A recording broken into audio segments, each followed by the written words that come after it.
Guten Tag. Zaman hayırlı olsun sevgili Добрый день, izleyiciler. уважаемые zрители. Global Krisis Приветствую вас на adlı canlı онлайн-конференции konferansıya Global hoş Crisis geldiniz. Meet Almanya, Germany. hareket zamanı geldi. Bugün bize bekleyen yeni temalar. Yaratıcı toplumun halklar arası projesinin içinde hazırladılar bize bu olayı Almanya'da. Almanya'dan, Avustralya'dan, İsviçre'den katılımcılıklar hem de büyük bir halklar arası komandası konferansiyayı hazırlama bize yardım ettiler. Konferansiya gönüllüler tarafından eş zamanlı canlı yayında 60 dile çevrilecek. Yaratıcı Toplum projekti bu bir geçen gün büyüyen her 180 ülkeden insanları bir araya getiren halklar arası bir girişim. Projekt 3 yıl geri oldu. 10 yıllık bir sosyal araştırmanın üstünde sosyal uzman görüşleri sonucu ortaya çıktı. Dünyanın dört bir yanında insanlar istediler güzel yaşama, sordular. Niye yaşamak lazım olsun? Hangi faydaların üstünde bizim kurma yaşamamız lazım? Kökenimiz, statüsümüz, inancımız nasıl olsun? Dünyanın her yerinden insanların sorularına anlatılma biçimden bize hiç şaşırmadılar. Özgürlük içinde, güven içinde, barış içinde hem de yaşama, sevgide görmek, saygıda görmek isterler. Yaratıcı toplumun içinde insanın yaşaması büyük bir yarar vardır. Siz ne zamansa düşündünüz mü? Niçin biz böyle yaşayamayız? Nasıl bizi durdurur? Her bir insanın içinde var pusuları. O bir mutluluk içindedir. Ama şimdi nasıl biz yaşarız? Hangi koşullarda biz yaşarız? Büyük toplum olarak biz karşı karşıya geldik büyük krizislerle hem problemlerle.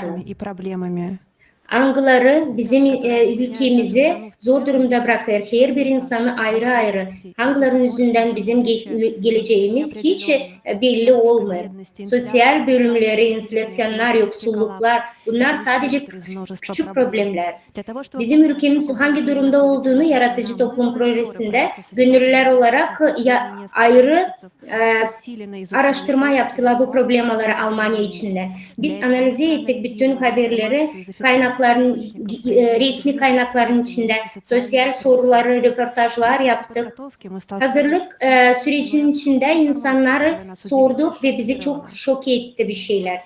Büyük bir informasya topladık, sayıda bilgiler topladık da bugün isteriz size sunma.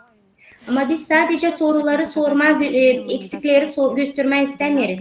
Biz isteriz size anlatma halis ne kadar var bizim sonucumuz, yol, bu krizisten çıkma, bu absürtten çıkma yolu. Bu bir yaratıcı toplum. Size dikkatinize bizim temaları sunma isteriz.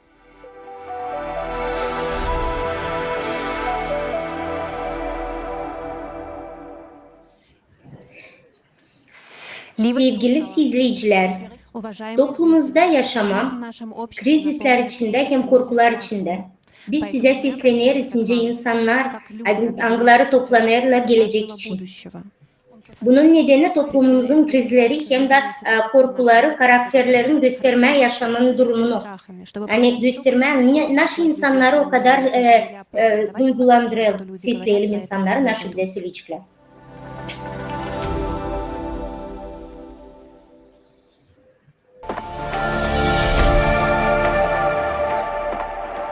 Bir yıl geri ülkemizde barınma, ısınma hem yiyecek her apaçık ve temel ihtiyacı birçok insan Almanlarda var. Eğer nasıl ben isterim söyleme, ben hiçbir şey görmüyorum. Onlar korkarlar bir şeyden, ben de korkarım. Nasıl önce ben yapayım, ne zaman ben önce ödeyeyim hepsi pahalı şey. Ben pek düşündürür beni nasıl yapar bizim medisina, bizim insanlar hastalanır. Bu büyük bir tema. Также необходимо Pek yaşlı insanlara lazım bakım. Lazım birçok doktor. Onların oluşları lazım optimize olsun. Bilmiyorum kaç pediatr bizde var ama başka bir türlü de her tarafı spesyalist var. Geldiğine bolnice siz sanırsınız hani çıkamırsınız, gelemezsiniz o doktora. Benim mesleğime bakarsanız ben görüyorum ne kadar sağlık sistemi zor durumda. Birkaç yılın içinde pandemin yüzünden buna bakmadan hiçbir şey olmuyor. Sistem hiç değişmiyor. Hemşireler için, doktorlar için hiçbir şey olmuyor. Şimdi görüyoruz hani büyük problemler var. İlaçlar gelmiyor. Pek çok yanlışlar yapıyorlar. Ambulans problemleri var. Hiç kimse bundan başa çıkamıyor da insanlar kendini zor durumda tutar. Klimatın problemi de beni pek düşündürüyor. Bu bütün dünyanın probleması. Ben pek korkarım kendi uşaklarım için hem de torunlarım için. İsterim onlar güzel dünyada yaşasınlar, korkusuz. Hani benim 5 yaşında torunum bana söylemesin. Anneanne bizde de böyle varınca öldürsünler, bizim evlerimizi patlatsınlar. Birkaç yüzyıl içinde bize her kere söylerler iyilik hem de güzel yaşamak için. Ama bu hiç olmuyor. Hiç kimseci bir şey yapmıyor bu iş için. Almanya'da bu hep öyle olur. Olur çok oluşlar, Angları hiç bizim yölümümüzü, hastalığımızı durgutmuyor. Bize lazım medisinimizi hem de okuşunu kaldırma. Lazım insanları sağlıklı tutma. Sağlıklı yesinler. Koşullar işlemek için ıslah olsun. Yani da küçük yaştan beri. Geleceğim sen dışarı... sen ortak klastan insan değilsin. Sana çok zor durumda kalacaksın. Genç insanlar lazım daha çok yapsınlar. Bizim insanlar pek hızlı yaşlanır. Pek zor bulma yer geleceğim. Açın sen gidersin başka bir şehre. Onların pahası pek büyük. De sen bir öğrenci olarak onu ödeyemezsin. Halizden bu faturalar biz şimdi ararız ev kendimize. Onlar pek pahalı hem de pek zor. Profesyonel olarak biz ayırırız ki onu bize verir varlık değil. Onu biz isteriz kendimiz. Ben sanırım hani pek ıslah olacağı da yarayacağım varınca söylemeyen pek ıslah. Biz bir şey lazım değiştirelim. İnsanlar başlasın değiştirmeye. Biz insanız. Naşı bize verir sevinçlik, naşı bize verir dua, naşı stimüle etme, kaldırma insanın kalitesini. Говорят о мире, но на самом деле только единицы заботятся о мире. Пропасть между бедными и богатыми в Германии увеличивается. Чтобы каждый человек в своем окружении начал брать на себя ответственность. И вместо этого вернуться к Sevgiye dönelim de birbirimizle birlik olalım, bakalım da yapalım hepsini, hani hepsimiz birlik olalım, işleyelim, hani bir insanlık olarak yapalım, verelim çok sevgi bu dünyaya.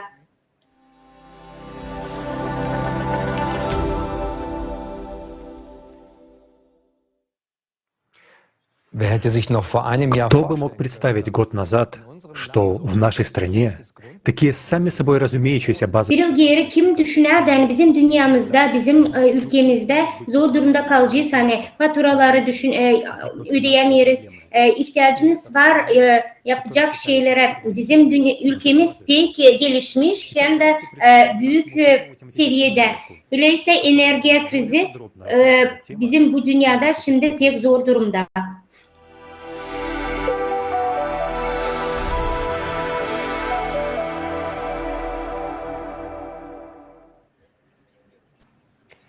die heutige Energiekrise. Enerji krizi, hangisi şimdi bizim ülkemiz bulunur. Biz görüyoruz hani bizim gerçek temamız. Şimdi bizim ülkemiz bu durumda. Enerji koşulları Almanya'dan hiçbir kere böyle maçtaplara gelmemiştir. Haben Sie bei dieser Information Можно ли Varınca böyle informasyada görme картину того, ne kadar zor durumda bulunuruz biz şimdi. Мы находимся Biz şimdi bulunuruz konfliktler içinde. Biz imzalarız kontratlar, hangileri enerjiye varınca bizim ülkemize gelsin. Bizim enerjiye koşullar patlatırlar, yırtırlar, hepsi. Hiç kimsenin de bu dürtmüyor. Pek çok enerjiye gelir hem de gider her yere. Bizim bitki atom stansiyalarımız kapanacak. Ve bu olur, şansı oldu bizim gözlerimizde sadece bitki yıl içinde. Weil wir täglich im Überlebensmodus sind. Was hat uns in Pek çok insan anlamarlar ne kadar önemli bu oluşlar. Biz her gün bu rejim yaşamak rejiminde bulunuyoruz. Nice biz bunda bulunduk. Свет проливает видео.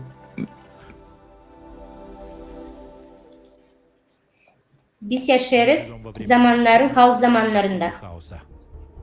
Цены на Enerjiye, что существенно сказывается как на жизни людей. enerjiyalar büyük fiyatlarda oldular. Все, Biz nasıl 100 bin yıllardır kurduk, onlar hepsi bizim gözümüzde yok oluyor. в последнее время мы пережили. Bizim gözümüz önünüzde büyük enflasyon oldu. Продолжает расти. Pek çok pahalılaştı. Hepsi enflasyon içinde yok oldu, işsiz kaldı. Hepsi insanlar zor durumda kaldı. Yaşaman koşulları kötüleşti. Birçok fabrikalar kapanır. Rejim yok nice tutsunlar, ödesinler bu pahalıları. Eskiden yok deyince biz düşünelim hani böyle varınca olsun hani bize setleri sündürsünler. Ama biz birkaç kere bunu artık yaşadık. Ve şimdi setleri sündürdükten sonra varınca her bir vakit В olsun. любой момент. Şimdi halizden var bir zorluk. Hani Энергии. bağlantılar üst üste zor durumda. Açan elektrikleri Информационные сети. kestikten sonra hepsi bağlantılar yok oluyor. Полностью выйти из строя. Biz bulunuyoruz şimdi sadece bir adımın altından orada hani bence dönelim eski yıllara. Elektriksiz bütün bizim teknolojilerimiz hem de infrastruktür olur hiç faydasız. Biz yaşamayacağız sıradan bir yaşamakla nicelerden. Nasıl çözüler bize verirler. Нам предлагают Bizim vergiler kullanılır başka kampanyalar için. Biz lazım daha az yıkanalım, sıcak giyinelim, sıcak yerlerde из-за невозможности edelim. Hiç biz yok nice. потребления и из-за экономии энергии. Bizim dünyamızda enerji bu bir mal. Hangisinden alış satışı yaparlar. В энергетическом кризисе выигрывают Enerji kampanyaları fayda kendilerine alırlar. все цены. Nasıl getirdi bizi böyle bir zor duruma? В это затруднительное положение. Var öyle bir durum hani enerji krizi geopolitikacılar bize yarattı. Problemler başladı elektrik geçişinden. 2000 yılın içinde böyle bir kanun oldu. Использование Onlar söylediler hani источников энергии. Что bunun temeli для biz энергетического перехода daha az lazım kullanalım onu. ископаемых видов топлива, Doğal gaz нефть и уголь, hem de yakıtlar основное внимание уделяется продвижению yeni yeşil enerjiye kullanarak biz onları tükettik. эффективную электроэнергию. Biz doğru mu yoldayız? А мы направили Biz varınca bu достичь поставленных целей. amaçlara gelelim. Biz ülke hangisinden geçti radikal yolundan, enerji На протяжении 10 zorluklardan. мы имели Bizim pek güzel infrastrukturumuz, инфраструктуру, bizim insanlar bu yoksulluğu bilmezdi. Biz sonra atom stansiyalarımızı yok ettik. но импортируем Biz Fransa'dan alırız atom enerjisini.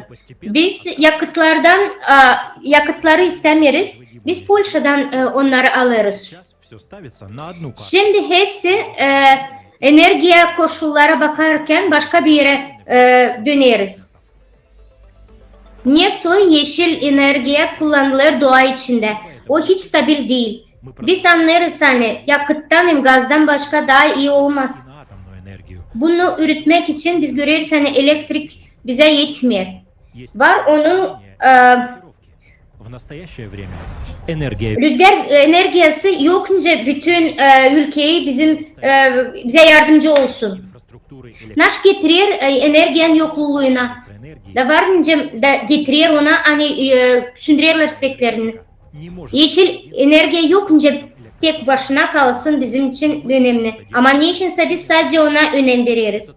Bunu artık görüyoruz. Hani Almanya her bir ülkeye bağlı olur. Da bizim infrastrukturamızı küçültür. Niye biz varınca bağımsız olalım?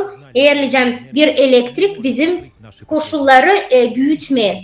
70% enerjiyi biz başka ülkelerden alırız. 807 milyon euro vergi ödediler 2022 yılda enerji için. Anglısını hep öylece de vermediler bize bu enerjiyi. Biz artık yüzlerce milyar euro harcadık. Hani bu infrastrukturu açma, büyütme. Ama her bir pahasında biz öderiz ama sonucu gelmiyor. Almanya'da bu enerjiyi yenileme yapı varınca bu enerjiyi yenilemek için lazım çok milyarlar. Bu teknolojileri üretmek için ne kadar varınca para harcayalım. Ama bizim problemlerimizi onlar bitmiyor.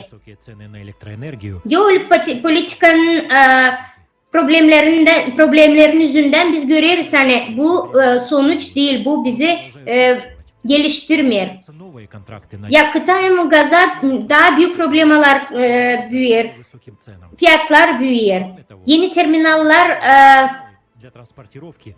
inşa edilir, kurulur. Ama onlar da fayda vermiyor. Bunlar sadece bizim paramızı yer. Bunlarsa hep planlarlar. Bir sürü kuruş. Bizim bugünkü günde bu enflasya içinde insanlar zor durumda kalırlar. Hep bir borç içinde kalırlar. Kim bunu hepsini ödeyecek? 10 yıllardır biz investe yapıyoruz. Pek yanlış bir infrastruktura, yeşil enerji. Biz bulunuyoruz. Alışveriş cenginde hangisini çıkarttı bize geopolitikacılar. Da biz zor durumda kalırız, hani fiyatlarımız büyür. Ama insanlar biz insan olarak bundan kabul etmiyoruz. Kim bizim isteğimizi gider de sunar. Bugünkü enerji krizisi hiç doğal bir problema değil. Bunu başkası yaptı bize. Bu kadar gelişmiş bir ülkeyi Almanya, Haliz'den yokunca bulsun çıkış enerji krizisinden sonra.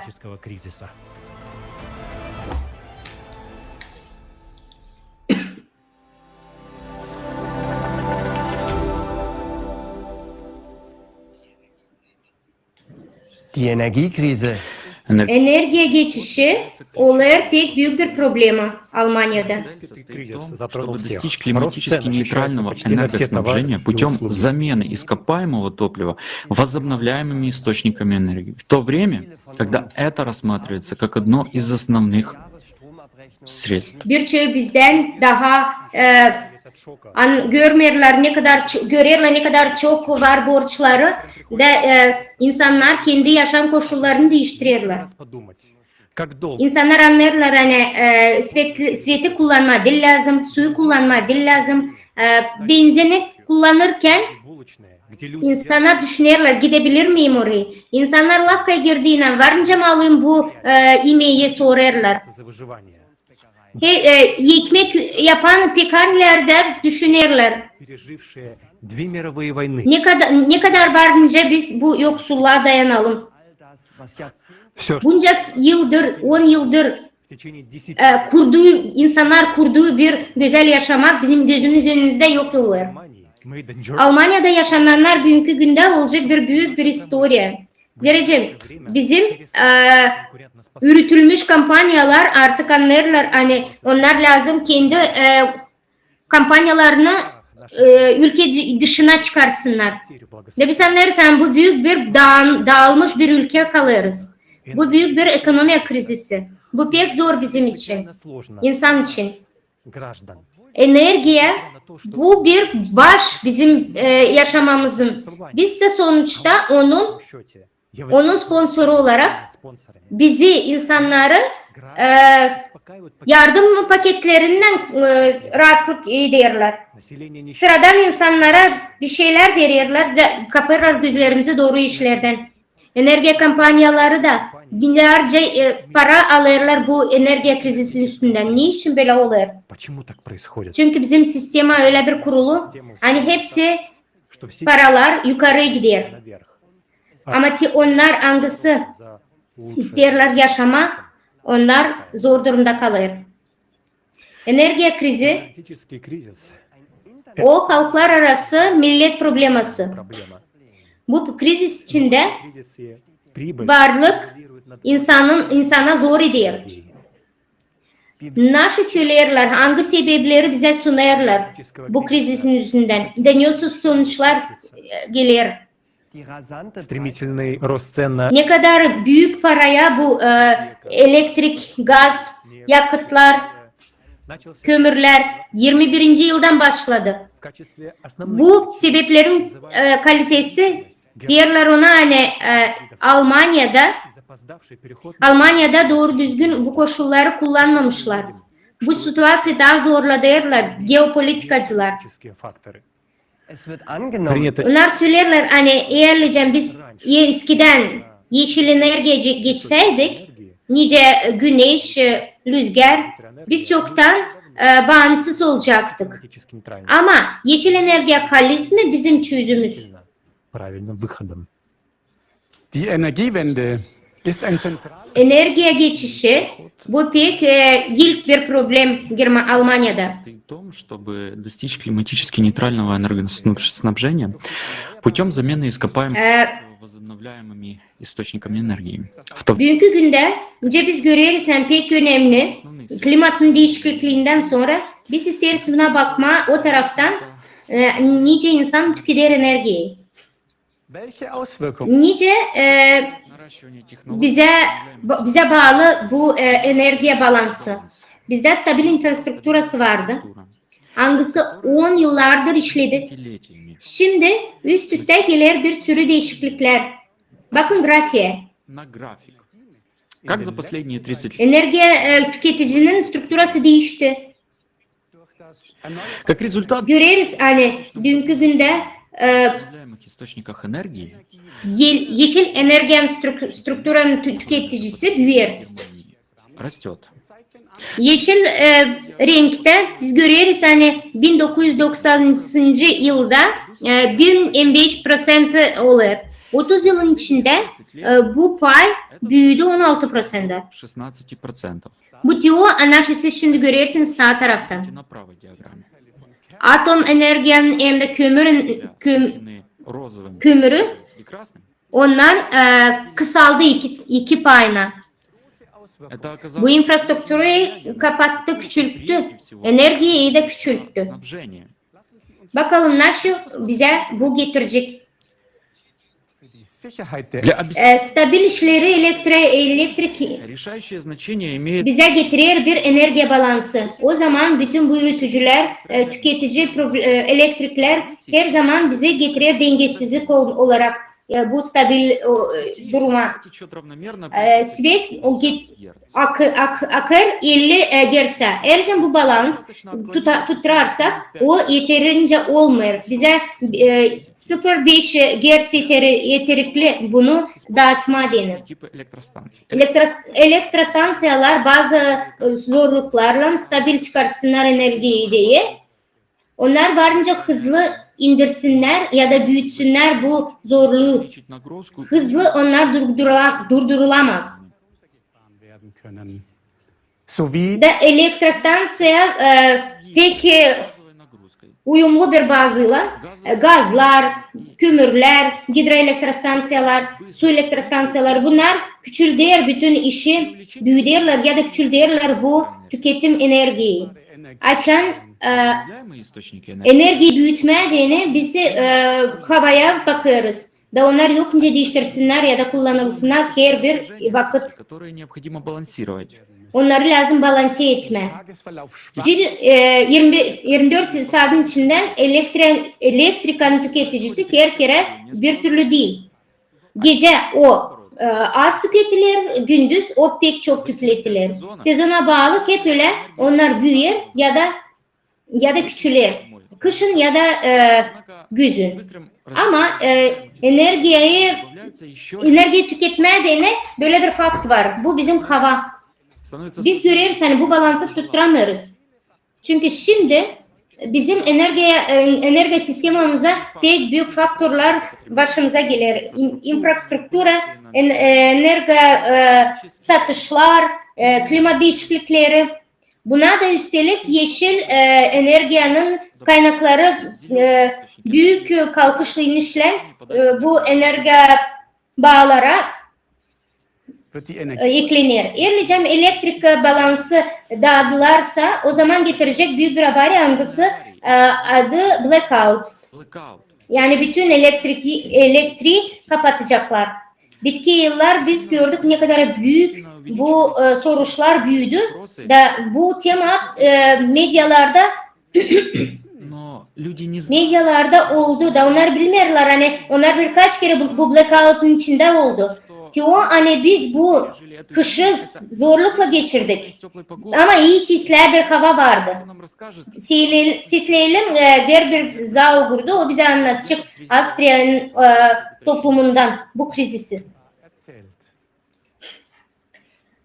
Ben Halis bu soruların seyrettim. 10 yıl geri bu teori olarak böyleceydi. Pek prost hani bir çok aspekt ben nasıl gördüm o zaman yıldan onlar gerçekleşti. Geçen yaz ben bir analiz yazdım hani bu kış biz zor olacak. Biz dedik hani 22. yılda 23. yılda zor bir kış geçirecek insanlar ama pek seviniriz hani olmadı bu iş derecem bizim havamız pek güzel sıcaktı. Başka kışlara bakarsak. Yerleşim kış daha kötüyse, daha düşük bir derece iseleydi. Bizim büyük problemlerimiz olacaktı. Blackout bu sadece bir laf. Ben onu anlarım. Hani bir küçük regionda varınca kesme alerji da o zaman rahat. Ama birkaç ştat ya da büyük bir yer. Это пусковое событие, но речь идет Büyük bir yer biz elektriği kesersek ama bizim söz konusu şimdi pek çok yerlerde birden elektrik kesme. İnsanlar Halis'den de pek zor durumda kaldılar. Извне ждать не приходится, потому что это затронуло всех, и свободных ресурсов нет. Ben söylerim hani с которым мы до сих пор не stалкивались. Hiç kimseden yardım beklemedi lazım. Zira bu hepsini dürttü. Hem de serbest resurs bizde yok. Da bu öyle bir oluş hangisinden hiç kimseye karşı karşıya gelmedi. Nice bizim отчетlarımız gösterdi. Büyük bir katastrofada koşullarında bir haftanın içinde biz görüyoruz. Hani sadece Almanya'da geçen yıl lazımdı 19 bin karışma hani bütün bu enerjiyi kesmesinler. А есть единая европейская система, управляемая 32 операторами системы электропередачи в Германии, например. 20 yıl geri bu karıştırıp и от Сицилии до Дании. И все это должно быть всегда сбалансировано. Другими словами, электроэнергию нельзя хранить. Ее всегда нужно производить ровно в том количестве, в котором она используется в данный момент. И многие люди не знают об этом. А сложность возникла только в последние годы, потому что появляется все больше составляющих этого процесса. С одной стороны, появляется все больше электростанций в связи с энергетическим переходом, все больше фотогальванических установок, ветряных электростанций. С другой стороны, все это нужно как-то сделать управляемым и контролируемым с помощью цифровых технологий. Очень важным фактором является текущий резерв предыдущих крупных электростанций. Это генераторы, которые производят электричество. И проблема в том, что сейчас мы хотим закрыть эти станции в больших масштабах, или уже закрыли. И это в Германии, где уже практически отказались от ядерной энергетики, угля и фактически одновременно от газа. На фоне всех этих событий нам не хватает стабильности. А это означает, что если при неблагоприятном стечении обстоятельств произойдет сбой, то существует большая вероятность того, что стабилизировать ситуацию в этом регионе будет уже невозможно. Сбой будет крупномасштабным. Проблема в том, что вся эта технология безопасности создана для системы, которая скоро перестанет... Şimdi bu regionda situasıyı stabilize etme yok nice. Eğer cam kısarsak göreceğiz hani büyük masraflarda bütün bu teknolojiler problemi ondan bütün bu teknolojiler hiç olmayacak. Daha az onlar kullanacaklar. Hani bu işler böyle olur denir. Pek çok profesyonel insanlar var. Hangileri bu büyük teknik enerjiyi söylerler hani. Onlar biz varınca kaybedelim çok işlerim. Kimse onları işitmiyor.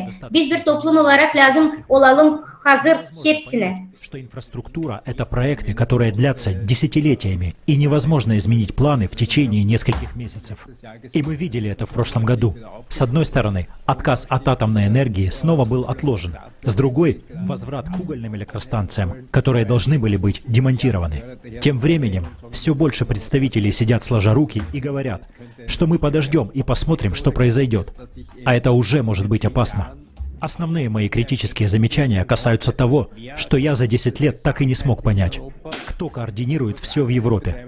Операторы передающих систем работают здесь по-прежнему на отлично, а также лучше всего координированы. Однако они все равно говорят, что если они не знают, где что отключается, где что генерируется, то не могут приспособиться к подобным переменам с такой же скоростью, с какой принимаются различные решения в политических кругах за последнее время. И это прежде всего проблема Германии. Мы всегда делаем второй шаг перед первым, то есть отключаем до того, как найдем этому замену. А потом какие-то средние показатели и исследования якобы доказывают, что... Bu ilk tam bu problema Germanya'da. Biz her kere yaparız ikinci adımı ilk adımın yüzünden. Biz çıkarız o zaman ne zaman daha bulamadık yol çıkışı. Но достаточно должно быть. Görüyoruz hani insanlara söylerler pek çok işler. Kağıt üstünde hepsi bunu işler ama insanlara anlatırlar çok yalan. Polşa'da var yeterince yakıt. Başka yerde Fransa'da var yeterince enerji. Biz bunları... Электроснабжение Германии связано с единой европейской энергосистемой. И поэтому дестабилизация или отключение электроэнергии в Германии может вызвать цепную реакцию во всем Евросоюзе. Пока мы говорим об устойчивости и независимости, возрастает вероятность, что наша безопасность окажется под вопросом. Вы можете себе представить, что это значит? Ничего больше не будет работать, абсолютно ничего. Мы говорим не только об электричестве в бытовой сфере. Подача питьевой воды, супермаркеты, общественный транспорт, мобильная связь, канализационные системы и прочее больше не будут работать. Для всего этого необходимо электричество. Мир смотрит на Германию, качая головой. Самая глупая энергетическая политика в мире. Таковы заголовки международных газет. Ни одной стране не пришла идея одновременно отключать электростанции с надежной базовой мощностью, такие как атомные электростанции, и переходить на нестабильные возобновляемые источники энергии. Мы, к счастью, благополучно пережили эту зиму, но скоро последние атомные электростанции должны будут быть выведены из эксплуатации. Повезет ли нам следующей зимой так же, как в этом году?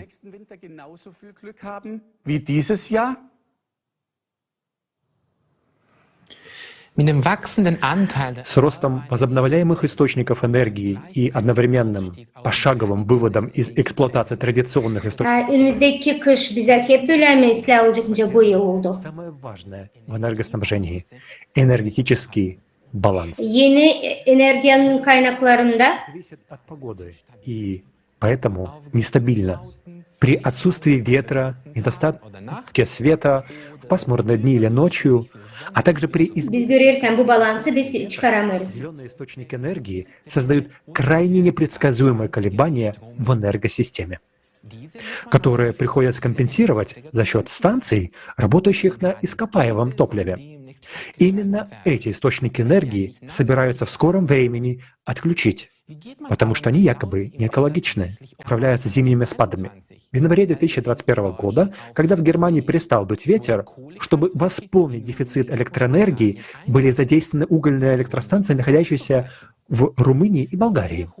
Однако очень большое количество электроэнергии, которое должно было передаваться через сеть нескольких стран, привело к коллапсу энергосистемы в Хорватии и, таким образом, к перебоям в подаче электроэнергии в некоторых частях Европы. Эксперты в области энергетики подчеркивают, что мы уже находились на волоске от отказа системы электроснабжения в масштабах всей Европы. Но если же производится слишком много электроэнергии, то стабильность сети также должна быть гарантирована. Решением могло быть накопление этой электроэнергии. Один из таких примеров можно найти сегодня в Австралии. Австралия заплатила $200 миллионов за изготовление и установку аккумуляторной накопительной системы мощностью в 100 мегаватт. Энергии такого аккумулятора достаточно, чтобы в случае отключения электричества обеспечить электроэнергией 30 тысяч домов в течение 1 часа. Итак, $200 миллионов за 1 час электроэнергии. А что потом?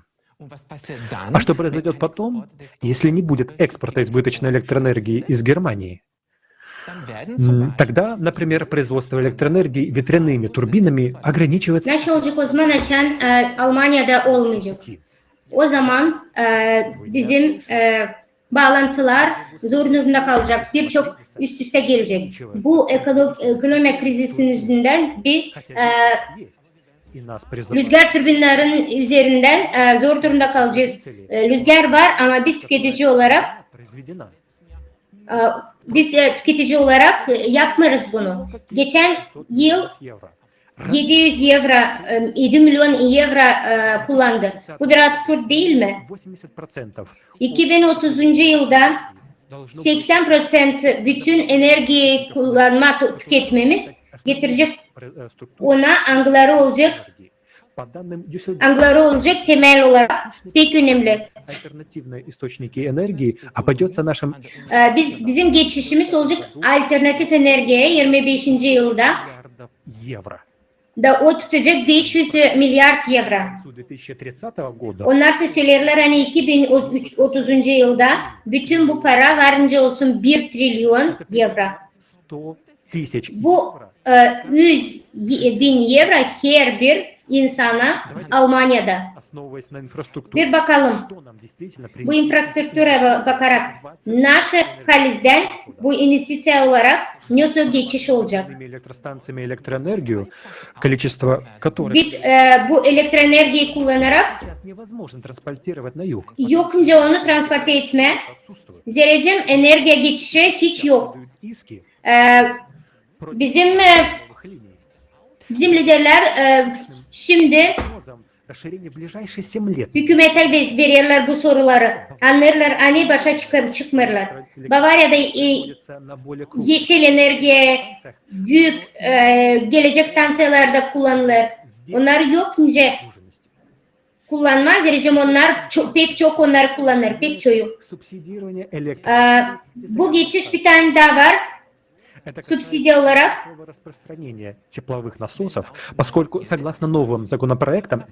yeni projelere göre 25.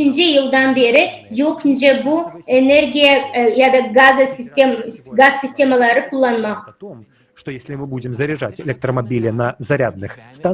Yani biz elektromobilleri kullanırsak sıcak nasosları o zaman biz göreceğiz ne kadar büyük problemler infrastrukturada enerjinin içinde getirecek bize enerji kesişini. 20 yılın içinde biz görmedik mi hani yeni enerji bu bizim yolumuz değil. Чрезвычайная энергетическая нестабильность и повышенное расширение использования возобновляемых источников энергии enerji duruşu bize anlatır hani o kadar bu büyük bir problema değil. Yenişen kaynaklayan durumlar bize gösteriyorlar hani bizim tüketimimiz bu kadar. Almanya'da görüyoruz hani bizim komşular daha az harcarlar ne kadar biz. и спекуляции на рынке электроэнергии, где можно дешево купить и Bu enerji yazda nerede biz varınca daha ucuz alalım, bize daha pahalıya veriyorlar. Büyük bir fakt gösterir hani производителей. Это означает, что каждый день bu söyler onu hani электростанции, независимо от elektrostansiyalar самой дешевой к самой дорогой. bunu gösterirler hani elektrostansiyalar bize Самая дорогая в плане производства pek pahalı ya da pek ucuz enerjiyi verebilirler. покрытие спроса на электроэнергию в данный момент определяет в соответствии с этим Bize принципом цены gösterir bu prensipleri hani hangi pahasına biz varınca alalım. производят электроэнергию Fakt olarak по цене. Пример из 2022 года. daha az bir paraya varınca alalım bu enerjimizi. Хотя бы одна газовая электростанция Bize bari bir gaz elektrostansiyası olsa biz göreceğiz hani onun pahası daha küçük. электроэнергии, производимой дорогой газовой электростанцией. O hep o pahasında hangisini bize gösterirler pek pahalı olarak biz varınca alalım. Станции, которые производят дешевую электроэнергию, продавали ее по соответствию Elcem çoğu станциялар hangileri в разы дешевле. Но поскольку последние электростанции с базовой нагрузкой обычно являются bazı olarak görürüz hani gaz fiyatları pek yüksek. Bugünkü günde tüketiciler karşı karşıya gelirler hani pek çok para onlar verirler gaza da elektriğe de. которые производят Ama bu sefer yeşil enerjiyi hangisi verir daha ucuza bu enerji? Bu bir büyük spekülasyon. Almanya'da büyük reklama yaparlar bu yeni paklik enerjileri. Yeni enerjileri. Yerlicem siz kullanmazsınız yeşil enerjiyi. Siz verirsiniz para ki ona hangisi yenilenen enerjiyi yaptırırlar. источники энергии. Это дополнительная плата для продвижения производства энергии Bu из возобновляемых источников. В соответствии с законом onu söyler hani yeni kaynaklara göre bizim kanunlara göre biz öderiz onu hangisi. электроэнергии. В 2021 году налоги составляют Şimdi bakalım 2021 yılda при цене 6,5 цента за киловатт-час надбавка на возобновляемые источники энергии составила более 1/5 от общей цены на электроэнергию. 2001 yılında bizim vergiler oldu yarı pahasına enerjiye. Bu parada 650 centine daha büyük bir saatin içinde. 21. yılda onlar söylediler hani bu plan olarak işler. Ama her bu vakitte milletin alışverişi kvotası gösterir hani çıkar büyük vergiler CO2'ye, karbonat dioksite. Bu ne demek olur hani eskiden biz bu paraları elektriğe ödedik vergiyi CO2 için. Ve bugünkü güne bu mal olarak bu koşulları biz Единственное, что действительно изменилось, sıcak ya da soğuk kullanış yakıtı ödedik. Şimdi yeşil enerji onu söylerler. Lazım getirsin bize fayda bütün dünyaya. Ama büyük istekle büyük para verirken bütün büyük parayı oraya verirler. Ne kadar faydalı olur bu yeşil enerji? Bakalım o videoya, bu temaya.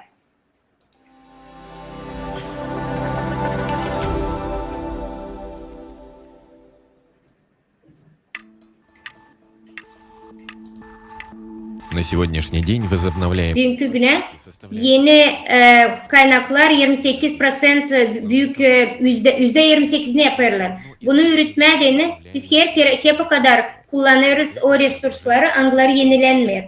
Onlar da bize verirler ona hani hem bizim planetamız kirlenir hem de yufkalanır. Güneş panelleri öyle o kadar çok metal içinde var. Hangisini kullanarak onlar çıkarlar bütün atmosfere de bunların 300 katına toksik olarak insanların üzerine gelir. Ama onları lazım yok etmez spesiyel olarak. Ama önce bizim производствomuz yapmıyorlar, onlar pek kullanmıyorlar bunu. Onlar bu panelleri sıvılarlar çöp olarak. Onlar onu yok etmeden kullanmıyorlar hiçbir teknoloji. 2030'da biz göreceğiz ne kadar büyük çöplük içinde kalacak bizim dünyamız bu panellerin üzerinden. Bakalım bu rakamlar, sayılar ne kadar büyüyecek. Geleceğim biz geçersek bu kaynaklara, dokladlara olarak bu temayı kaldırırız konferansiyada. Siz görürsünüz bu sadece zorladı bizim ekolojiyanın durumunu. Bir iceberg olarak açıyoruz da biz lazım onu araştıralım daha hızlı.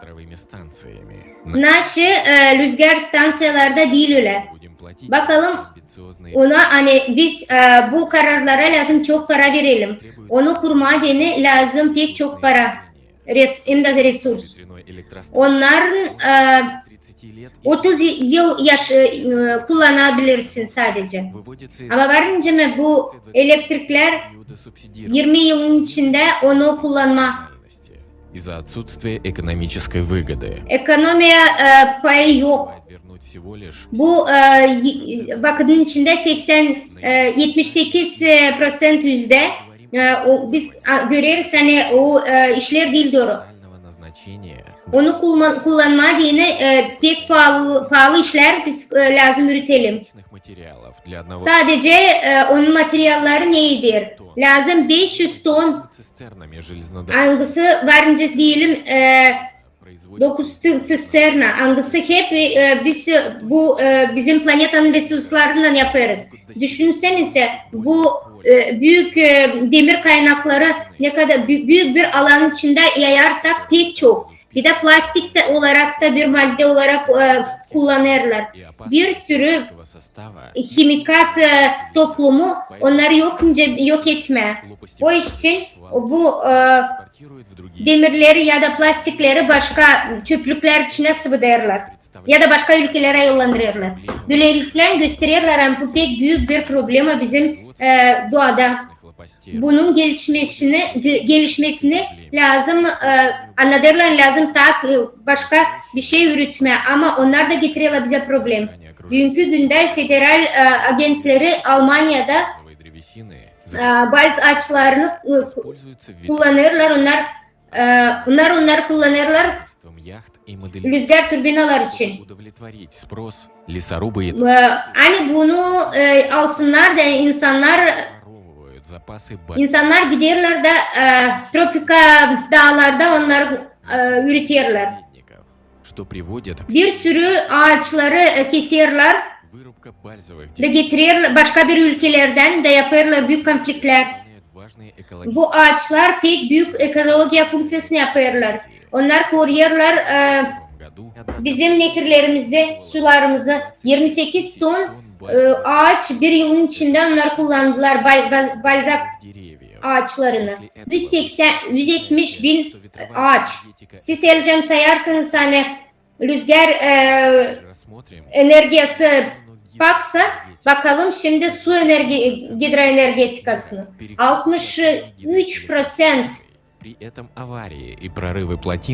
Bu su elektrik üretmek için biz görürüz ne kadar büyük ekoloji zor durumda kalır bizim planetalarımız. Bugünkü günde milyonlarca ton su bütün bu tektonik plitaların üzerine büyük çöküş yaparlar. Araştırmacılar dediler hani su enerjiyi kullanmak için su stansiyaları hiç kullanmayalım ziracım onlar pek zor durumda bırakılıp bizim planeti. Ama bize diyorlar hani bu daha iyileştirecek bizim ekolojimizi. Niçin onlar o kadar bize bunu söylerler, inandırırlar? Bu doğru değil. Hangisini biz görürsen subsidi olarak bize vermiyor fayda. Biz varınca onu bize verirler onu pek büyük payaya. Almanya bakarsanız onlar kapadılar bir sürü elektrostansiyada onlar girdiler bir boşluğa. Yeşil enerjiyi savaştılar üretme 17% bütün enerji tüketicinin içinde. Bugünkü güne o lazım bu yüzden bugünkü güne o başka bir yerlerden satın alır bütün elektrikisini. Bütün atom stansiyalarını başka ülkelerden satın alarak insanlar zor durumda kalır. Böyle bir fakt var. Hani yeni energetika rüzgardan hem güneşten kaynaklanır. Bunu kullanarak biz görüyoruz hani onu yok bu malı biz yokunca bir yere koyalım da tutalım. Görüyoruz hani kullanma bu enerjiyi açan yok ne rüzgar ne de güneş. Biz onu yokunca kullanalım. Bir ay içinde iki insan 235 kilowatt günde kullanılır. Bakın 100 akümülatör kullanırsak biz lazım bir ayda bir aileye kullandıralım.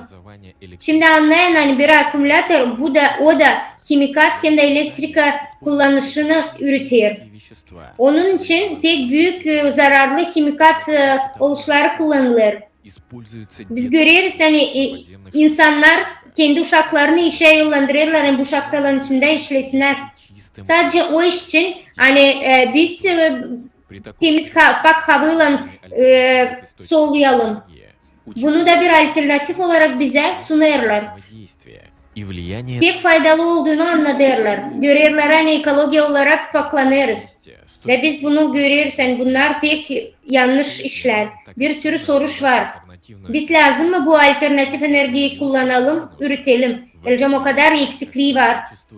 Biz bir insanlık olarak bugünkü günde lazım çok işleyelim. Hani daha efekt olarak sonuç çıkaralım.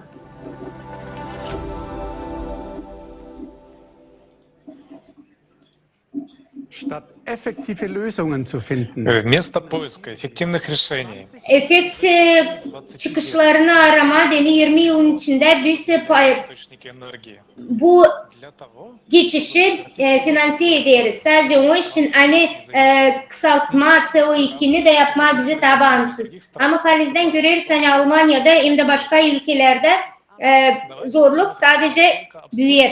Bakalım ne kadar absürt olarak hem de korkunç olarak bu situasyon bizim gözümüzün önünde. энергия — это просто Yeşil Enerji'nin markası bu sadece bir marketing.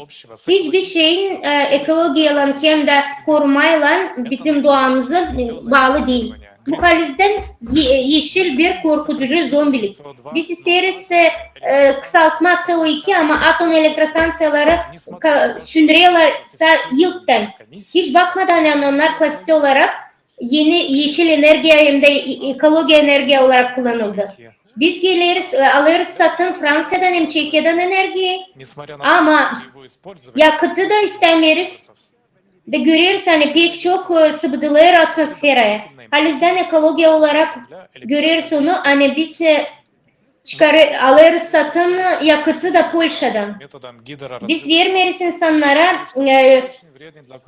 üretme gaz. Zerrecim bütün bir doğamızı biz bozarız. Biz anlarız ama hani hiç problem değil. Hep o enerjiyi Amerika'dan satın alma. Hep o gazı. Yani bakarsak tankerlere yüzlerce, binlerce kilometre varınca getirsin. Ama o bize hiç yardım etmiyor. Bizim tüketimimizi doldurmuyor. Ne kadar da ucuz olsa. Bunun paylaşması yeni infrastrukturasına 36. yılına bu terminalleri kurma 10 milyar euro lazım. Bunun geçişi yeni enerjiye geçmeden 25. yılda biz lazım harcayalım 500 milyar euro. Danyosuz çıkış CO2 büyür. Hiç bakmadan ne kadar milyar biz daha sıvıcıyız rüzgara. Сколько лет нам еще? Kaç yıllar biz lazım daha hani anlayalım da yenileme enerji kaynakları o değil problema çözümü. Biz zor durumda risk içinde bırakırız. Bizim blackout yaparız ülkemizi. Zerrecim bizim enerji sistemimiz olur daha da kötü. Çünkü stabil olarak bizim kısıtlı enerjimiz. Almanya'nın bağımsızlığını görüyoruz. Hani o hiç öyle değil. O pek zayıf hem de kötü bir yerde. Yeşil enerji daha da kötüleştirir bu bağımsızlığı, bağımlılığı. Кроме Biz lazım alalım bu yakıtları başka yerlere. Biz ona harcarız büyük paralar, angılarını geri çıkaramıyoruz. возобновляемые источники энергии, Bu geçiş yeni enerjiye getirir kayba bizim İslam yaşamamızı. Daha çok biz kısıtlarız kendi yaşamamızı. окружающей sреды. Bize söylerler, koruyorlar onlar bizim doğamızı ama artık söylerler yeni bir deindustrializasyon bizim de ülkede За gраницу. pek çok yeni kampanyalar geçirirler yeni Дорогое. başka ülkelere. Onlar yokunca Компании ödesinler pek pahalı enerjiyi de başka ülkelere geçirirler. Kampanyalar lazım zor durumda kalır ekoloji paklığını, teknolojilerini kullanarak CO2 akışını investe olarak atma. Bugünkü günde onlar bir sürü kanun karar verirler. 25. yıldan sonra onlar bırakırlar kullanma gazları hem de только климатически нейтральные. yağlı sıcak sistemleri. 35. yılda onlar bize vermeyecekler klimat neutral Является искусственным. transport durumları kullanma. Спекуляция, Enerji krizisi de insanlar yaptı. энергоснабжения. Bu bir alışveriş cengi, spekülasyon. Bunların bir amacı çok para kazanma. Niçin şimdiki vakitte yeni yeşil enerji daha büyük seviyede kalır? Onun yerine biz lazım değil sadece tüketici olarak ama bizim ekolojimize de ıslah olsun biz onu lazım keselim. Технологии. Daha iyi efektif teknolojiler, Выше единицы. angıları daha büyük hem de daha halizden kullanışlı.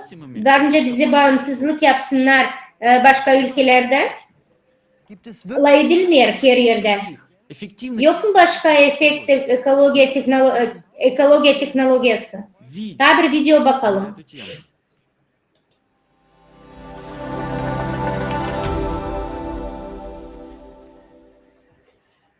Сейчас в энергетике мы полностью Şimdi energetikada обновляемых ресурсов планеты. yeni resurslara bakmadan biz görüyoruz hani hava durumuna da bağlı. Природу. Biz paranın ardına giderken doğamızı yok ederiz. Hem de kendi yaşamamızı yok ederiz. Bu bizim düşüncemizde bir zorluk. Bize lazım bir yeni teknoloji adımı. Biz onu lazım yapalım artık şimdi. Для начала Bir koşulda anlayalım hani давайте реально ne kadar halizden varınca bu adımı yapalım da yoksa biz fayda alacağız her bir insan olarak. бестопливные генераторы энергии. Что это такое? Давайте Jeneratör enerjileri yakıtsız. КПД Bakalım nasıl o? источников энергии крайне низкий. Tradisyon olarak bu elektrostansiyalar КПД двигателей var 2-3% olarak. КПД 40 энергетики atom enerjisi 35%'a kadar. до 22%. Güneş bataryaları da Даже 22%'a kadar. электростанции Büyük efektif su stansiyaları 80 onların kapasitesi 85%'den daha yüksek değil. энергии Daha da büyük bu enerjinin içinde на transporировку до потребителя. kullanılır, başkalarına verilir. Гидроэлектростанции Zerrecim, koyma bu hidroelektrostansiya her bir eve yokça. А вот поставить БТГ, возможно, Ama koyma бестопливного генератора требуется BTG только для запуска. yakıtsız bir jeneratör onu varınca. Автономно. O otonom olarak çalışır. Ne böylelikle olur hani onun kapasitesi daha 100%'den daha büyük. БТГ — это не вечный Да. двигатель. Biz görüyoruz hani bu durum Энергии büyük bir в гораздо меньшем объеме enerji tüketicisine возникает очевидный вопрос.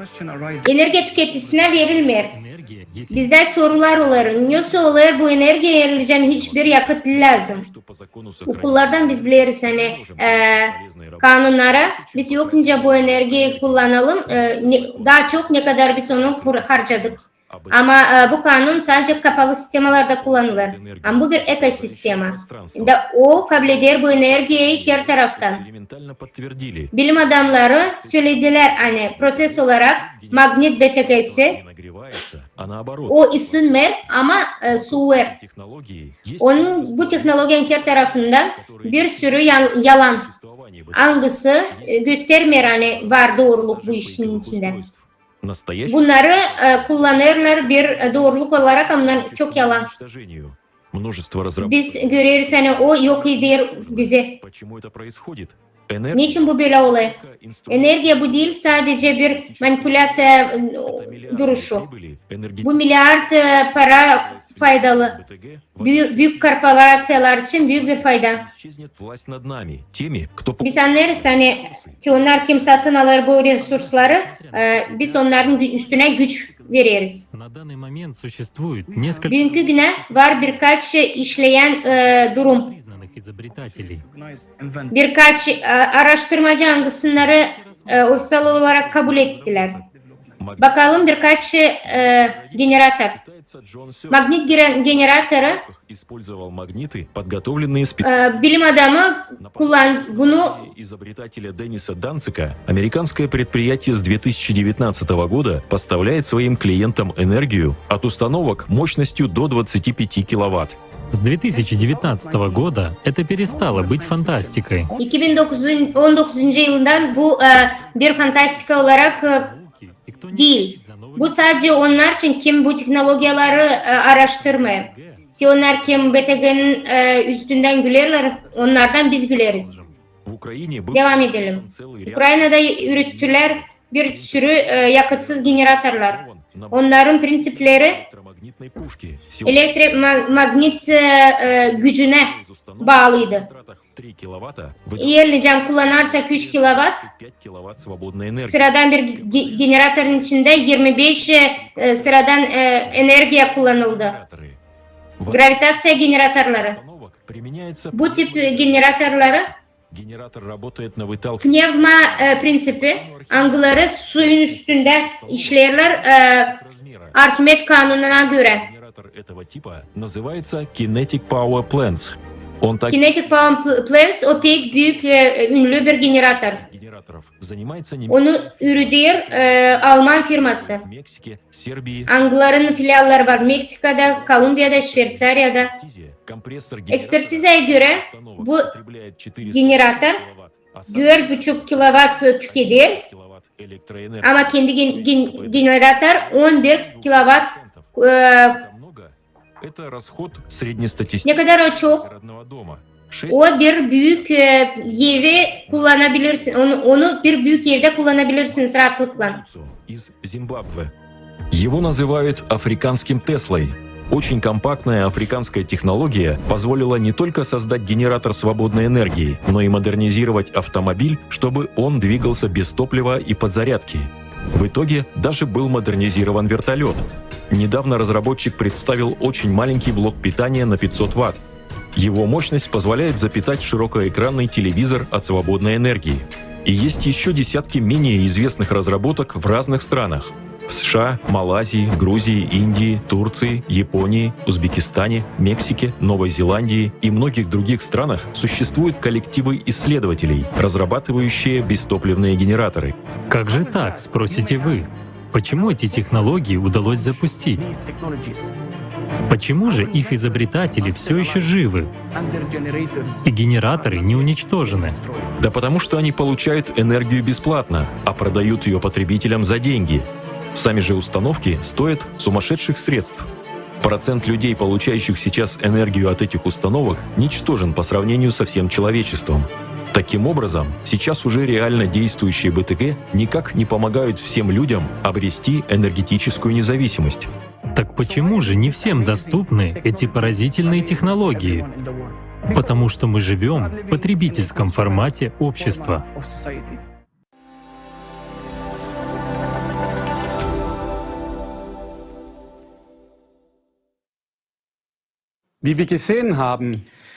Как мы видим, уже существуют технические решения, которые могут обеспечить население эффективной и безопасной энергии без использования ископаемых источников.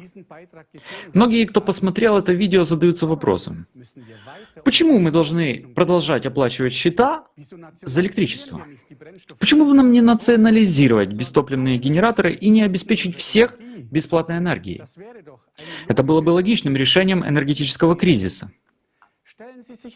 Представьте себе, если бы в каждом доме было такое устройство, и вообще не существовало бы такого понятия, как счета за коммунальные услуги. Это был бы не только настоящий энергетический переход, но и во всех отношениях новый этап общественного развития в таких областях, как промышленность, транспорт и связь. Никаких вредных отходов, экологических катастроф и дефицита энергии. Да, в созидательном формате общества, где все ресурсы и научные знания принадлежат самому обществу, это станет нашей повседневностью. Но наша реальность иная. В обществе, ориентированном только на прибыль, все условия созданы для превращения важнейших ресурсов в бизнес.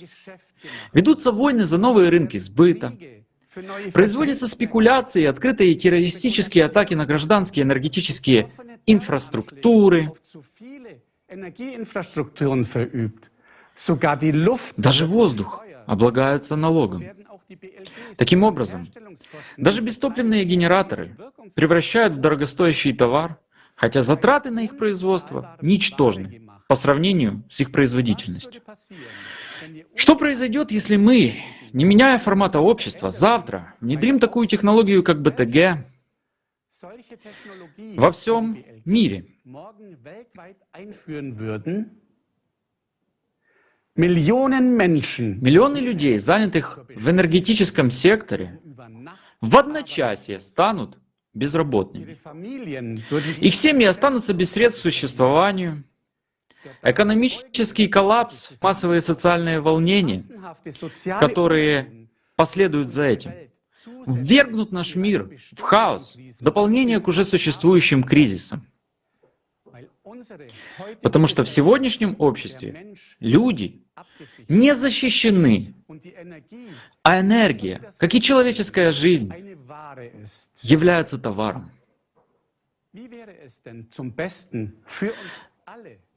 А как должно быть на благо нам всем?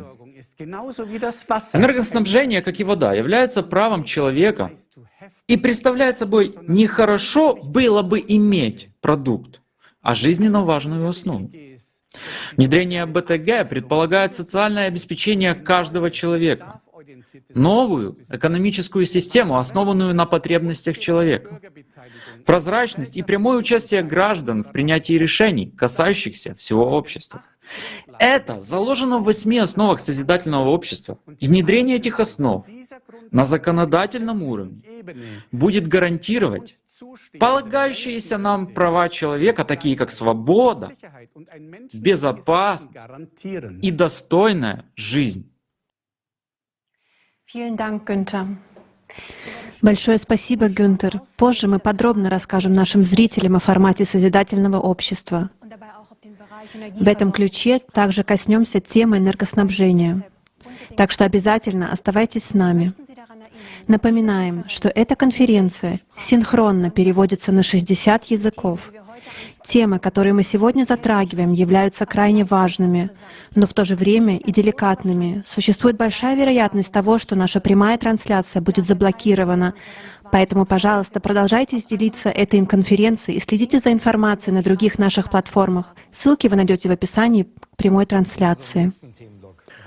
В нашем следующем тематическом блоке мы хотим рассмотреть социальную сферу нашего общества и то, как она связана с экономической системой. Социальный кризис затрагивает все больше и больше людей в нашей стране. Найденную информацию мы объединили в документальный фильм. Давайте вместе посмотрим, как обстоят дела в Германии сегодня.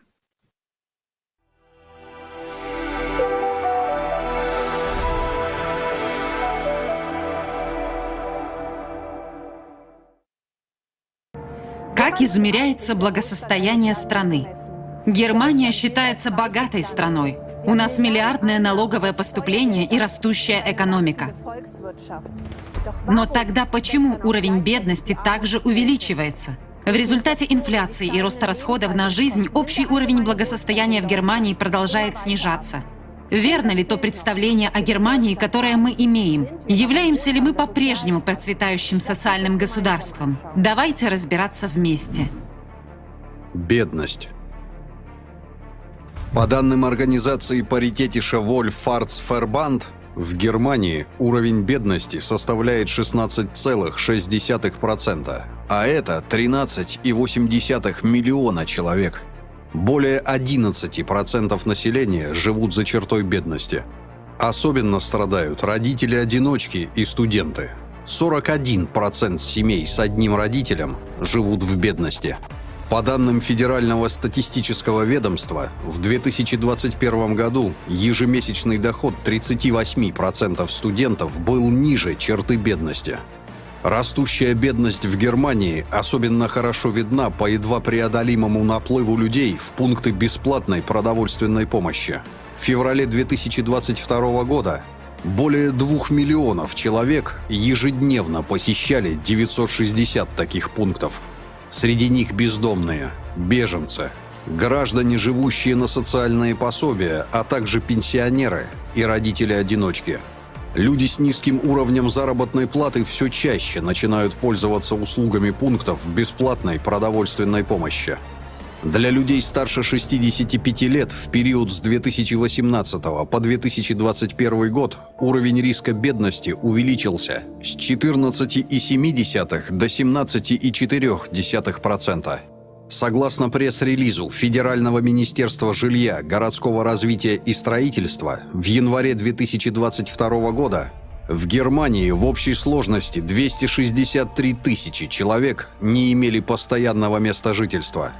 Бедность также влияет на раннюю смертность. Разница в продолжительности жизни между самыми богатыми и самыми бедными слоями населения Германии составляет 11 лет для мужчин и 8 лет для женщин. Бедность среди детей. Сегодня каждый пятый ребенок в Германии живет в бедности. Часто люди, выросшие в трудных и неблагополучных условиях, так и остаются в ловушке спирали социальной незащищенности на протяжении всей своей жизни. Около 40 тысяч несовершеннолетних и молодых людей находятся под угрозой оказаться бездомными. Бедность в старости. Следующей, наиболее уязвимой группой населения являются люди старше 65 лет. И по прогнозам, уровень бедности в этой группе будет только расти. Исследование показало, что более половины ныне работающих в возрасте 55-64 лет при выходе на пенсию будут иметь ежемесячно на 700 евро меньше, если будут делать взносы только в государственный пенсионный фонд или пенсионную страховку от работодателя. Это означает, что более 2/3, 69% людей, которые скоро выйдут на пенсию, окажутся за чертой бедности. Более половины работников, которые делали взносы в пенсионный фонд в течение своей долгой трудовой жизни, вместо заслуженной, хорошо обеспеченной жизни на пенсии, могут оказаться в нищете.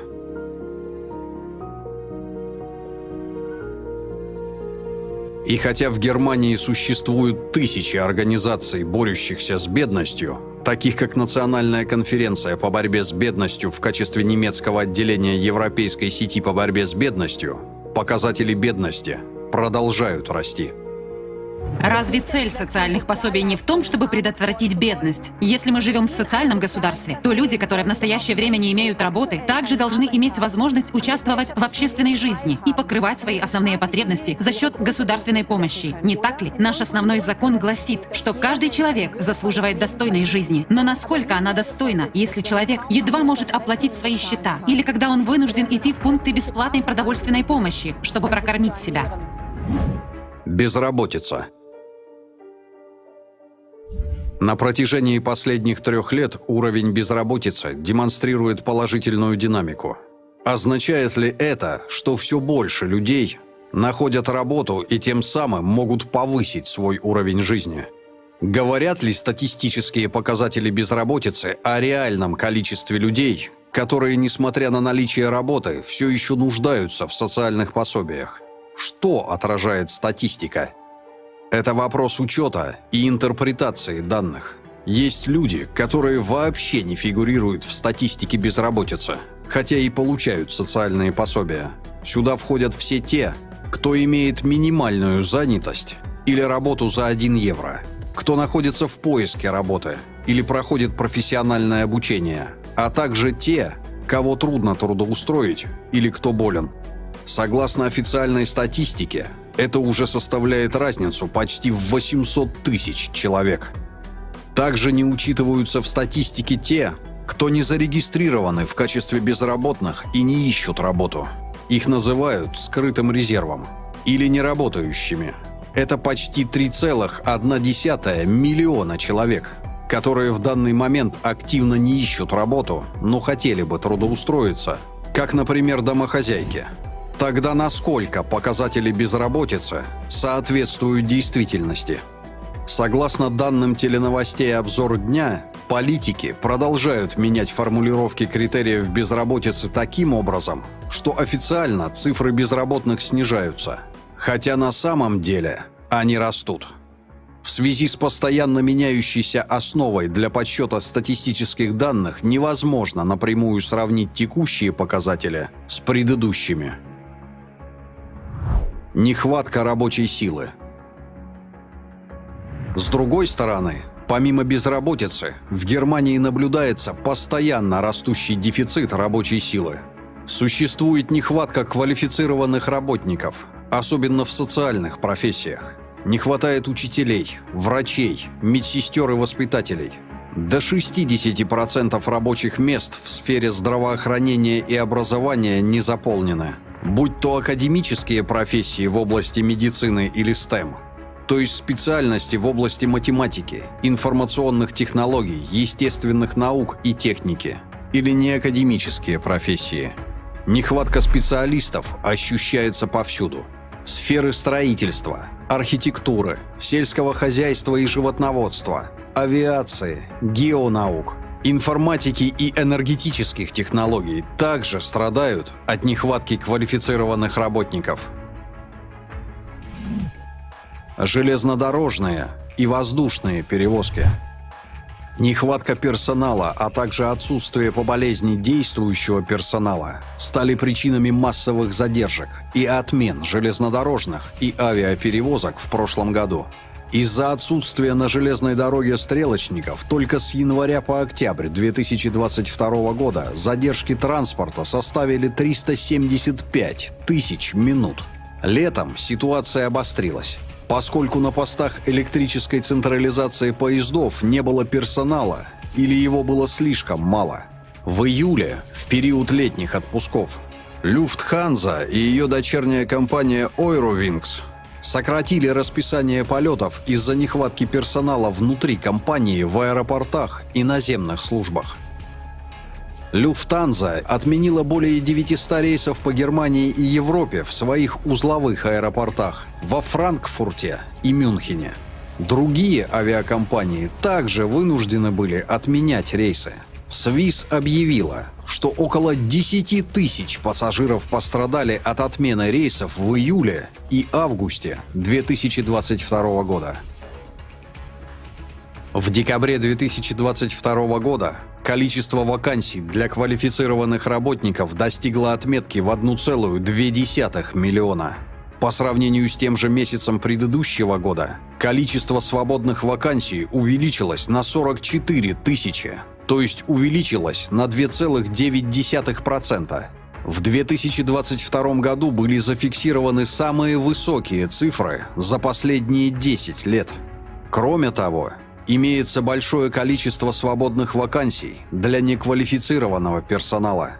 Институт немецкой экономики ИВА опубликовал в 2019 году результаты исследования, в котором было установлено, что из 753 рассмотренных профессий более половины страдают от нехватки кадров.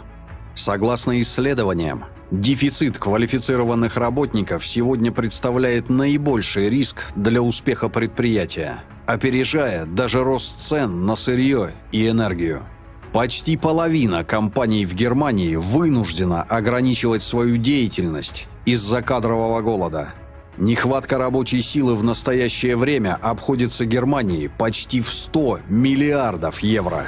Странно. С одной стороны, у нас большое количество людей, ищущих работу. А с другой, наблюдается огромная нехватка квалифицированных специалистов во многих отраслях, что препятствует контакту людей, ищущих работу, с потенциальными работодателями, которые не могут найти сотрудников. Это кажется абсурдным. Рынок жилья. Общий кризис охватил и рынок жилья. Жилья не хватает. Немецкий рынок находится в состоянии острого дефицита. Уже в 2020 году 8,5 миллионов человек в Германии жили в переполненных квартирах. Эта проблема продолжает расти. Эксперты Deutsche Bank уже бьют тревогу. Они ожидают беспрецедентный дефицит жилья и резкий спад строительства в Германии в 2023 году. Сдерживание роста арендной платы также мало помогает.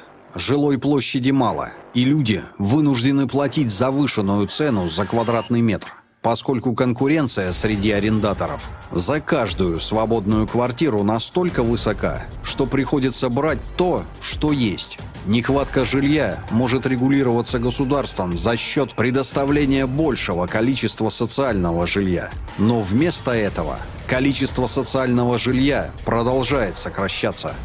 В период с 2006 по 2019 год количество социального жилья сократилось с 2,1 до 1,1 миллиона. Около половины государственного социального жилья перешло в частную собственность. Кроме того, строится все меньше и меньше новых зданий. Дефицит поставок во время пандемии привел к росту цен на строительные материалы, от дерева до стали. Затем появилась нехватка строителей и, наконец, резко возросла стоимость отопления. Из-за растущих процентных ставок все меньше людей могут позволить себе покупку жилья. В Германии каждый ребенок при рождении получает налоговый номер. Но, видимо, никто не думает о том, что однажды ребенок пойдет в школу. Иначе как можно тогда объяснить тот факт, что во многих городах детей ждут старые здания школ, нуждающиеся в капитальном ремонте? Плесень на стенах, туалеты, нуждающиеся в ремонте, и сломанные системы отопления. Многие школьные здания не ремонтировались десятилетиями. В 2017 году уже сообщалось о полуразрушенных школах Германии. Сейчас, спустя 5 лет, продолжают появляться доклады об их катастрофическом состоянии.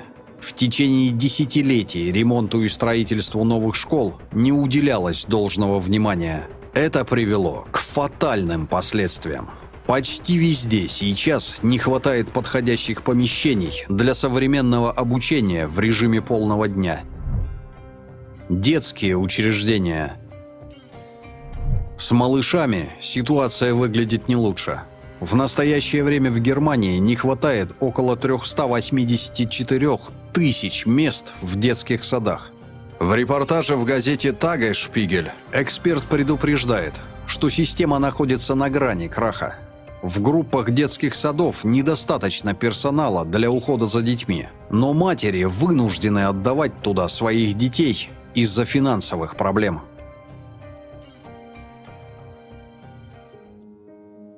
Образование.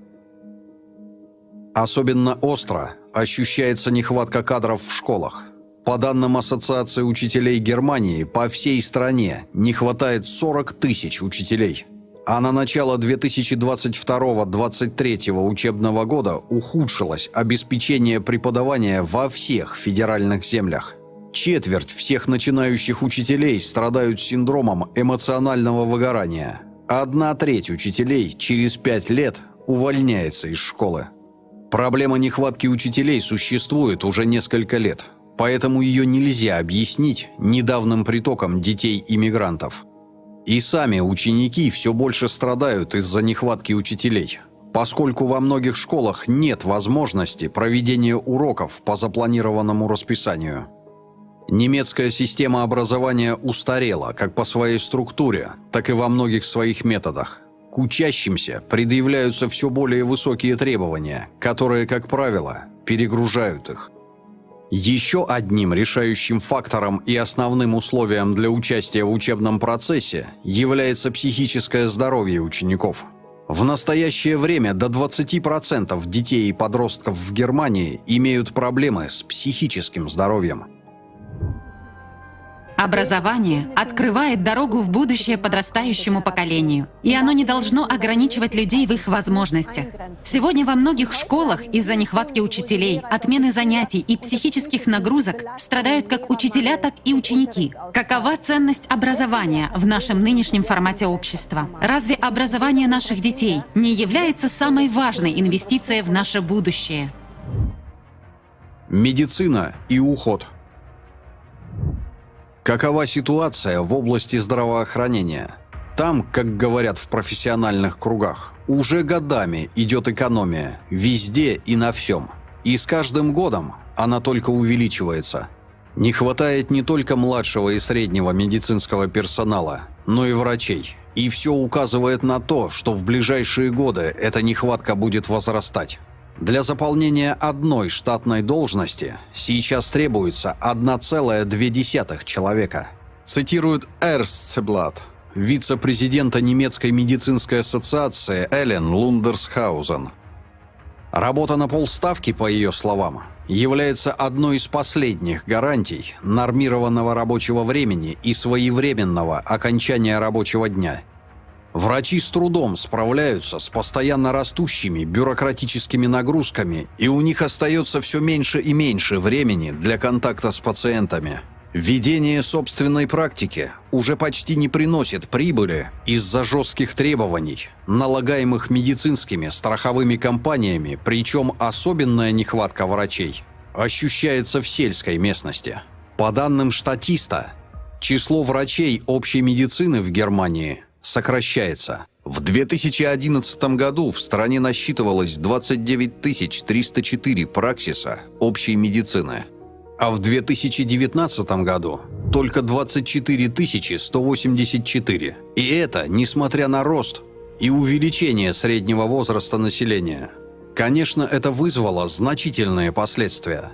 Длительное время ожидания приема у врача, некачественная диагностика и недостаточное уделение времени пациентам. Прибавим к этому все более строгие требования к врачебной деятельности. Все это приводит к постоянному ухудшению медицинского обслуживания. Каково положение дел в клиниках? Несмотря на возросшую потребность в них, во время пандемии в 2020 году 25 больниц в Германии были закрыты по финансовым соображениям. 27 декабря 2022 года журнал Эрстцеблат сообщил, что согласно данным немецкой ассоциации больниц ДКГ, клиники Германии в 2023 году столкнутся с беспрецедентной волной банкротств. На наши больницы в 2023 году обрушится волна банкротств, которую вряд ли удастся остановить, сказал глава ассоциации Геральд Гасс в интервью изданию Redaktionsnetzwerk Deutschland. В 2022 году процесс закрытия больниц в Германии продолжился. К концу года 13 больниц навсегда закрыли свои двери. С начала пандемии в 2020 году, таким образом, исчезло в общей сложности 40 больниц.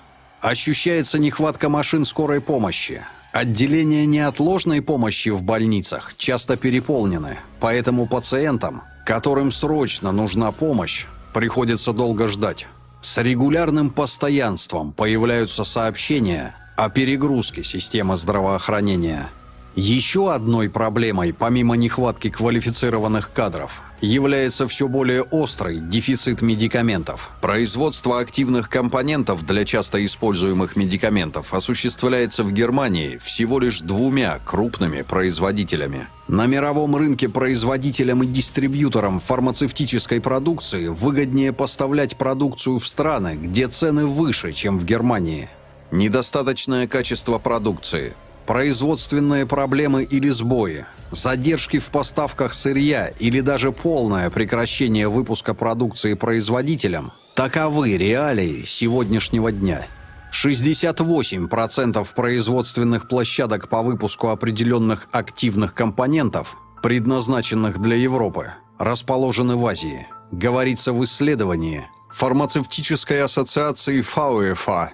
Высокая зависимость Европы от азиатских производителей активных компонентов создает дополнительные проблемы. Журнал «Фокус» опубликовал в октябре 2022 года список медикаментов, пострадавших от нехватки поставок. В этот список попали около 300 препаратов. Это была лишь некоторая информация о нашей нынешней системе здравоохранения. Медицина не должна быть подчинена максимизации прибыли. Больницы закрываются, несмотря на растущую необходимость мест в стационаре. Врачи подвержены тяжелым нагрузкам из-за сложных и стрессовых условий труда. Разве жизнь и здоровье человека не должны быть на первом месте? А как обстоят дела с психическим здоровьем населения? Психическое здоровье. О тревожном развитии событий свидетельствует также рост числа депрессий и других психических заболеваний в Германии. Их уровень составляет 5,2%, что выше, чем в большинстве других стран. В 2022 году Германия заняла 16-е место в списке стран с самым высоким уровнем депрессий. В нашей стране депрессией страдают более 11% женщин и 5% мужчин.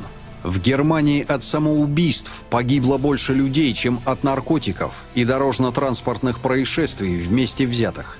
Большинство этих самоубийств было вызвано депрессией, лечение которой часто было неполноценным из-за отсутствия мест для терапии. По данным Федеральной палаты психотерапевтов, среднее время ожидания места для прохождения психотерапевтического лечения в Германии составляет 20 недель. Насилие. Одним из основных страхов, разделяемых многими людьми и особенно родителями, является страх перед насильственными преступлениями. В августе 2022 года в телевизионной передаче «Обзор дня» сообщалось, что в прошлом году в Германии жертвами сексуального насилия становились в среднем 49 несовершеннолетних в день. Рост распространения, приобретения, хранения и производства изображений сексуального насилия за последний год составил 53%.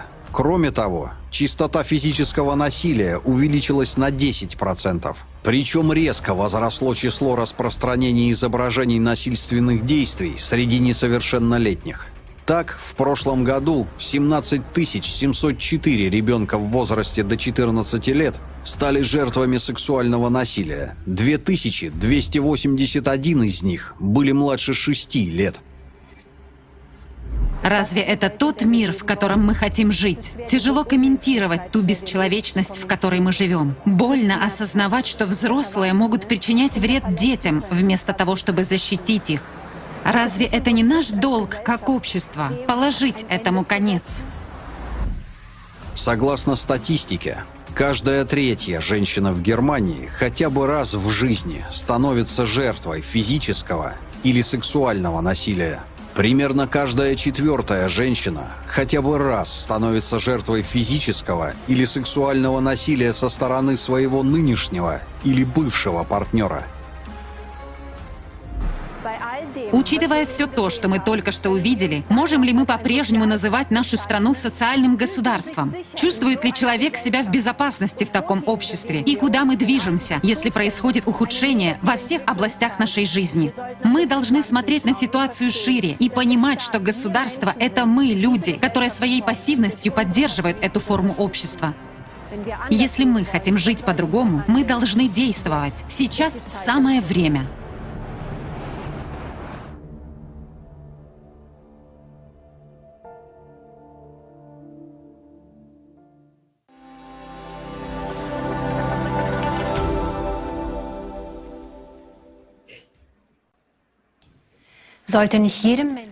Разве не должен каждый иметь право на достойную и безопасную жизнь?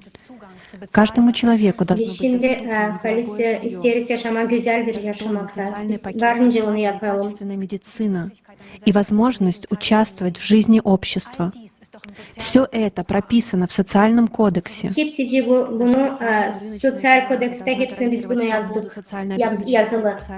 Bizim sosyal ekonomiyamız bugünkü günde pek önemli sosyal doğruluklara. Şimdi biz lazım anlayalım hani hepsici daha öte doğru gider bu amaçlara. Biz görüyoruz ne kadar kaliteli bu bugünkü günün içinde tüketici format toplumunda yardım eder bize ayırma angı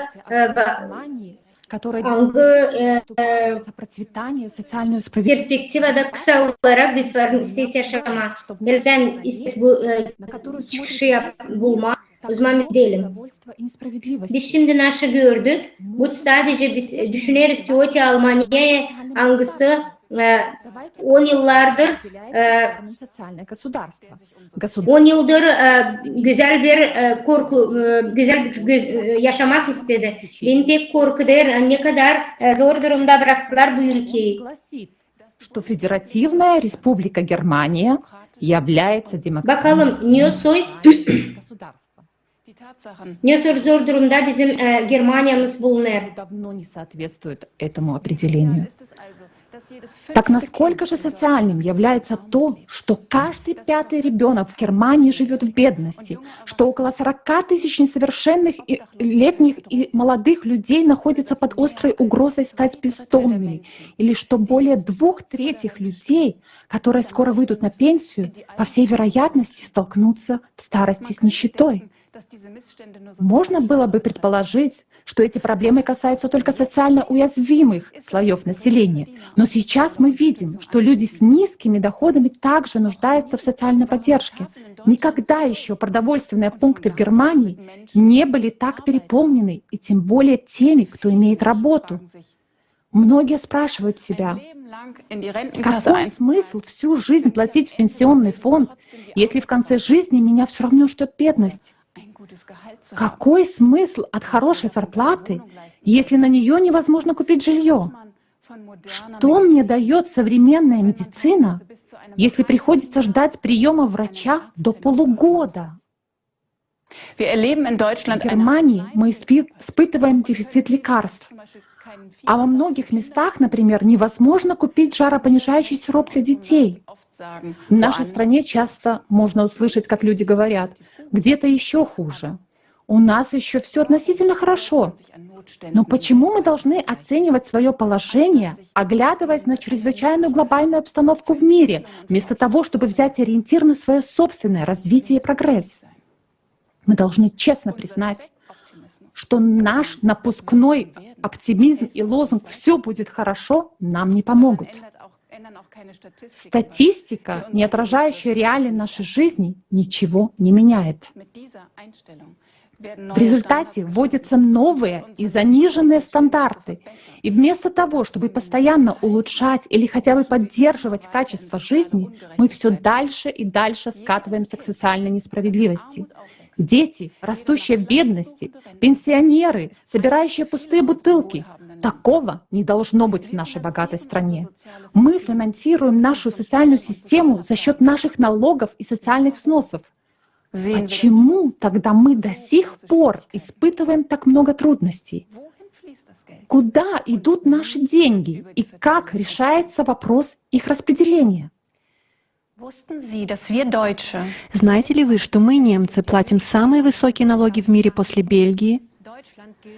Поэтому Германия считается страной с высоким уровнем налогообложения. Это результат недавнего исследования Организации экономического сотрудничества и развития ОСР. ОСР ежегодно сравнивает налогообязательства и обязательства сборов стран-участниц. Согласно исследованию, Германия занимает печальное второе место в мире по уровню налогов и сборов. Только в Бельгии людям со средним заработком приходится платить еще больше налогов и сборов, чем в Германии. Весь федеральный бюджет финансируется почти исключительно за счет наших налогов. В 2022 году налоговые поступления в Германии составили около 815 миллиардов евро. Тем не менее, 3/4 жителей Германии с удовольствием удовольствием платят налоги, потому что государство может использовать эти доходы для обеспечения хороших условий жизни и безопасности граждан. Но почему же тогда у нас нет средств на детские сады, высококачественное школьное оборудование или медперсонал? Налоговое законодательство Германии очень сложное. В основном это связано с более чем 40 различными видами существующих в Германии налогов, несмотря уже о бесчисленных законах и директивах о том, кто за что и в каком размере должен платить налоги. Поэтому очевидно, что не все люди понимают, как работает налогообложение. Как многие знают, каждый работающий человек платит подоходный налог. Это означает, что наша зарплата облагается налогом. Когда мы на эти деньги делаем покупки, мы снова должны заплатить налог на добавочную стоимость. На самом деле, помимо прямых налогов, существуют также косвенные налоги, которые мы даже не замечаем в повседневной жизни. На следующем графике показано несколько примеров. В общей сложности мы отдаем от 60 до 70% своего дохода в виде многочисленных налогов. Мы забываем, что денежное отчисление — эквивалент времени и энергии нашей жизни, время, в течение которого мы не можем побыть с семьей или позаботиться о своем здоровье. Потребительский формат нашего общества заставляет нас много работать и отдавать большую часть заработанных денег, но, несмотря на это, наши социальные проблемы остаются нерешенными. Несмотря на большие налоговые сборы, у Германии есть долги. Если федерального бюджета не хватает, государство берет деньги в долг. Знаете ли вы, что каждый житель Германии имеет долг в размере 30 тысяч евро, даже не зная об этом? Государственные долги — это наши долги, ваши и мои, без нашего на то согласия. Допустимо ли брать кредиты для другого человека, не спрашивая его? В нашей частной жизни это было бы немыслимо, но это делается по отношению ко всему населению страны. Представьте себе, что теперь у вас есть право политического голоса. Вы могли бы голосовать за то, на что будут расходоваться деньги, какие законы принимаются или какие меры устанавливают для улучшения жизни людей. Согласились бы вы, например, с решением возложить самое тяжелое налоговое бремя на средний класс, который составляет 2/3 населения Германии? Средний класс, малые и средние предприятия вносят значительный вклад в финансирование государственных расходов, выплачивая высокие налоги и взносы на социальное обеспечение. Знаете ли вы, что в то же время Германия остается страной с низким уровнем налогообложения для особо состоятельных людей? Хотя налогообложение предприятий относительно высокое, транснациональные корпорации в огромных масштабах обходят честную выплату налогов через фиктивные фирмы в налоговых оазисах или используют налоговые уловки и лазейки. Если бы эти деньги не проходили мимо казны, у нас было бы гораздо больше налоговых поступлений в федеральный бюджет. Какой бы был эффект? На эти деньги можно было бы решить проблемы во многих сферах и помочь людям. Почему мы вообще допускаем такую несправедливость? Потому что корпорации следуют правилам системы потребительского формата. Они просто пытаются заработать максимум возможной прибыли. А простым людям приходится нести самое большое бремя и платить за это своей жизнью, здоровьем и тяжелым трудом. Виноваты не крупные корпорации, а сама система, построенная на таком принципе несправедливости. Дополнительным бременем для среднего класса является инфляция. Она привела к тому, что средний класс уже сократился за последние годы и находится под давлением. Предприятия малого и среднего бизнеса уже не знают, будут ли они существовать в следующем году. Растут производственные расходы, повышается стоимость энергии, увеличивается арендная плата и процентные ставки по кредитам для предприятий. Что это означает конкретно для нас, людей? При 10% инфляции ваш годовой доход уменьшается на 1 месячную зарплату. Это можно легко подсчитать, не будучи математиком. Это именно те деньги, которых не хватает, например, на отпуск. Эксперты говорят, что инфляция только началась. А если мы ничего не предпримем, то когда эти процессы усилятся, их будет трудно остановить. Вскоре мы более подробно рассмотрим искусственность кризисов и покажем, что формат потребления запрограммирован на создание кризисов и инфляции. Каковы последствия для нашей страны? Если средний класс будет сокращаться, то и экономика будет стагнировать. Меньше будет тратиться, меньше будет производиться. Уменьшится налоговое поступление, меньше денег будет в федеральном бюджете и, соответственно, меньше бюджета на социальные услуги. Обедняя средний класс, Германия обедняет себя и теряет свою опору. В то время как крупные предприятия переносят производство в другие страны, потому что в нашей стране слишком высоки затраты на энергию и производство, небольшие предприятия, связанные обязательствами, должны страдать. В результате мелкие предприятия разоряются, и количество рабочих мест все больше сокращается. А что потом происходит с людьми, когда они выпадают из среднего класса? Хочется надеяться, что эти люди не скатятся в нищету. Как мы видим, разрыв между богатыми и бедными увеличивается. Во время кризисов большая часть населения беднеет, за исключением тех немногих, кто может извлечь из этого прибыль. Ярким примером являются энергетические концерны, получившие огромные прибыли во время энергетического кризиса. Кризисы последних лет не являются единственной причиной такого развития событий. Они являются сопутствующим фактором потребительского формата.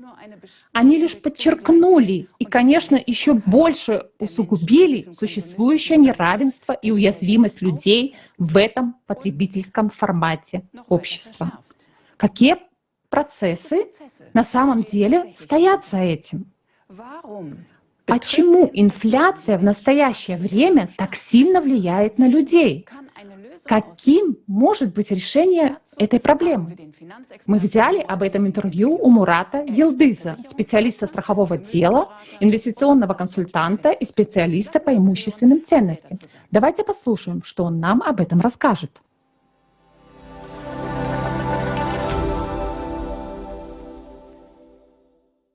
Тема, которая больше всего обсуждается сейчас и обсуждалась в последние годы, это инфляция.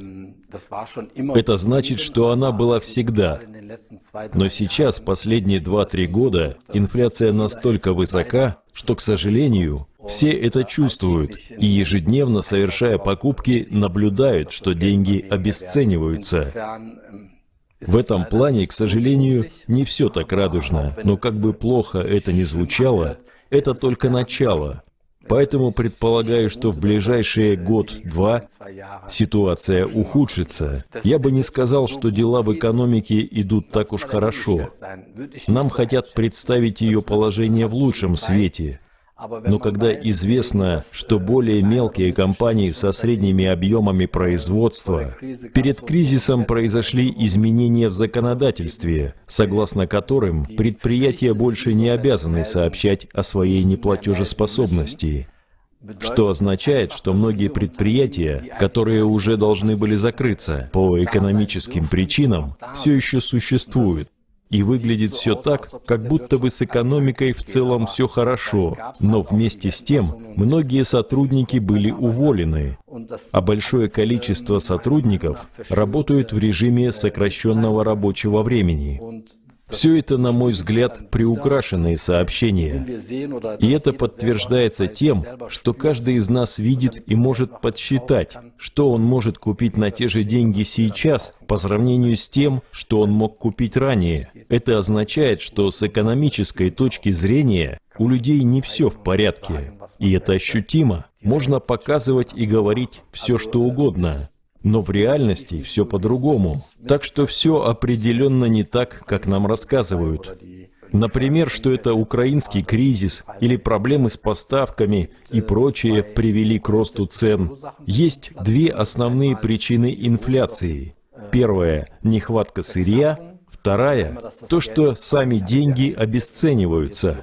А если разделить первую причину, дефицит сырья, на составные части, то можно обозначить еще два вида инфляции. Первый – инфляция спроса, когда определенная продукция очень необходима, но ее не хватает. В таком случае продукт автоматически становится немного дороже. Но это вполне естественно. Рынок отражает сам себя. И второй – это инфляция себестоимости. То есть, если производство определенного продукта обходится дороже, Например, фермер выращивает помидоры, огурцы и так далее. Но теперь ему приходится платить в 2 раза больше за дизельное топливо. Тогда себестоимость продукции автоматически повышается.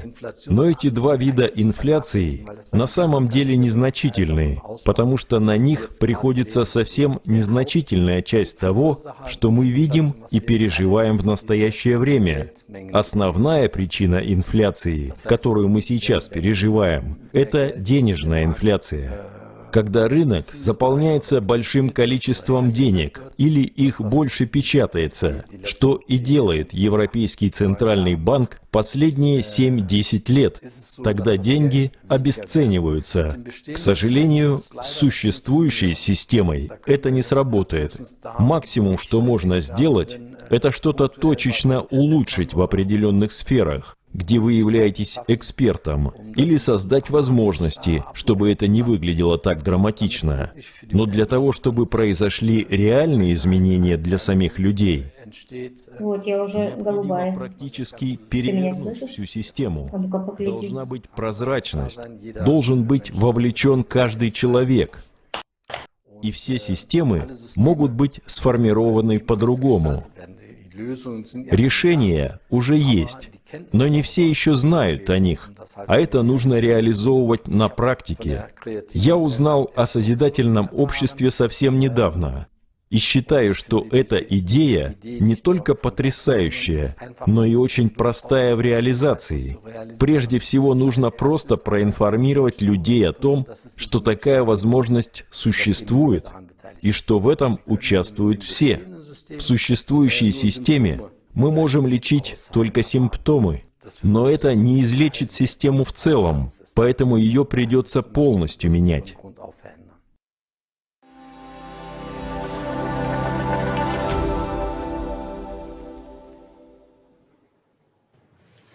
Почему существующий формат нашего потребительского общества не подходит для решения общественных проблем? Ведь на самом деле ясно, в чем заключается несправедливость. Когда мы говорим о потребительском обществе или о потребительском формате, мы не имеем в виду, что люди должны отказаться от потребления товаров или услуг или от удобств. Мы используем этот термин, потому что с его помощью мы описываем деструктивную ориентацию общества. Потребительское общество — это общество, которое не служит защите человеческой жизни и общему улучшению качества жизни, а направлено на увеличение прибыли и сохранение власти единиц, соглашаясь при этом с угнетением и эксплуатацией. Уважаемые телезрители, мы однозначно видим, что у нас уже не социальная рыночная экономика, а все больше и больше чистая рыночная экономика, где есть для каждого товара и услуги есть рынок, даже когда речь идет об экзистенциальных сферах нашей жизни. Таким образом, все вопросы в нашем обществе теперь сводятся только к оптимизации цен и максимизации прибыли. Какое влияние оказывает непрерывное расширение рыночных подходов на экономику и общество Германии? Из-за недостаточной рентабельности или отсутствия финансирования клиники вынуждены закрываться, сокращаться койко-места, справляться с нехваткой персонала. В то же время получают допуск к применению все более дорогие медикаменты, и фармацевтические компании получают миллиардные прибыли. Мы платим за электричество второе по дороговизне не только в Европе, но и во всем мире, в то время как наше электроснабжение становится все более ненадежным, и уже сейчас нам придется готовиться к массовым отключениям. Не у каждого на территории 1/5 части Германии есть возможность пользоваться мобильной связью, поскольку операторам мобильной связи нерентабельно расширять сети по всей стране. Кроме того, мы ежегодно вывозим в другие страны 700 тысяч тонн отходов, потому что там их переработка обходит дешевле. Однако в большинстве случаев они оказываются на свалках или даже в море. Мы импортируем продукты питания, произведенные с использованием принудительного или детского труда, потому что они дешевле. Почему мы каждый день сталкиваемся с подобным абсурдом? Ответ всегда и везде один и тот же. У нас не хватает денег на решение насущных проблем. И так обстоит дело не только в Германии. Во всем мире люди сталкиваются с абсурдом и недовольством и получают один и тот же ответ. У нас не хватает денег. Мы всегда думаем, что другие страны должны подстраиваться под наши высокие стандарты, чтобы решить свои проблемы. Но даже у нас нет достаточно средств, чтобы решить наши проблемы. Но так ли это на самом деле? Разве мы не можем в течение стольких лет найти подходящее решение как в Германии, так и за рубежом? И это несмотря на то, что у нас есть столько экономистов, экспертов и консультантов. Давайте теперь посмотрим на некоторые цифры в глобальном масштабе. Все они получены от известных исследовательских институтов и международных организаций. Чтобы устойчиво покончить с голодом в мире, нам необходимо дополнительно 33 миллиарда долларов в год в течение следующих 10 лет. Для обеспечения социальной защиты детей, матерей, пенсионеров и людей с ограниченными возможностями во всех развивающихся странах нам необходимо дополнительно 480 миллиардов долларов в год. Для обеспечения всеобщей системы здравоохранения во всех развивающихся странах для 6,6 миллиарда человек нам необходимо дополнительно 707 миллиардов долларов в год. Итого 1,2 триллиона долларов в год. Это довольно большая сумма, которую мы, очевидно, не можем себе позволить.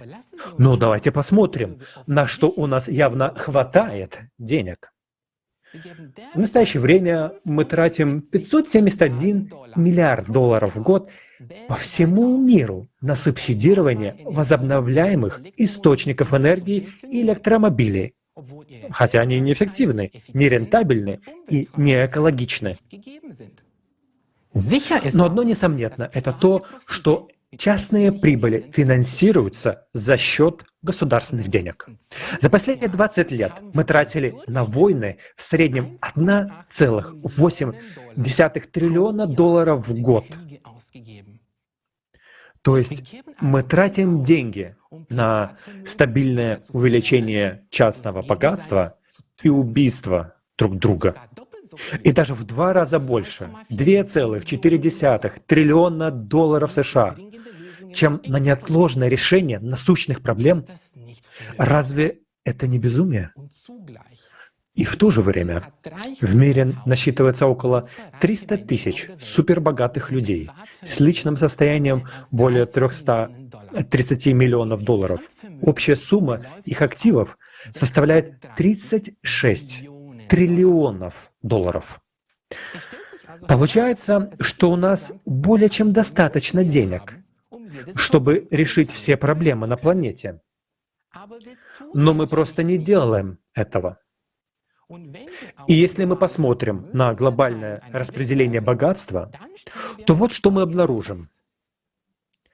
1% самых богатых людей владеют почти 50% мирового капитала. 12% самых богатых людей владеют почти 90% мирового капитала. Самые бедные 55% людей на планете не имеют почти ничего. Давайте теперь посмотрим на распределение капитала в Германии. В нашей стране частный капитал составляет в общей сложности более 15 триллионов евро. Однако он распределен крайне неравномерно. 10% самых богатых немцев владеют более 50% всего капитала. 20% самых богатых немцев владеют почти 80% всего капитала.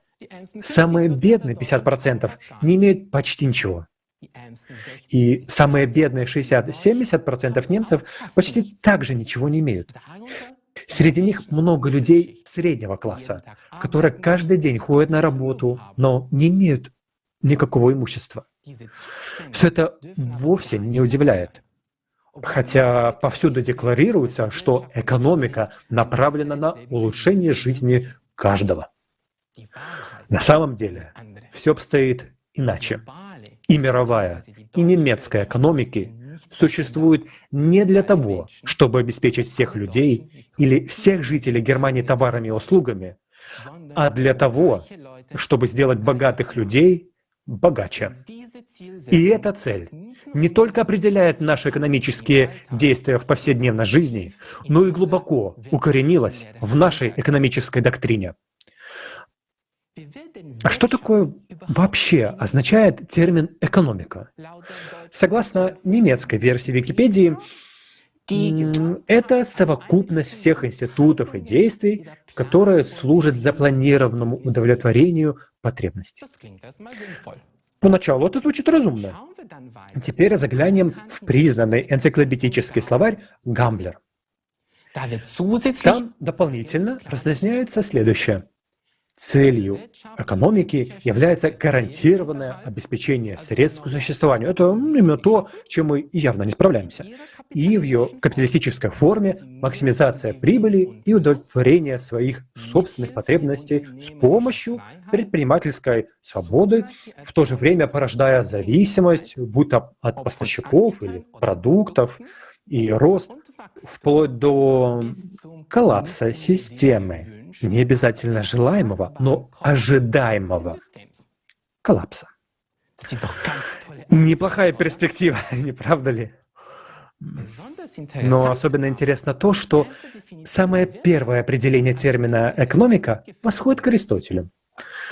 Там он приводит различие между экономикой, в переводе с греческого «с домоуправления» или ведения хозяйства для удовлетворения базовых потребностей, и хрестоматикой, искусством приобретения богатства. Так чем же мы занимаемся? Экономикой или хрематистикой? Известный американский экономист Милтон Фридман в 1070 году опубликовал в газете New York Times эссе «Доктрина Фридмана. Социальная ответственность корпораций означает увеличение их прибыли». В нем он утверждает, что корпорация не несет социальной ответственности перед общественностью или обществом. Ее единственная ответственность перед акционерами. Какая это наглость! Значит, нет никакой ответственности перед пациентами в больницах, потребителями электроэнергии, мобильной связи, другими словами, перед нами, людьми. Как же это бесчеловечно! А как мы организуем так называемую экономику? В соответствии с взаимодействием между спросом и предложением. Всем известно, рост предложения ведет к падению цен, рост спроса к росту цен. Но последствия этого контрпродуктивны до абсурда. Если у нас высокий уровень производства или перепроизводства, например, в сельском хозяйстве, мы должны быть счастливы, что мы имеем больше. Но для производителей или фермеров в нашем примере это печальная новость. Если цены падают, сильно падают, и они зарабатывают меньше, чем при нормальном производстве или урожае. Когда мы сталкиваемся с кризисом или дефицитом, это благословение для тех немногих поставщиков, у которых все еще есть этот товар на складе. И они могут продавать его по очень высоким ценам. В то время как большинство голодает или страдает, и единицы наживаются. Именно это произошло в 2020 году с медицинскими масками. Высокий спрос, вызванный требованием закона об обязательном ношении масок, привел к повышению цен в 5 раз. Как же это было подло и удручающе, в конце концов. В XVIII веке шотландский экономист Адам Смит, основатель классической экономики, ввел понятие «невидимой руки». Предполагается, что в рыночной экономике невидимая рука Это ненаблюдаемая сила, которая автоматически приводит спрос и предложение в равновесие. Только за последние 100 лет у нас было около 20 экономических кризисов. Где была эта невидимая рука все это время, когда миллионы людей потеряли работу, дома, здоровье, счастье и надежду? Хотим ли мы продолжать полагаться на невидимую руку в нынешнем и грядущем экономическом кризисах? Действительно ли мы хотим рынка для всей нашей жизни? Хотим ли мы продолжать стремиться к максимизации прибыли вместо обеспечения средств к существованию? Посмотрите, как парадоксально устроена экономика. Планирование осуществляется на каждом уровне. В семье, на малом или среднем предприятии, в корпорации, в государственном бюджете. А на самом высоком уровне, в национальной экономике, невидимая рука должна регулировать события на Biz görüyoruz yani başka bir yerden insanlar lazım yönetsin birisi. Nice bizim aklımızla, Alman aklımızla varınca bunu yapma. Nice hani biz isteriz korkusuz, güzel bir yaşamakta yaşama, kontrolsüz. Bizim Alman halklar korporasyasında. Эти корпорации... Var kimleri işlerler yüzlerce, milyonlarca insan. Bu korporasyonlar işlerler daha işler ne kadar çok büyük millet korporasyası. Onlar pek büyük profesyoneller. Onlar hepsine planlayıp gidiyorlar da tutunurlar kendi planlarından. O hep böylece de ekonomika doktrinasına uyumlu. Bu doktrina söyler hani bize lazım hepsi iyiliklerimizi formalite etme. Biz lazım üsteleyelim de ıslah yapalım onları. Nasıl olur ekonomikada? O ekonomika kırılır, yok olur. Bütün banklar, korporasyonlar sistemaya pek bağlı. Ekonomik krizisinin içinde 2008. yılında büyük privatizasyon yapıldı. Yoksullar da sosyal olarak yaptılar. Korporasyonlar büyük varlık aldılar, büyük yüksek varlık elde ettiler. Biz yapalım hani bu korporasyonların kötü koşullarını üstlenelim. Bu hiç pazarlama ekonomikası değil. Bu sosyalizm pek zenginler için hem de kapitalizm pek yoksullar için.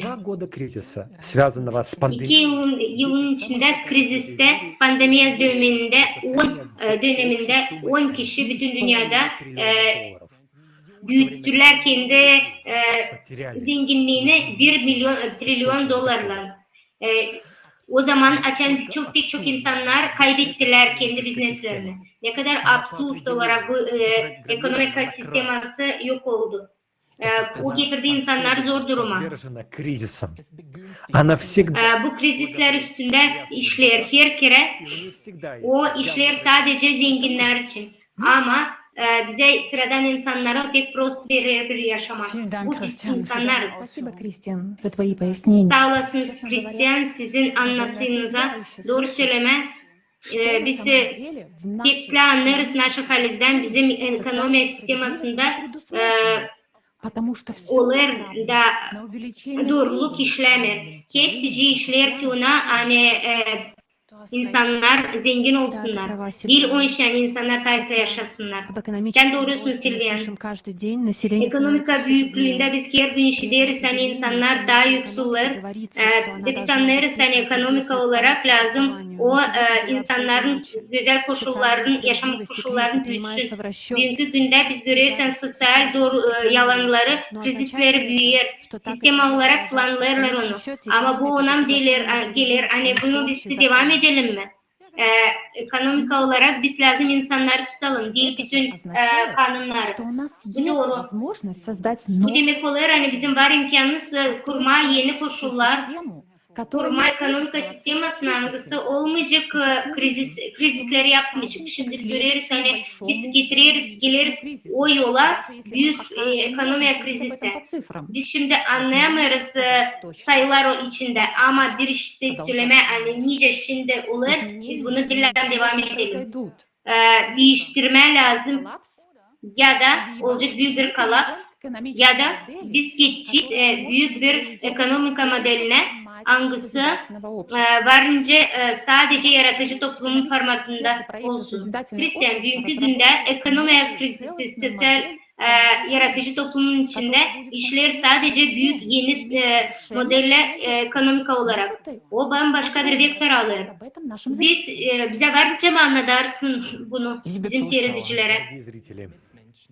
Нам всем Bugünkü günde bir insanlık olarak bize lazım yeni bir ekonomik modeli. Angısı bize garanti verir hepsimize. Angısı verecek bize pek büyük bir gelişme. Bana pek sık soruyorlar. Varınca bunu yapma. Historiada yok öyle bir örnekler. Ama varınca. Bunu varınca yapma da bunu lazım yapma. Biz lazım bir koşul yapalım. Hepsimiz lazım toplanalım yaratıcı toplumun içinde. Nerede insanların yaşaması pek büyük bir varlık eder. Nerede bütün politika, ekonomik, sosyal oluşları halizden önlendirili bizim insanlık yaşamamızı iyileştirmeye adına. Bizim serbestlerimiz korumamız, bizim sağlığımız. Абсолютно прозрачном и Bunu varınca sadece uzman açık hem de nerede yok liderler bir toplumun içinde. Biz görüyoruz ne kadar konstruktif koşullardan ne kadar bu toplumun içinde kuralların içinde ama lidersiz varınca yapma. Yüzyıllarca bu tür koşullar yoktu. Ekonomik sistemi sadece liderlerin maksimum varlık oluşuna yönlendirildi ve biz kaybettik. Bugünkü günde biz yetiştik öyle bir büyük teknoloji serisine angısı açar bize bambaşka imkanlar. Bu informasyon angısını siz şimdi işittiğiniz pek önemli bizim yaşamak için. Поэтому, пожалуйста, Ve yalvarıyorum bakın daha dikkatli. Nice biz bunu öğreneceğiz, nice biz bunu işlettireceğiz bizim bu ekonomik modeli. Bitki bir amaç olarak yaratıcı toplumun o bir üretilme, tekisle bir yaşam seviyesi hepsi insanlar için. Biz laf ederiz, söyleriz pek büyük medisina hizmetleri, okuma, yaşam, yeme, giyim, her bir insan elde edecek en güzel büyük standartların kalitesi. Görün ne kadar stabil bir ekonomika, hiç krizisiz, korkusuz yarınki gün için. Bütün insanlar planetede elde edecek stabil bir para, aylık parası. Eğer bir insanın var olacak elinde vakit hem de bir sürü koşul.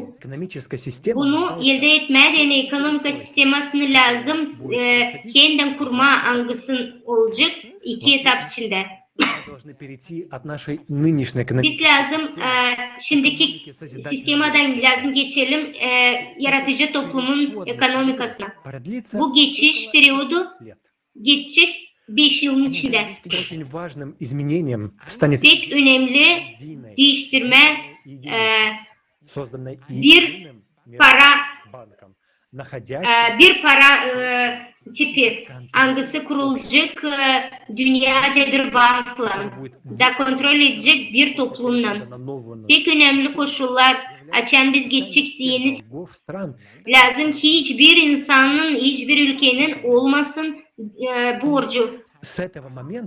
O vakitten sonra dillen olmayacak verme insana borç procentla. Geleceğim size lazım para siz alırsınız sonra da hep o rakamı hep o sayıyı da verirsiniz geri.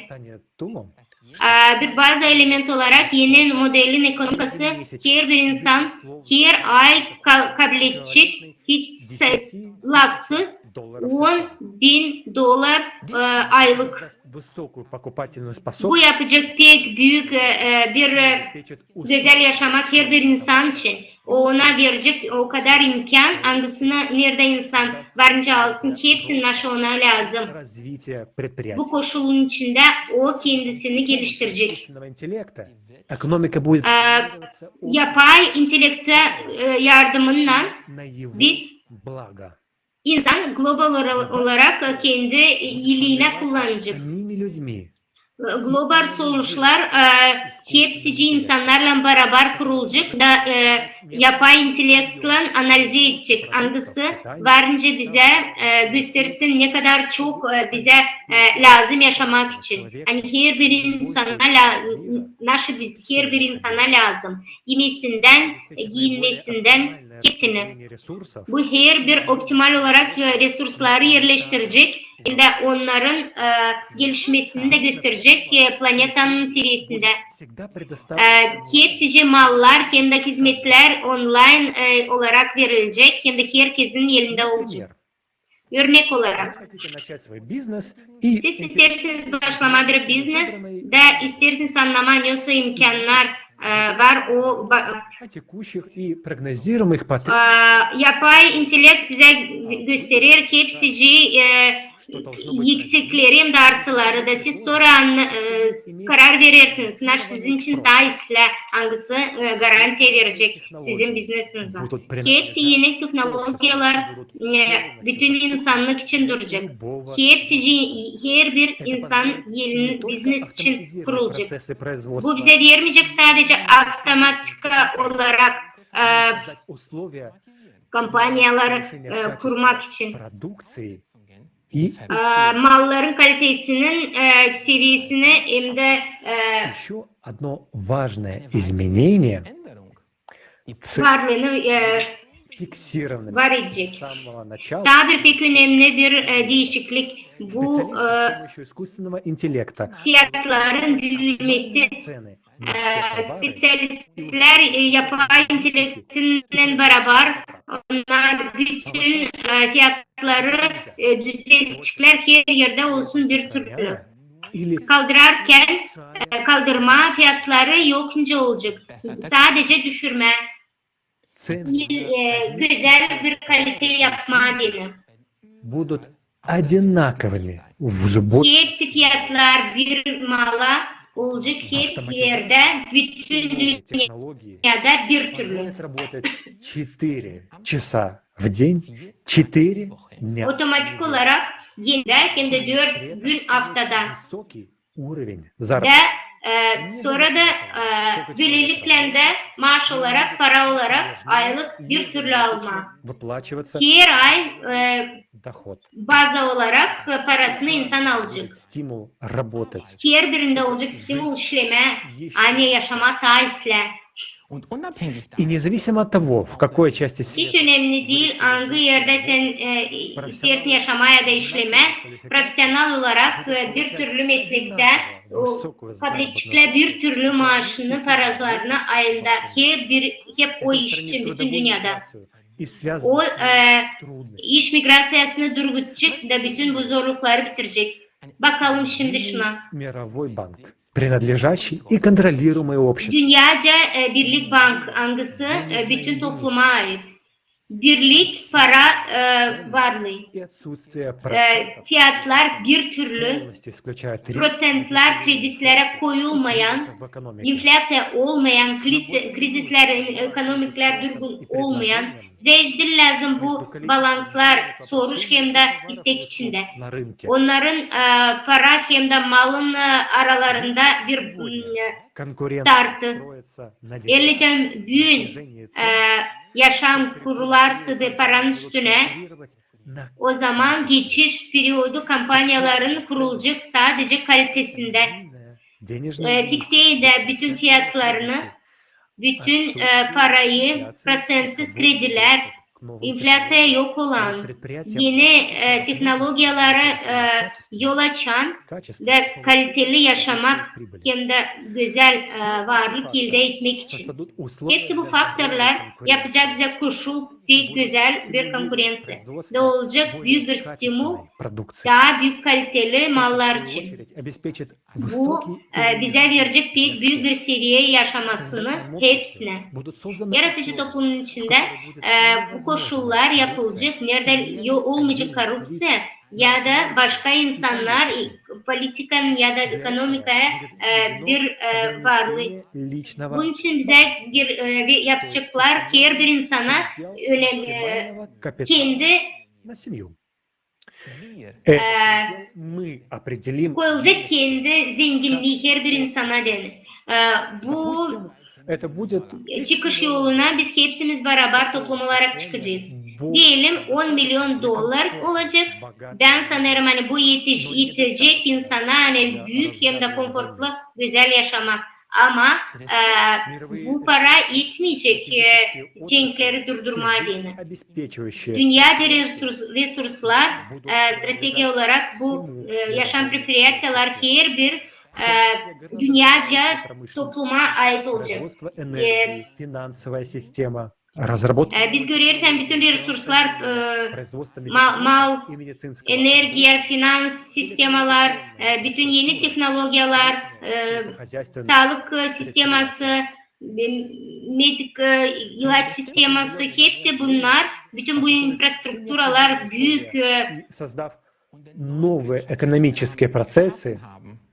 yeni ekonomi proseslerini biz kurarsak, görüyoruz hani biz varınca yeni ekonomika kuralım, geçiş periyodunda yaratıcı toplumun içinde.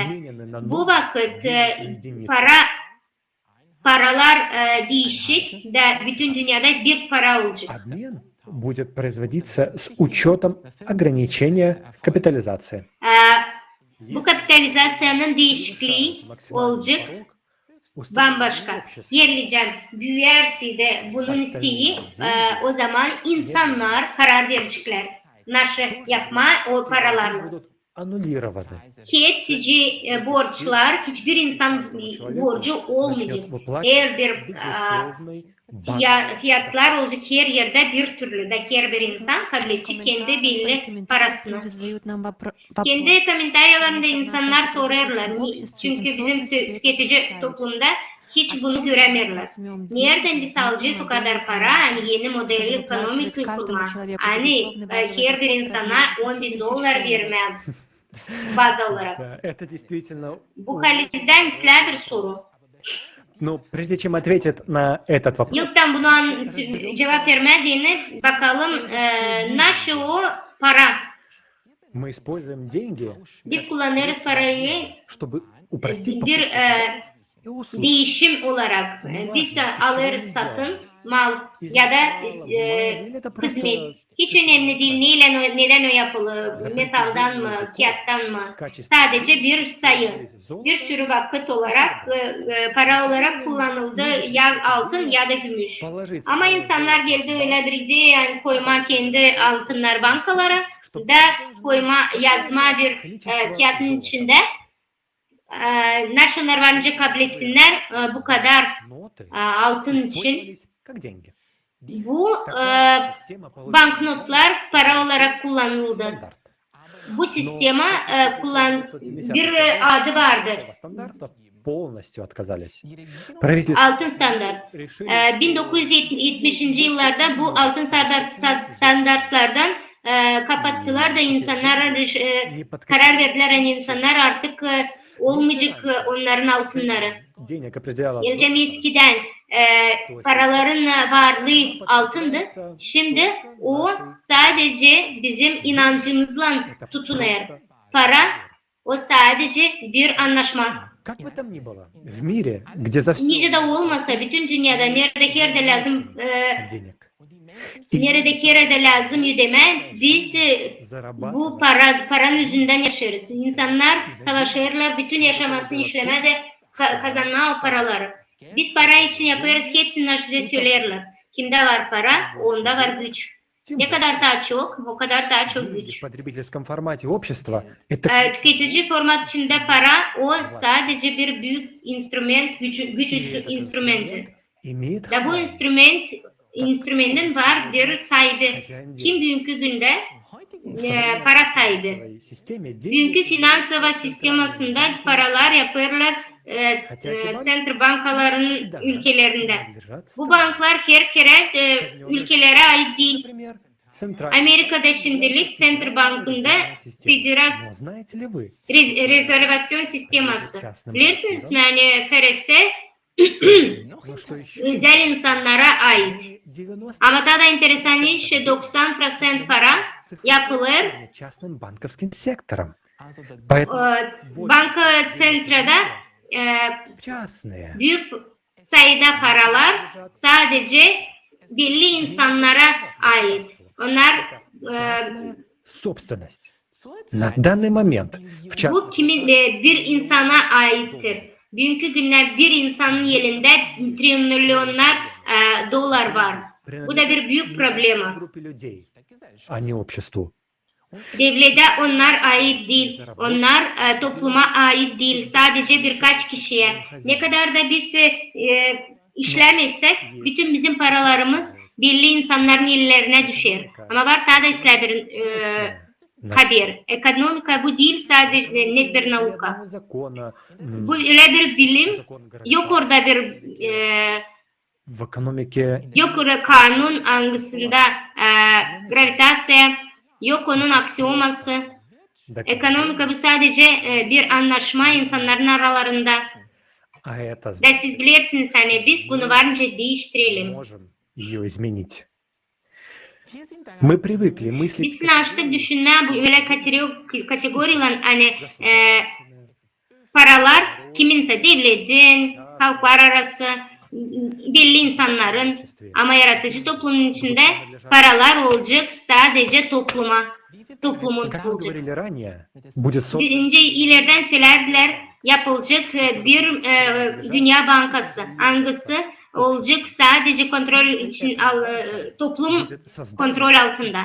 Onların fonksiyonu olacak sadece yapmak hem de dağıtma parayı sadece insanların lazımlı koşullarına. единая денежная единица. Yeni birlik para üretilecek.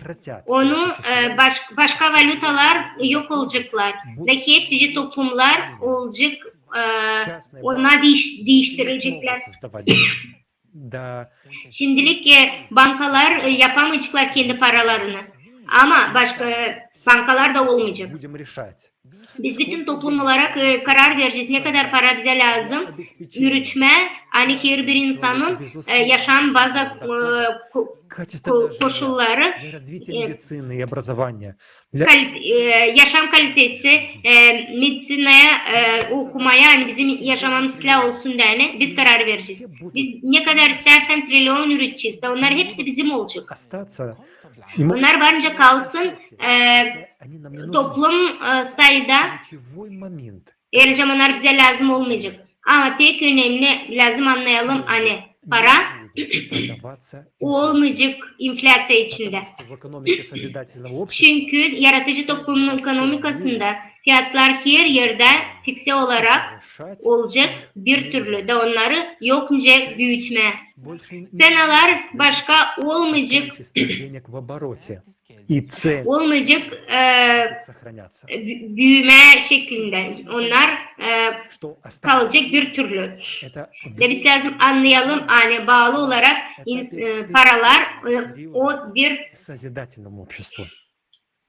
zamanlama Особенно важно понять. bir zamanlama ortası. Biz pek lazım anlayalım hani yaratıcı toplumun içinde ekonomikası bu pek garmonik olarak global olarak ekonomika modeli. Bunun prensipleri angları şimdi naşrısla ettik. Varınca işlesinler sadece birlik içinde. Bütün dünyada sadece bir ya da birkaç yeni ekonomika prensipleri olmayacak, işlemeyecek. Hiç bakmadan, birbirine bakmadan.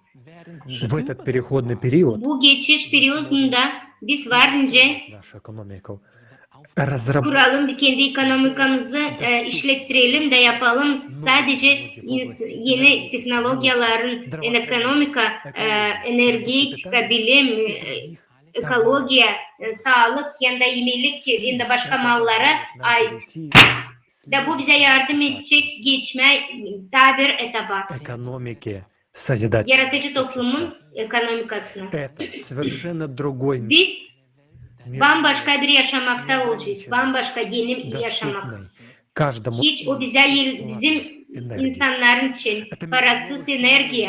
Bu yeni bir yaşam teknolojisi hangisi malları üretir, hangileri yemeği üretir, hangisi üretecek bizim elementer parçacıkları.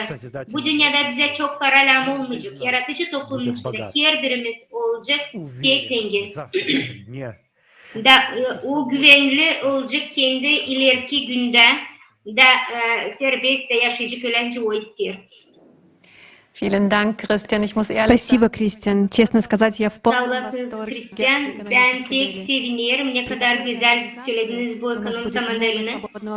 Bunu yapma adına bizde olacak pek çok которым мы могли бы vakit, посвятить себя hobimize, vakitimize, hangisini biz varınca verelim bütün kendimize, korkmadan, hani biz varınca и возможности для yoksullukta развития в kalalım. созидательном обществе. Biz varınca geliştirelim kendimizi. Ama bugünkü günde bu sistemde öyle bize perspektivalar yok.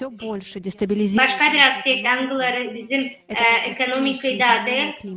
Bu değişiklik, klimat değişiklikleri. 2022 года экстремальные Daklatlara göre global risklere bakarsak основными угрозами для мировой экономики.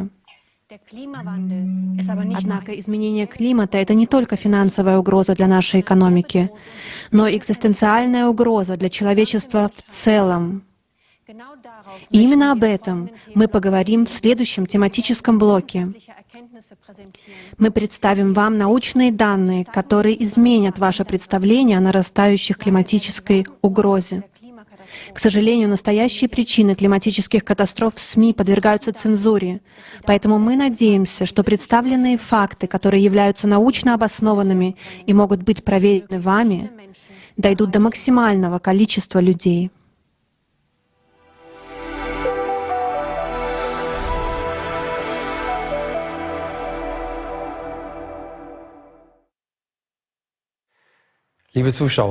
Уважаемые зрители, сегодня sevgili seyrediciler, gün geçmiyor klimat katastrofaları duymadan hangisinden pek zor durumda hem de kalır insanlar öler. Pek büyük yer depremi Suriye'de, Türkiye'de, stormlar Yeni Zelanda'da, seller Avustralya'da, bütün dünyada bu anormal durumlar büyüyor katastrofa olarak insanlar için hem de doğa için. Pek az kısa vakitle klimat yeni yüzyıllarca rekorları. Biz Almanya'da seyrederiz bu ulaşları uzaktan da savaşırız. Hani bu bize pek dokunmuyor. Zira bizim başımıza gelmedi. Vulkanlar, tsunamiler, büyük depremler. Büyük yerlerde, halklar arası haberlerde biz varınca görelim bu haberleri. Ama naşolar pencerenin öbür tarafında biz sanırsam pek önemli değil. Bu doğru mu? Bu klimat bizi koruyacak mı?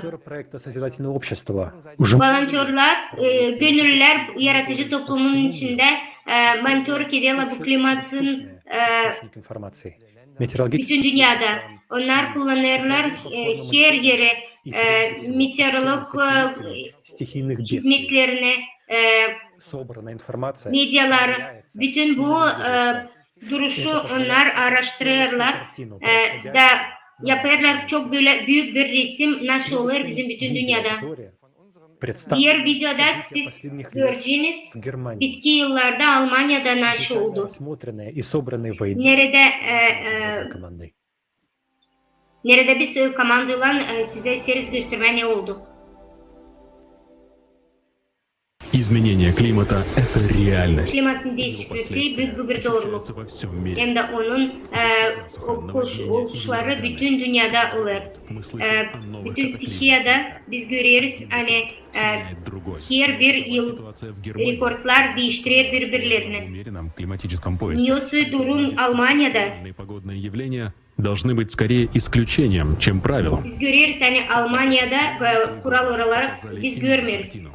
3 yılın içinde biz bambaşka bir şey anlıyoruz. Almanya'da da büyük doğa kataklizmaları değiştirir. Hangisi getirir ekonomik olarak büyük zorunluluklara hem de insanlık ürünlerine. 22 yılın içinde meteorologlar büyük rekortları söylediler. Avrupa'da 2000 içinde 2000 yıldan bugüne kadar 17 kerede daha büyük yaptılar. Almanya'da büyük rüzgarlar oldu, kasırga rüzgarları. Soğuk ayın 22'sinde 4 rüzgarlar büyüdü. 62 kilometre saatte bu büyük rüzgarlar getirdi çok zor duruma, avariyaya. Elektriği söndürdüler. Bir sürü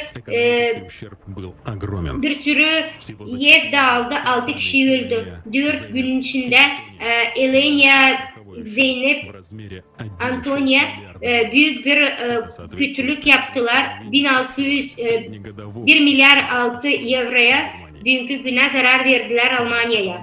2022 года. Mayın 20'sinde 22. yılda 8 tornado geçti. Bu kadar büyük sayıda büyük bir tornado sorumluluk Linz'de, Paderborn, Lönzmün'den oldular. Her biri büyük bir kategoriyada 2 kategorisinde çıktı. 250 kilometre saatte onun hızıydı.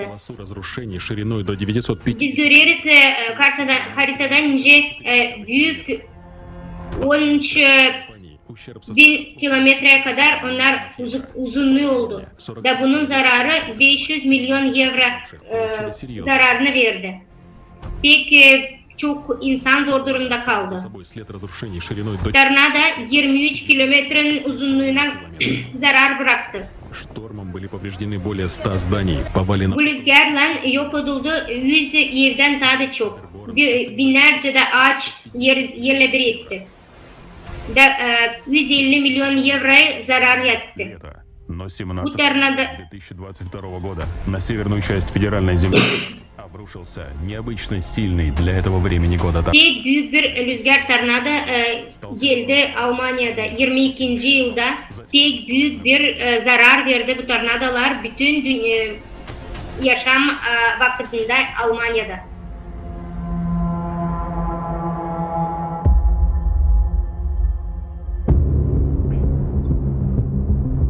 Лето 2020 года было самым жарким. 22. yılda pek sıcak bir yazdı. Необычно, что 500 yılın içinde bu pek sıcak bir derecede yazdı. 20 июля Soğuk bölgede Almanya'nın Hamburg'da плюс 40,1 градуса. 40 derece büyüklükte sıcaklık gösterdi. günün 19'unda Снега за последние 60 dağlar, bayırlarda kar başladı 84 santim oldu. Başka bir yerlerde 4 metre gösterildi. Bu büyük rekor oldu. Зарегистрировали в Германии почти 900. Meteorolog stansiyalar gösterdiler 950 derece rekortlarını. В Веленбахе, в округе Вайльхам-Шунгар, Berenbach'ta термометр в новогоднюю ночь показывал летние. Yılbaşında, yeni yılda gösterdi pek yüksek dereceler. O kadar güzel bir havaya bakarsak o yine aynı zamanda pek bir korkutucu bir sıcaklık. Onlar daha erken de oluyorlar hem de daha uzayırlar bu sıcaklar. Bu statistikaya göre rekorlar büyür. Büyük sıcaklıklar insanlara da pek zarar verir. İnsanların sağlığına da pek zarar verir.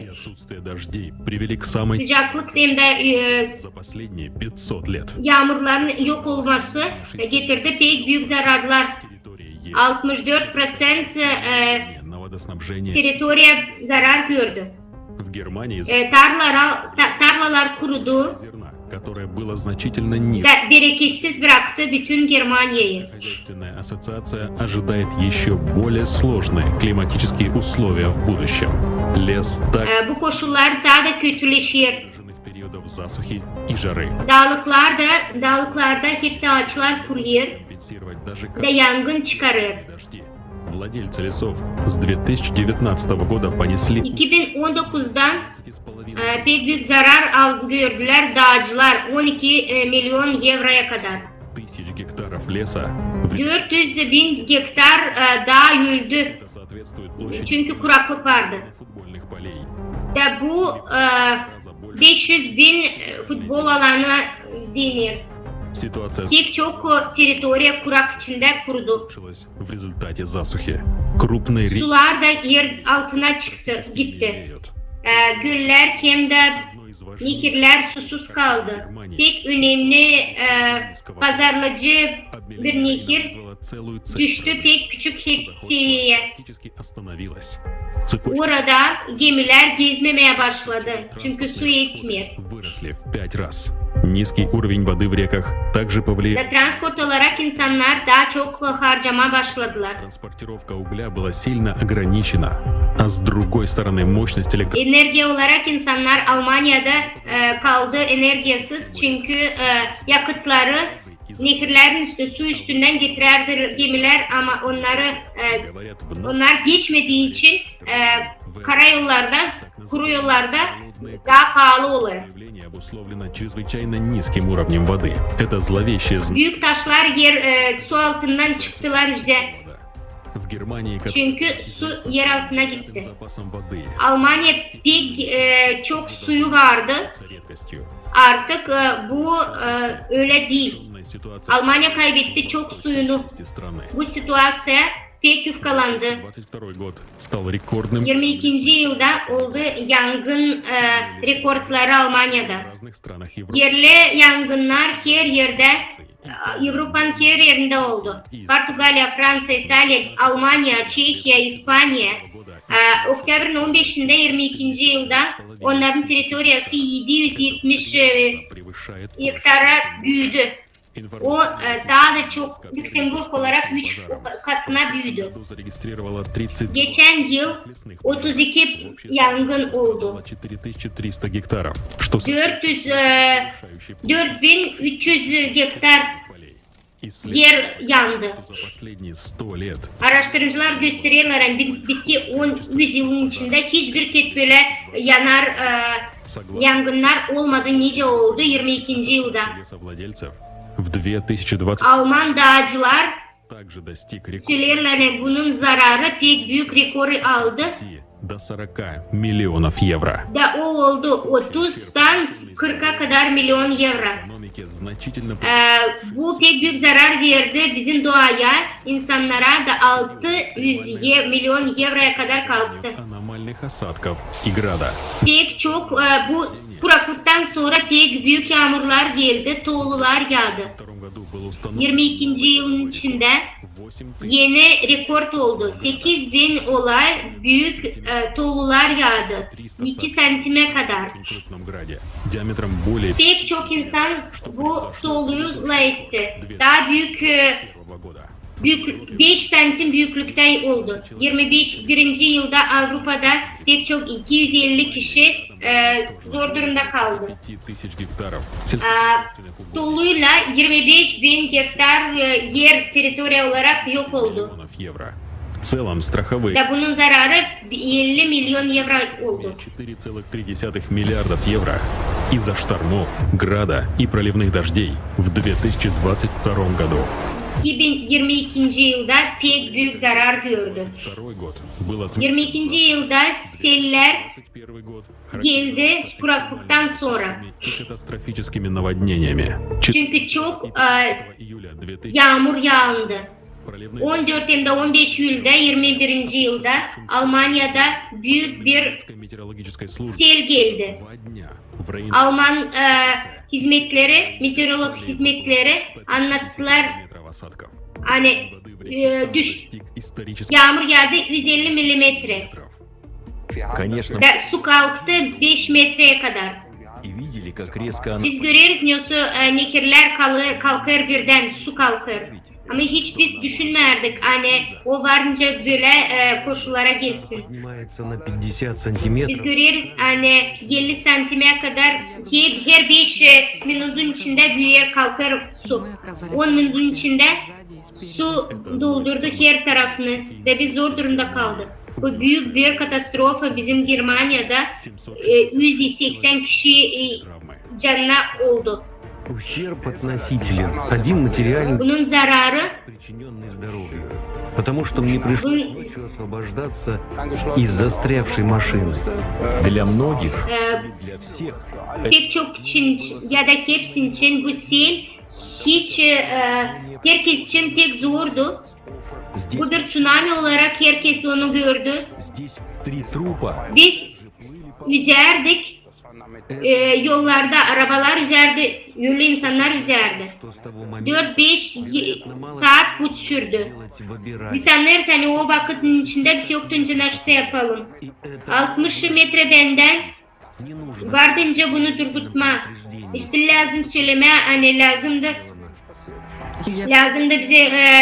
bize bunu anlatma ama hiçbir şey yapmadılar. Biz uyumadık bütün gece bakardık nice kalkar bu su. Biz savaştık gece polislere telefon açma onlar sadece söylerler biz yokunca yardım edelim. Bu koruma fondları 12 milyar evron zararını gördüler. Bu statistika olarak 1970 günden bugünkü güne 1,5 yıldan sonra 21. yıldan sel ne zaman Nehir Ar kalktı da yok etti, bitki yüzyılın içinde pek büyük bir zarar verdi. O insanlar yerlerine dönemiyor. Buradan yerde biz yaşarız Almanya'da. O büyük bir tragedi. Biz savaşa yardım etmek hepsine herkese. İsteriz onlara yardım etme. Ama kendimiz için hiçbir şey yapamadık.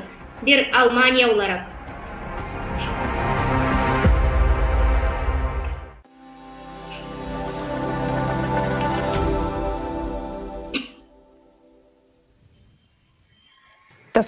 Видеоролик наглядно показал нам, что изменение климата Bu video bize gösterdi hani klimanın değişikliği pek büyüyor da bugünkü günde bize de düşüyor büyük zararlar verir finans zararları. Ama bu zararlar hiç yokunca bir araya koyman hani ne zaman insan canını kaybeder. Seller Ar nehrinde bizim ülkemizi korkuttu. Biz bilmerdik hani varınca bizimle olsun. Biz hepsine sağ olsun söylemek kim bizimle paylaştı, kimse yardım etti. Hiç kimse inanmayan insanlar korkarlar kendi sorunlarını anlatma açık. Biz öğrendik hani hepsi insanlar kabul etmedi yardımı, finans yardımını. Bir sürü insanlar o günden sonra pek zor durumda bu selden sonra. Da bu bizim ülkemizde oluyor. Hepsine söylediler milyar para verdiler. Ama hepsi insanlar sağ ol söyler hani onlara yardım ederler. Sıradan insanlar, volontörler, komşular. Ama bu yardım pek az. Bunlar gösteriyorlar hani büyük teknoloji ülkesinde Almanya'da. Onlar hazır değil böyle katastrofalar hani hızlıca insanları kurtarma da yardım getirme. Bu Nehir Ar içinde sistema onların devlet hizmetinden çıktı sıradan. Görüyoruz hani onlar yapmadılar hiçbir şey yapamadılar. Bunun yerine doğru çıkışlar yapma, yani yanlışların üzerine işleme. 23. yılın içinde onlar para olarak kestiler bu yardıma. Bu plan olarak bu sistemi 22. yılda Berlin'de gösterdiler yani bu katastrofadan sonra 400 сирен hiçbir şey yapılmadı da 400 siren 20'si sadece işlerdi. Ne kadar peki silah işledi bu durum. Biz varınca mı anlayalım, hani bize varınca söylesinler yerkenden. Varınca mı biz inanalım, hani bize getirecekler yardım. Başka soru hangisi bize uzun zaman düşündürüyor. Varınca biz klimata karşı çıkalım. Var bilim, politika, sosyal konsepsüsler angıları, bütün sorumluluk klimatın değişiklikliği insanın üzerinde duruyor. Biz isteriz bu temayı açma da argümanları gösterme, bu konsensüse gösterme. Bugünkü konferansiyada biz yokunca söyleyelim bunu açık açık. Ama sonra siz anlayacaksınız ne işi. Biz seyrettik, hepsini yaparken klimat değiştirmek için görüyoruz hani kataklizmalar büyüyor. Biz isteriz daha açıkla etme, yaratıcı toplumun pay alacağını Dr. John Annan'la. Selam veriyoruz John. Hayırlı günler. John bize katıldı Amerika'dan. John büyük bir kandidat bilim Kimya Teknolojisi Üniversitesi'nde München'den. Джон также является членом научного сообщества, созданного на John pay alır bilimsel toplumu. Bizim proje platformasında yaratıcı toplumunda. Bu gönüllüler yaratıcı toplumun içinde, onlar 180 ülkeden, bütün dünyadan toplam insanlar. Siz varınca bize anlatarsınız bu toplumun adına bir şey.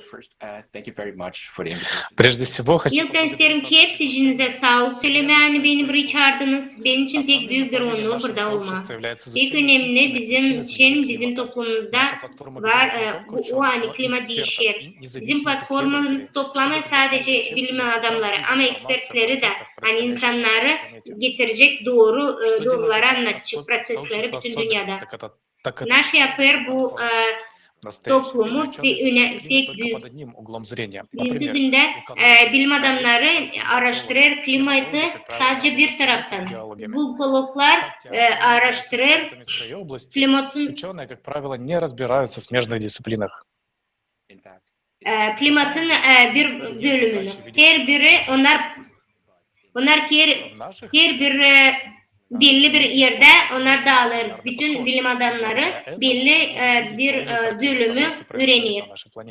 Bugünkü günde biz görüyoruz bütün resmin aşıları bizim dünyada. Как уже было сказано ранее, мы наблюдаем, Önce eskiden söyledik, biz görüyoruz hani katastrofalar durmadan büyüyor. Nüs prosesler olaylar onun sebebi. Başta bu diskusyon başında ben istedim söyleme birkaç anomali angılarını biz seyrettik. Ben bilmem siz işittiniz. Yılki bu buzların Antarktida'da Это неверно. Ледниковая масса. Girmesi. Söylerler hani bu buzlar her yerden. Ama 95. yıldan bugüne kadar onlar başladı yerime. 30 yılın içinde biz grafikada görüyoruz hani onlar onlar düşüyor. Geologlar bilirler hani Batı Antarktida'da pek bir yufka hem de küçük yer kabuğu var. O sarıyla hem de kırmızı renklerle. Антарктида является активным вулканическим регионом. Vulkanologlar bilirler hani o bir bölge nerede 140 vulkan var buzların altında. Почему это важно? Batı Antarktida'nın içinden de bulunur onlar. Niçin böyle oldu? Biz ne kadar görürsek hani magma kalkır. Için magma kalkır, o vulkanları aktive ediyor, angıları bulunur bütün buzların altında.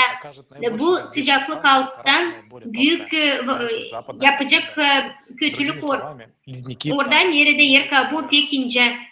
Ve görüyoruz hani bütün buzlar aşağıdan yukarı doğru eriyor. Bunun önemlisi hani alttan magma sıcaklığı yukarı çıkıyor. Biz görüyoruz hani deniz Weddell'da hep öylece hangisi bulunur Batı Antarktika'da hep öyle olur. Bütün sular ısınır 5 katına kadar. Da bu proses olur o için zerrecim hani bu sıcaklık alttan gelir. Değil üstten, güneşten. Daha bir oluş magmanın kalkması gösteriyor hani seismik olarak büyük bir artış oldu. Diğer depremlere durmadan çoğalır. Grafike bakarsan 1995 yıldan o büyür.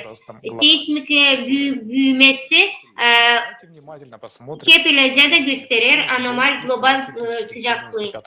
Bakalım 1995 yıla kadar hem de sonradan sonra. Siz şimdi görüyorsunuz hani bu yer depremleri başladı olma oradan yerde onlar hiç olmadı.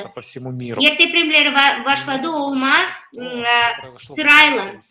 Biz görelim bu bir örnek olarak Türkiye'de hem Suriye'de olan depremler. Fevral'da 6'sında oldu 7.8-7.5 büyüklüğünde bir deprem. Da bu deprem bütün dünyada yayıldı. Bu senaryo biz günden bizim matematik modelimize göre büyür. Biz global krizisi, bizim kurtuluşumuz birleşmekten Noyabr geçen yılda biz sunduk, size anlattık hani bir sürü zemletreseni olacak. İsteriz söyleme hani halklar arası seismik durumları onlar küçültüyorlar bu magnitudaları. 15. yıldan sonra onlar saklarlar ne kadar çok yer depremleri olur. Böylelikle biz görüyoruz hani pek çok insan bilmiyor hani seismik olarak bu büyüyor bütün dünyada. Bu temayı da layıklık forumda. Землетрясения в Турции и Сирии потрясли весь. Depremler Türkiye'de, Suriye'de bütün dünyayı korkuttu. Volontörler Yaratıcı Toplum Projekti'nde şimdi bir röportaj hazırlarlar insanlar kim yaşadı bu durumu. Peki hepsi cebine biz lazım bakalım. Bunu sunacağız. Forumda global krizisi yol çıkışı var. Hangisi olacak 22 April'de 2023 yılda. Bu klimatın büyüklüğünden biz pek çok tema kaldıracağız. Dünya ekonomisinin dağılışı, yapay intelektin büyüklüğü hem de enerji krizisi. Bu forum pek önemli her birisinin için. İnsanlar anlasın, yol çıkışı bizim için, insanlar için birlik olarak nasıl biz varınca yapalım gelecek için. Bakalım bizim soruya niçin bu oluşlar olacak daha sık? John, varın siz söyledin sen yer depremi olacak daha sık hani çünkü magma kalkıyor. Ama bunun sebebi ne? Dönelim 1995 yıla. Açan bizim planetanın içinde başladı değişiklikler olmaz. Siz ne görüyorsunuz? 1995 yılda magnet su polüsten başladı. Titremen daha 4 katına daha çok. 2015'in içinde magnet alanı yufkalandı 15%'da daha da yufkalanır. Bundan sonra bugünkü güne biz görüyoruz hani su büyüyor ve o gösteriyor dönüyor daha sıcak yerlere. Biz görüyoruz her yerde onu gördük. Almanya'da da biz onu gördük. 1995 yılda planetanın oku değiştirdi yerini. Gördüğünüz gibi yerin çevremi sıklaştı da daha sık dönmeye başladı. Daha da hızlı dönüyor. Nice gösterilir. Sağ taraftan sarı çizgilerle. Neyse onun sebepleri ne için magnet alanı değişti hem de ne için Это oku değiştirdi ядро yerine. нашей планеты. Bu bu çekirdek bizim planetamızın. Bütün bunların senkronize ederek hem de stabil olarak prosesler olur dünyada. В 1995 году 1998 yılda çekirdek değiştirdiği yerine soğuk tarafa Sibir'e karşı da biz bunu görüyoruz. Hani o stabil olarak durmuyor. Niçin pek önemli? Siz tutasınız aklınızda hani biz söyledik ki hani magma kalkıyor. Bu disbalansı, destabilizasyası pek hızlandırır. увеличивает Pek hızlandırır bizim bütün dünyayı, derecen çekirdek değişir. Da magmada durmadan hareket eder, değiştirir, davranır da kalkar yukarı doğru. Magma büyük и открывая новые зоны разломов. şiddet eder bütün dünyanın kabuğuna. Da bu biz görürüz hani sular girer yer içine. Naşı biz görürüz bugünkü günde hani bizim nehirler, denizler azalır. Biz görürüz hani magmanın kalkışı da getirir sıcaklık bütün vulkan aktivitesine, bütün buzları ısıtır hem de okyanus sularını ısıtır. Bu prosesler 1995 yıldan başladı da değiştirir. Çekirdeğin değişmesinden bugüne yollanır. Это связано с цикличностью. Bu bağlı sıklılar. Her 12 bin yılın içinde bizim planeta geçer pek önemli klimat değişikliğini. Onun üstünde olur çok doğal katastrofalar anlarını büyüklüğüne biz görürüz. Geomagnet değişikliği olur her 12 yılın içinde. Sorulara göre magnet alayı yufkalanır hep ölence şimdi. Bundan başka analiz buzları gösterir, hani vulkanların aktivitesi büyür her 12 bin yıl. Bu gösteriler resimde solda. Bakın ne kadar kırmızı yuvarlak toplara görürsünüz hani vulkanlar durmadan katastrofe olarak büyür. Değer her 24 bin yılın içinde durmadan onlar güçlenir. Bu nasıl olur bizim için? Bizi bekler büyük klimat katastrofaları. Onlar biz görüyoruz şimdiye kadar. Bu sadece bir başlangıç. Bizi bekler çok büyük işler. Bizim matematik modeline göre 2028 yılda sadece 5 yılın içinde olacak 700 deprem günde. Şimdi bizim yaşamamız olacak pek zor. Bir sürü ekonomistler görüyorlar hani 2003 yılda onlar kapatmayacaklar bütün zararları, bütün bu katastrofalardan. Bizim planetamız pek büyük zararla yaşadı başka sıklılar ama bu seçtik. Biz insanız. Yok ettik bizim planetanın ekolojisini, öldürdük onun immünitesini. Bu konu biz söyledik forumda ve bakın bu forumu da göreceğiniz yani biz lazım artık bir şeyler yapalım. Bu informasyon verir bize pek yeni bir göz açışı klimatın değişikliğine ki ona karşı biz onu görüyoruz şimdiden savaşırız onu çözme. Nasıl sen söyleme var mı bu situasyondan bir çıkış? Nasıl varınca biz koyalım yapalım klimat değiştiğinden? Прежде всего, нам необходимо определить истину. Hepsiniz biz lazım anlayalım halis sebeplerini, problemlerini. Bundan önemli anlama hani bu değişiklikler başka da planetanın, güneş sistemasının planetasında olur. Jüpiter'deyim, Uran'da, Venera'da, nice de dünyada üyeler sıcaklıklar, kasırga rüzgarları büyür, vulkanlar patlar hep öyle. Mars'ta bütün buzlar yer. Görüyoruz hani pek büyük Mars'a depremleri oluyor. Marsiyanın magması hep öyle sınırda büyür. Başka anomaliler başka da planetalarda olur. Biz görüyoruz hani var bir başka bir faktör hangisi çıkarır bu enerjiyi da bütün Güneş sistemasının bu duruma getirir de değiştirir her bir planetede klimatı. Buna karşı çıkma, bu enerjiye karşı çıkma. Lazım doğayımızı kosmos olarak öğrenme. Biz lazım enerji kaynaklarını bulalım. Hani bu enerjiler dışarıdan gelme, kosmos içinden gelme. Sadece o zaman biz varınca durgulalım bu katastrofalar bizim dünyamızda. Ama bu enerji daha öğrenilmedi bizim bilim adamlarından. Ama başka birçok kapalı laboratuvarda araştırmacılar yaparlar bunu. Ama şimdilik stabilizasyon değil bizim çekirdeği anlama ama sadece cenk amaçla. Bütün bilim adamları lazım anlasınlar, hani onların pek büyük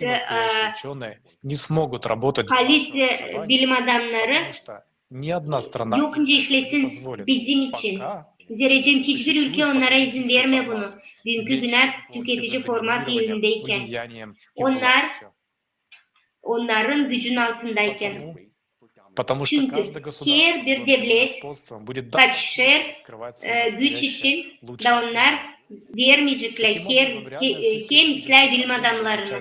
Böylelikle halis klimat probleması onda hani bilim adamları toplanamıyorlar tüketici formatında. Biz lazım değiştirelim bizim formatımızı, model yaşamamızı, sosyal durumumuzu. Biz lazım öyle bir format topluma girelim. Nerede olmayacak bizde cenkler, nerede olmayacak liderler, angıları, milyar insanlarla üstüne laf hiç önemli değilince o modelin adı olacak. Ama önemli hani insanların koşulları lazım olsun. Koşullar onda hani insanın yaşaması bir numaralam olsun. Biz onun adını koyduk yaratıcı toplum. Yaratıcı toplum bütün dünyada yapacak öyle koşulları açan biz bitireceğiz. Bütün varlık kendi güçlük üstüne. Biz bence toplanalım hepsiniz beraber. Bütün bilim adamları toplanalım. Sadece öyle insanlık varınca çıksın karşı bu kosmik radyasyona karşı da durgutma klimatın büyüklüğünü. Yaratıcı toplumun içinde insanlar şans alacak yaşama. Da bundan da başka. Biz alacağız büyük şans. Kurma bir sivilizasyon arasında olan olsun. İnsan hiçbir zaman karşı karşıya çıkmasın bu korku durumdan. Yaratıcı toplum bu bizim şansımız, bu bizim yaşamamız. Спасибо, Джон, за этот ценный доклад. Sağ olasınız John bu güzel doklat için. Dünkü günde bizde var imkan görme bu araştırmayı da görme onların yol çıkışını. Doğru ise bilim adamları kapalı da korkarlar çıkma da haberlemek hepsi insanların yoksa zorluk içinde insanlar dururlar. Derece korkarların kaybedecekler iş yerini ya da parasını. Dünkü konferansiyada biz birkaç temayı söylemedik. Zerrecim birkaç hafta bizim kanallarımızı kapatırlar yaratıcı toplumun içinde. Her bir ülkede hiç anlatmıyorlar, hiç söylemiyorlar. Silerler videolarım kanalları Anglısında söylerler ne kadar doğru hem de ne için klima değişir. Ne için? Çünkü insanlar varınca sorular sorsun. Varınca sorsunlar ne için biz bu kadar para veriyoruz. Da hiçbir şey düzelmiyor, klimatı durgulamıyoruz. Biz görüyoruz. Из-за ложных теорий мы теряем драгоценное время и ресурсы, но именно в них мы так остро нуждаемся прямо сейчас, чтобы мобилизовать наши силы как объединенного мирового сообщества перед лицом настоящих катаклизмов, нарастающих катаклизмов. Каждый день потерянного времени означает потерю человеческой Biz kaybettiğimiz gün biz demek ki kaybederiz insanın yaşamasını. Dünkü günde biz Almanya'da gördük pek küçük bir durum. Hiçbir dünya, hiçbir ülke kendini koruyamıyor dünkü günde. Bu olaylar büyür pek hızlı. Bize pek lazım toplanalım toplanma, hepsi insanlar toplama. Bu bilim teknik olarak koyalım kosmos radyasyasına karşı. Politikalar toplayamıyor bilim adamları. Çünkü onların aralarında geopolitik konfliktleri var. Angları insanları dağıtıyor. Yok reaksiya bu şok haberler bütün insanlara işledikten sonra olacak. Bizim tüketici format içinde bulunan sorular. Bu sadece panika yaratır. Volontörlere göre yaratıcı toplumda insanlara onlar anlatırlar hepsi problemaları hem de onların çözümleri. 22. April'de 2023. yılda olacak büyük halklar arası forum Global Crizis'e çıkış yolu var. Klimatologlar, araştırmacılar hem de gönüllüler gösterecekler çok yıllar halklar arası disiplinasının araştırmacılarını. Bugünkü günde hiçbir portal söyleme istemedi bu faktları. Bu forumlar pay alan kişileri kendileri buna yaptılar. Çünkü hepsi onlar anladılar bizim geleceğimiz için. 150 dile onlar çevrilecek. Hepsini isterim size gösterme. Trailer bu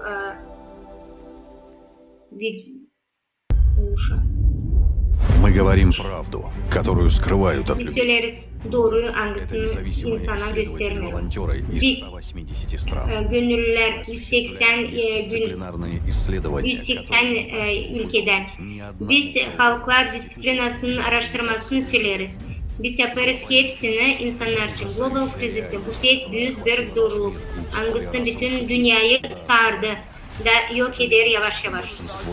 Bizim için bugünkü insanlar bugünkü günde hiç bilmiyorlar da nasıl onların başına varınca gelsin.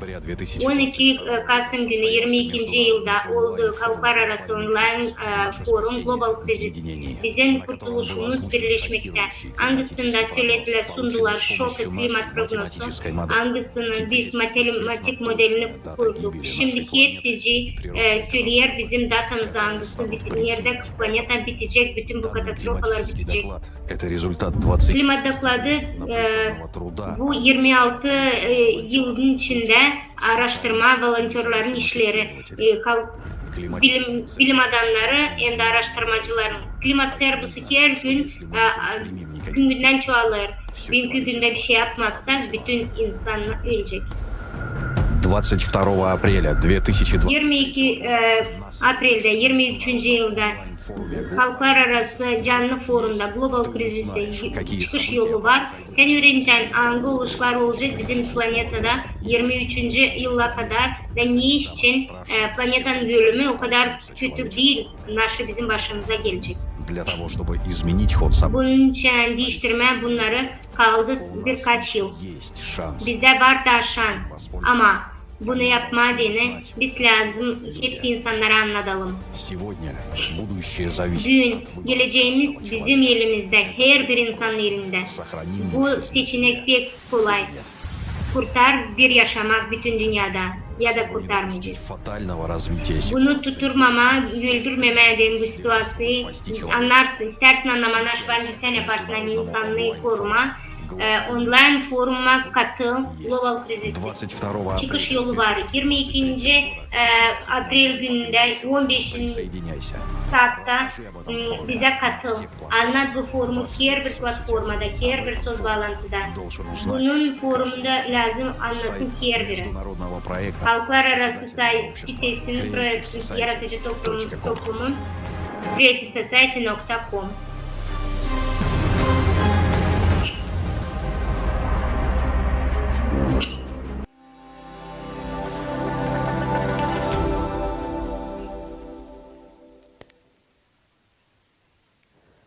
Уважаемые зрители, к сожалению, это Sevgili не кадры из izleyiciler, блокбастера, bu а değil трагическая реальность blockbuster сегодняшней kadroları. климатической Bu değil büyük ситуации. korkunculuk bir Отрицание этого klimat может стоить situasyası. нам жизни. Bunu varınca, Это buna не inanmazsak varınca это nаш canımızdan призыв к olalım. вам, Biz потому panika что многие еще спят kurmuyoruz. в то Biz время, size когда nаш дом söyleriz. горит. Hani uyanın. Только когда мы Hepsi поймем bir всю çoğu серьезность этой görmüyor ситуации, мы bunu. увидим, Açen biz что anlayacağız ne нет kadar времени для ciddi hem de разногласий. önemli Мы bu должны situasyon. Biz действовать anlayacağız hani hiç сплоченно, lafa как vakit единое yok. Biz сообщество. lazım kalkalım da Я birlik надеюсь, что мы olarak смогли довести bir до toplum вас olarak эту bir şey жизненно yapalım. важную Ben sanırım информацию. henüz size А anlatabildik теперь bu мы хотели бы yaşam перейти к следующему разделу нашей конференции, Şimdi где isteriz будет başka представлен bir выход. Но konuya будет возможен geçelim. только в Biz созидательном обществе, çıkış yolunu где будет anlatacağız. объединен Da bu научный и çıkış yolu технический sadece yaratıcı потенциал, toplumun içinde независимо от bilim hem de геополитических teknikan интересов, potansiyeli чтобы toplayarak противостоять insanlar климатическим процессам. geopolitikaya hiç kullanmadan bu О klimatların том, как proseslerine возможно в karşı кратчайшие çıkacak. сроки построить Nice biz varınca созидательное kısa общество vakitte и tем самым kuralım найти выход yaratıcı из toplumu. всех кризисов, Da мы böylelikle подробно varınca расскажем çıkalım вам в her bir нашем krizisten. следующем тематическом Biz şimdi блоке. isteriz size anlatma.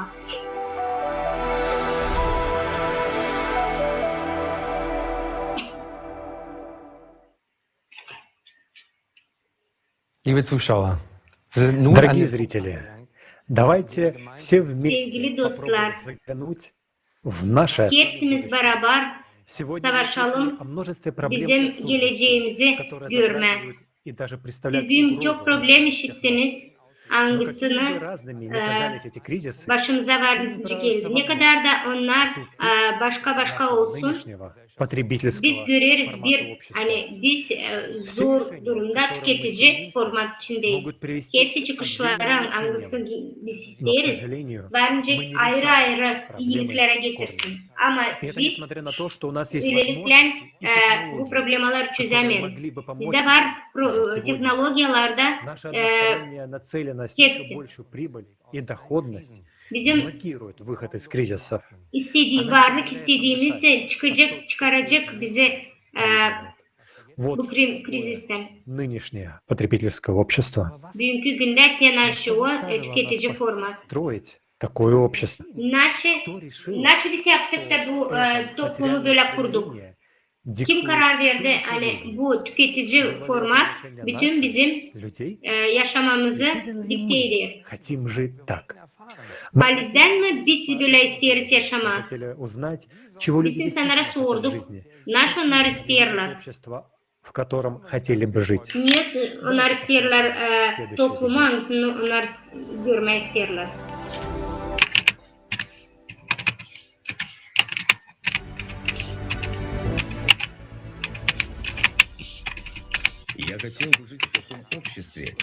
Ben isterim böyle bir toplumda yaşamak ya da ben isterim söylemek kendi uşaklarıma hani var yaşamak pek güzel ne kadar da varınca olsun. Ben isterim hani hiç kimsenin yok olmasın para problemi ne gençlikte ne de başka bir yerde. Hepsici korunsun.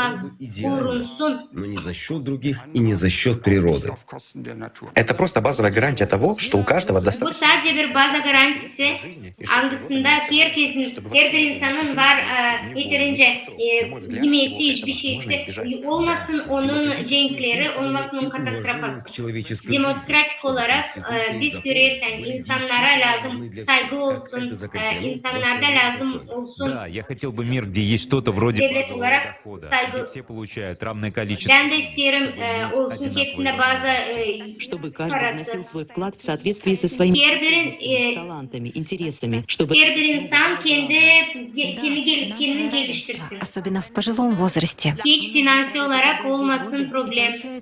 Birçok insan çok işler çok işledi ve şimdi pek küçük bir pensiye kabul ediyor. Bugünkü günde onlar isterle yaşamak ister. Her bir okuma lazım olsun parasız. Bilimler toplansın lazım parasız. İnsanlar öyle bir toplumda yaşasın. Nerede onlar varınca düşünsün serbest. Söylesin serbest. Nerede varınca sadece kendisine güvensin. Хотя на самом деле у тебя уже достаточно. Больше Senin var paran ama senin isteğin çok. Sende olmasın öyle imkan. Sende olsun öyle bir imkan yaşama. Neredeysen açık insanlarla diyalog kurarsın. Halinden finansal sorumluluğun senin bitsin. Ben isterim nereye isteyeyim gitme orada gideyim.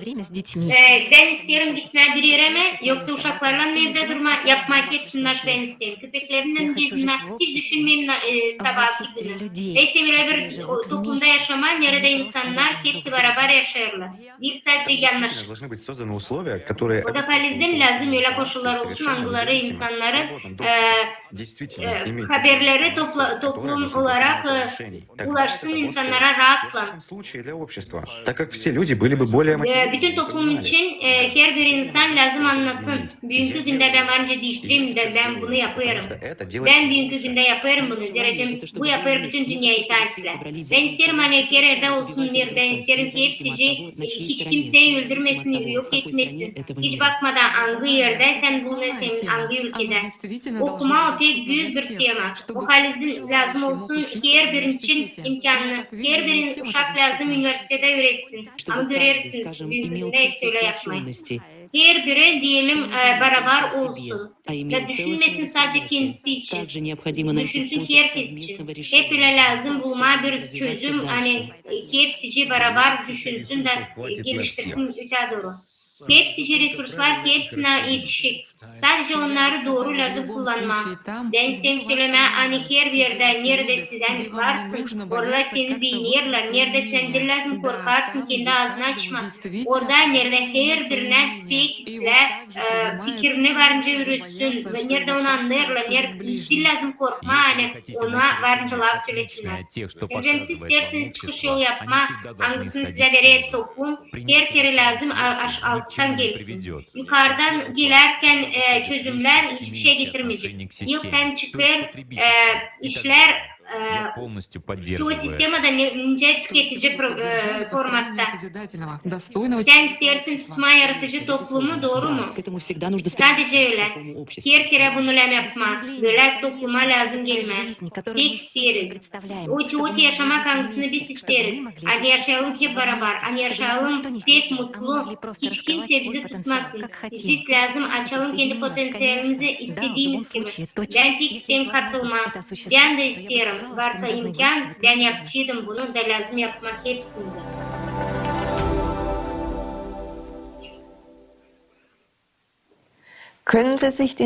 Вы согласны с ответами? Разве вы не хотите жить в таком обществе? Siz isterseniz böyle toplumda yaşamak. Эти вопросы задавались Bu sorular миллионам людей в 180 странах в течение 10 лет. Milyonlarca insanlara масштабного социального опроса в мире. В каком 180 ülkelerde 10 yılın içinde hangi toplumda siz isterseniz yaşamak? Onların cevapları gösterir onu hani hepsi insanlar bir türlü ister yaşama, serbestte, formalda, cenksiz, onlar isterler, onları sevsinler, в imsaysınlar. результате многолетних Bu sonuçlan международных pek çok соцопросов yıllık halklar arası экспертных sorular дискуссий hem de ekspertlerin diskusyaları yaratıldı model yaratıcı toplum. Hangisi böylelikle her bir insanın isteğini yaptı. Ama daha da önemli onun fundamenti. Yaratıcı toplumun fundamenti 8 temel angıları bütün yaşam koşullarını tutar. Buna bir bakalım tabir kere bu prensiplere. In der kreativen Gesellschaft ist der В Mensch созидательном обществе Yaratıcı человек toplumun является içinde основополагающей единицей общества. Человечество — это insan одна большая pek семья. önemli. На этом базируется İnsanlık bu 8 bir büyük основ aile. созидательного общества. Onun üstünde 8 temel var yaratıcı Одновременно toplum. и самой İlki важной. Жизнь bu человека insanın является наивысшей yaşaması. ценностью. O Жизнь tek любого önemli. человека нужно беречь Her bir как свою insanın собственность. lazım koruma Цель yaşamasını, общества — nice обеспечить и kendi гарантировать yaşaması. ценность жизни Onun каждого amacı человека. yani Если ценен один insanın человек, значит ценны все люди. zweite Grundlage besagt, dass alle Вторая Menschen основа гласит, что все люди рождаются свободными, İkinci каждый имеет право İkinci temel bize anlatır hani и ничто на земле yok превыше nice человека. Его свободы и прав. die dritte Grundlage insanın serbestine bir silah etsin. гарантирует, что каждый человек будет бесплатно Koruması, обеспечен всем insanın необходимым koruması. для безопасной, Lazım garanti etmeyen insan korunacak her yerde, помимо konfor прочего, yaşamasında. пищу, Bu медицинское обслуживание, Yemeğe, basic medicin, доход. yiyip hem de bazı parası. Teknolojiler üretilecek değil sadece için ama insanlar için. С чрезвычайными ситуациями Toplam защищать dünya после hizmetleri bu situasyonları koruyacak insanları her bir katastrofadan Убедительно показали те anlatacak açık insanlara. нам крайне Dünkü необходимо günde nice достоверная, konferansı правдивая anlattı. информация. Yani Это гарантирует doğru четвертый informasyon основу. insanlara lazım. Больше нет Bunu секретности. dördüncü temel anladı. Yok bizde saklı bir şey. Her bir informasyon her bir insana hem de onun çıkışları hem de devletin paraları nereye çıkacak her bir insan için önemli. В обществе будет Beşinci, поощряться исключительно добро. temel, yaratıcı toplumda yalnızca iyilik teşvik etme, insanlık en yüksek değerleri karşılıklı saygılı hem de sevgileri. Разделение. Şiddet propagandası, bölüncülük, saldırılık hem de insanların dışın davranması, vurgunma. Altıncı temel, kişilik gelişme, insan gelişmesi, talantları bu koşullar içinde yaratılmak hem de fırsatları insanlar bence elde etsinler. Siz vardınca yaparsınız, geleceğim bir şey, geleceğim siz kendiniz istersiniz, değil sizden istiyorlar. Kendi isteklerini.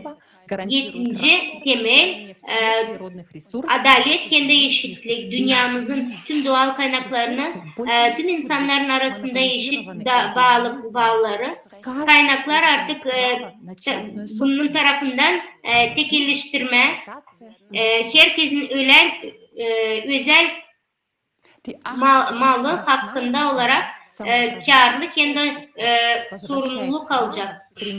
8. temelde toplumun kendi kendine yönetmesi, karar verme hakkı insanlara verir. Yaratıcı toplumun içinde güç yok. Bütün yaşama doğrudan etkilenir, önemli kararlar doğrudan verilir insanlardan. Bu prensipler göstermiyor ki onun aşı ister her bir insan. Nice o kendi yaşamasını görüyor birlik toplumun içinde. Ki o hani nasıl biz anlarız insanlık doğruluğu. 8 temel yalnızca sadece insan hakları değil. Bu zamanda yaşam kalitesinin garantisi. Şimdi bakalım bu 8 temel içinde uygulamalar nasıl varınca yaşamakta bizim yaşamamızda. Medisina ortada. Tüketici formatının içinde insan sağlığı sadece bir mal. Daha doğrusu hastalıkları bir mal olarak. Sadece para ilk sırada olduğu için medisina ekonomik tarafından hiç önemli değildir. Bugün bakacağız birkaç örnek. Hastalar, hastaneler, bolnisalar pek büyük parayla insanı iyileştirir. Bir sürü ilaçlar büyük paraya çıkarır.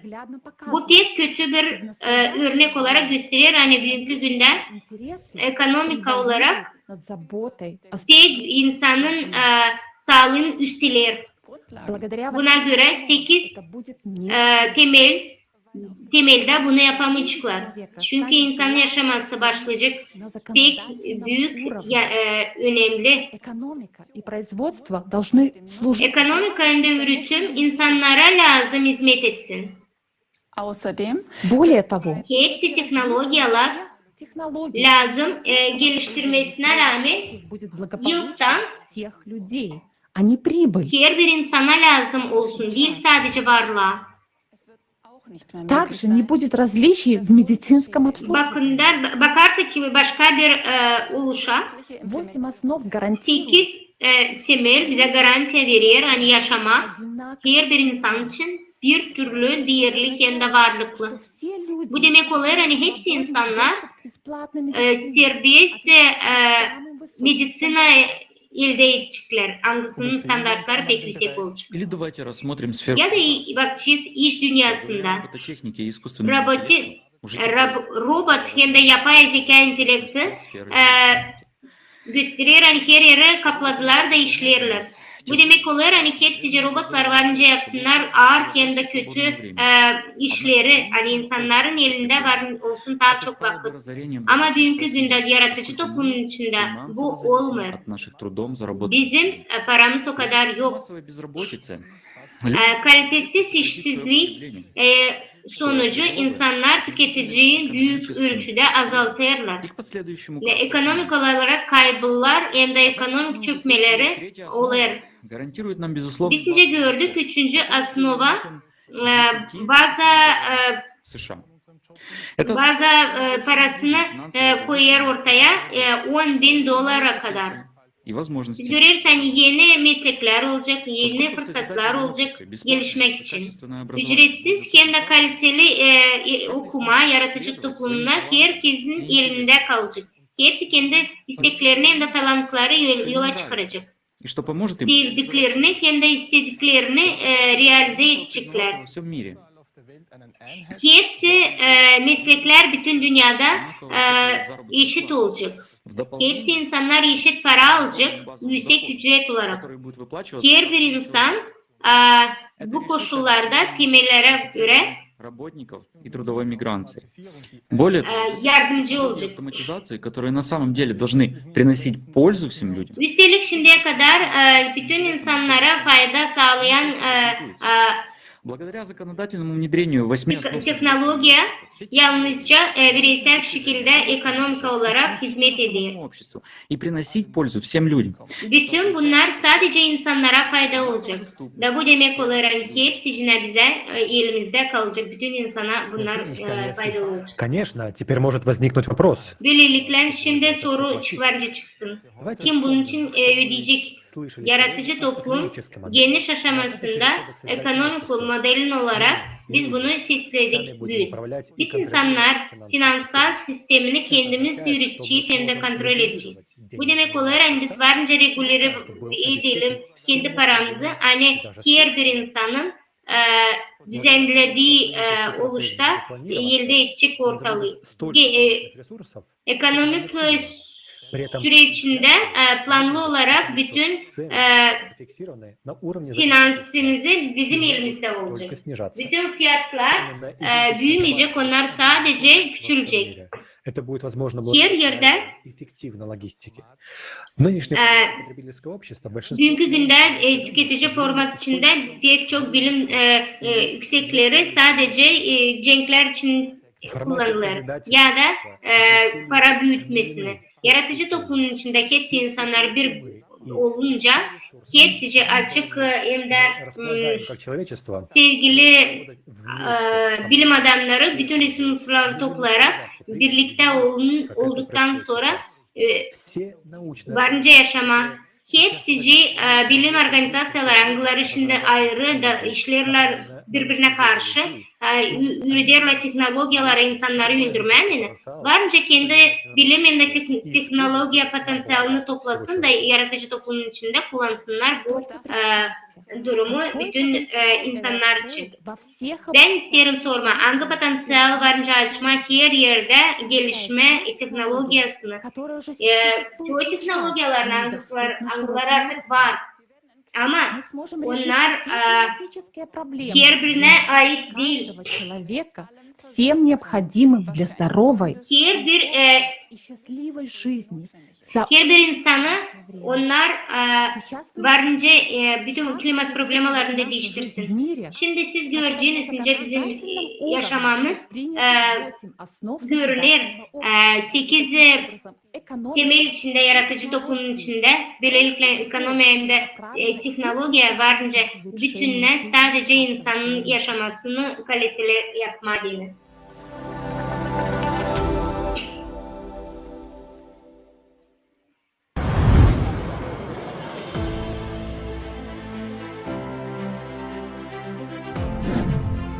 Безопасность. Korunma. созидательном обществе наивысшая Yaratıcı toplumun içinde tek büyük varlık o insanın yaşaması. Bu toplum korunacak senin için, kendi senin sevdiklerin için. Hepsi yeni teknolojiler korunacak da işleyecek sadece insan için. Biz korkmayacağız. Пропажа людей, криминал, расстрел детей и взрослых. Больше Kriminal insan ölümüsü. Biz bunu artık görmeyeceğiz hiçbir yerde. Sen artık korkmayacaksın yollandırmak kendi uşağını yalnız. Sen korkmayacaksın yalnız gelme yere. Sen korkmayacaksın hiçbir şeyden. Olmayacak yaratıcı toplumun içinde koruma insanın yaşamasına pek büyük bir varlık. Medisina. Yaratıcı toplumun içinde medisina olacak pek yüksek hem de parasız her bir insan için bütün dünyaya. Yapay intelekti hangisi gösterecek doktorları bütün dünyaya, bütün historiada. O yapacak her bir robotlar yapacak her bir zor işini. Onlar pek büyük kaliteli teknolojileri kullanacak yaratıcı toplumun içinde. Şimdi sağlık bu bir mal. Ama yaratıcı toplumun içinde insanın sağlığı o bir varlık. Her bir insan için lazım sağlıklı olsun. Bu bizim için millet olarak sağlıklı bir millet. Nanoteknolojiler hem de bilim, yapay intelekt, epidemiyaları, kanseri, şeker hastalarını, astmaları bırakacak geride. Biz halizden alıştırmak hem de sağlıklı durum kabul edeceğiz. Böyle geliştirmelerle medisina bu teknolojilerle bütün her bir insanın hastalıklarını durduracak. Okuma. Yaratıcı toplumun içinde okuma her bir seviyede parasız hem de her bir insan için olacak. Yeni adım için siz göreceğiniz teknolojinin içinde her bir vakitte her bir insan varınca öğrensin de yeni meslek varınca elde etsin. O başka olmayacak sıradan. Bu proses olacak pek enteresan hem de pek istekli. VR gözlük giydiğinden sen varınca görersin insanın güdesini içten, varınca gezersin başka moleküllerin arasından, yaratıcı toplumun içinde sen varınca öğrenersin her bir mesleği. Ekonomika, inflasyasız. İlk nasıl olacak yaratıcı toplumun içinde bu senin kredilerin hem de borçların yok olacak. Bütün vergiler hiç olmayacak. Sen yediğin için kredi prosentleri olmayacak. Biz başlayacağız baştan hem de yerden. Biz yeni format ekonomikasını kuracağız da her bir insanın isteğini yapacağız. Finans kötülüğü her bir insanın üstünden atılacak. İş, günlük içinde iş. Her bir insan doğuşundan hiçbir önemli değil statüsü, insan cinsiyeti, her bir elde edecek bazı parasını hangisine yetiştirecek, onun koşullarını, güzel koşullarını yapmak. Ama sen istersen daha büyük hem de daha güzel yaşamak, sen varınca kolay kendini bunu alarsın. 4 gün haftada hem de 4 saat günde işleyeceksin. Sen işleyeceksin güzel bir yaşında hangisini sen istersin, hangisini sen beğenirsin, hangisini sen becerirsin. Yapma, bütün potansiyelini gösterme. Bütün zor hem de kötü monoton işi yapacak robotlar, otomat sisteması. Şimdi yavaş yavaş bunu yaparlar ama bunun masraf olarak tüketici format içinde gösterir, hani insanlar ancak halkını işsiz yaparsalar. Ama yaratıcı toplumun içinde bambaşka. Bu getirecek sadece fayda insanlara. Bu teknolojiler her bir insan için olacak. Hepsi bu inovasyonlar bize verecek pek çok vakit, boş vakit. Analar kim babalar görecek onların uşakları büyür. Onlarla beraber vakit geçirecekler. Ne kadar onlar isteyecek. İnsanların olacak vakti hepsine, istediğine, gelişmesine, gezmesine, yeni tecrübelere, hem bir sürü işe. Yaratıcı toplum verir insanlara çok vakit, boş vakit. Her bir işleyen insan alacak 2 ay yılda rahatlık. İstersin bir yere gitme, Maldivlara, istersin başka bir yerlere gitme. Sen varınca gidersin kolay. Sen varınca kendi tatilini geçirersin, öylece sen istersin.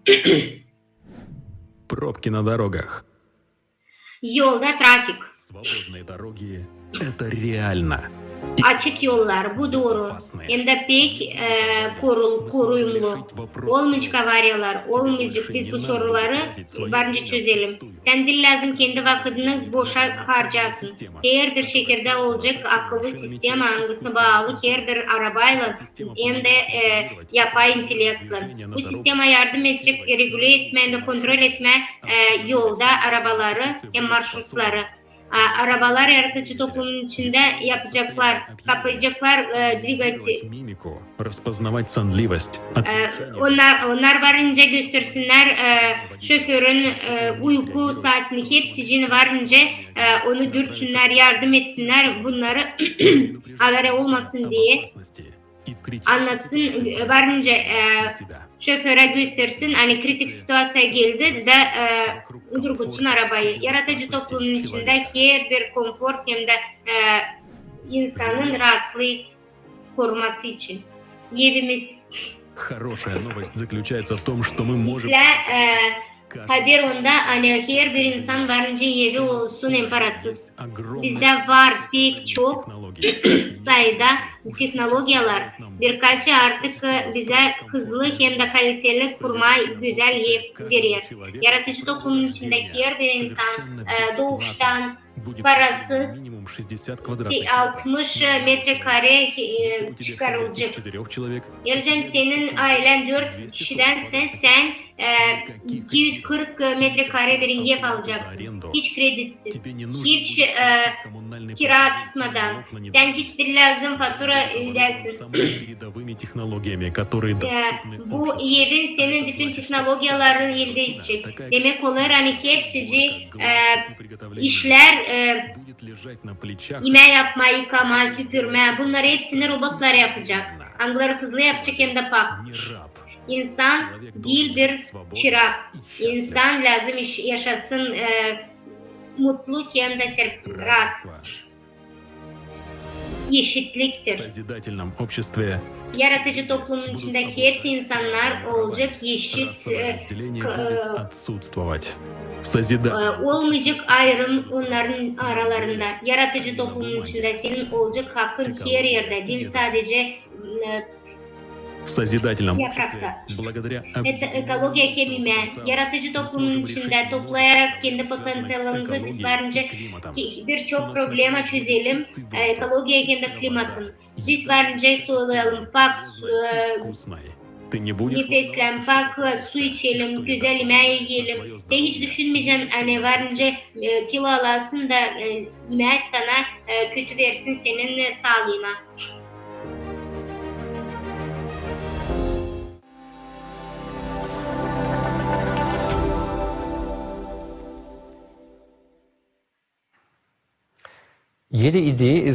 Каждая идея хороша лишь настолько, Her bir насколько ideya она осуществима. İster sadece Поэтому uzman, созидательное ne общество. zaman ne kadar varınca Мы biz хотим onu бы подчеркнуть, büyütelim, что yapalım. он реализован Bu sadece yaratıcı исключительно toplumun içinde демократическим varınca путем. olsun.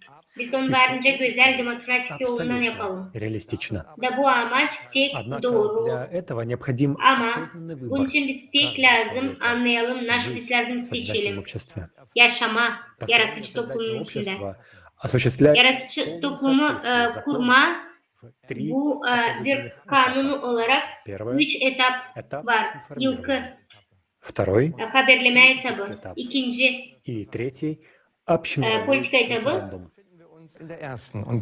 Hem de üçüncü referandum, bütün dünyaca В то же referandum. время самом важном этапе. Цель этого этапа Yılki olarak проинформировать большинство людей на планете ilki olarak pek büyük hem pek önemli. общества. Bütün dünyayı lazım Уже активно реализуются участниками проекта. haberleyelim. Они рассказывают об основах создательного Onlar söylerler bütün temelleri. преимуществах, которые будут доступны всем людям. И Onun показывают, как varlığı каждый может принять olduğunda her bir insan varınca pay alsın bu haberleme etabında. будут проинформированы и изъявят желание Teoti nice ki pek çok insan сформирован haberlenecek ki ona bağlı nice insanlar yaşayacak. Nice politikacılara lazım elektral soruşları yapma. İsterim söyleme hani представителями политических кругов о birçok создательном обществе и возможности реализации. pay alan insanlar Отзывы были bu 8 temeli her yerde soruldu. Hepsi insanlar pek olumlu baktılar. Her yerde sadece bir şey söylediler. Это остается только хорошей идеей. Но в этом Bu bir sadece bir idea. и большая возможность. В конце концов, политические деятели всегда зависят от поддержки своих избирателей. Высшей целью Politikacılar pek bağlı kendi ayrımcılarla. Таким образом, Bunlara pek önemli onların sesleri. Böylelikle pek çok insan birlik amaçla bağlıysa yaratıcı toplumu toplama. ведь они хотят, чтобы за них, O zaman onlar varınca başa çıksınlar. как и мы с вами. Başka taraftan politikacılar da hep öyle insanlarca biz sizinle. Onların da var aileleri hem de dostları. Yaratıcı toplumun içinde onların da olacak varlığı korumaları hem de insanların karşısında varlığı.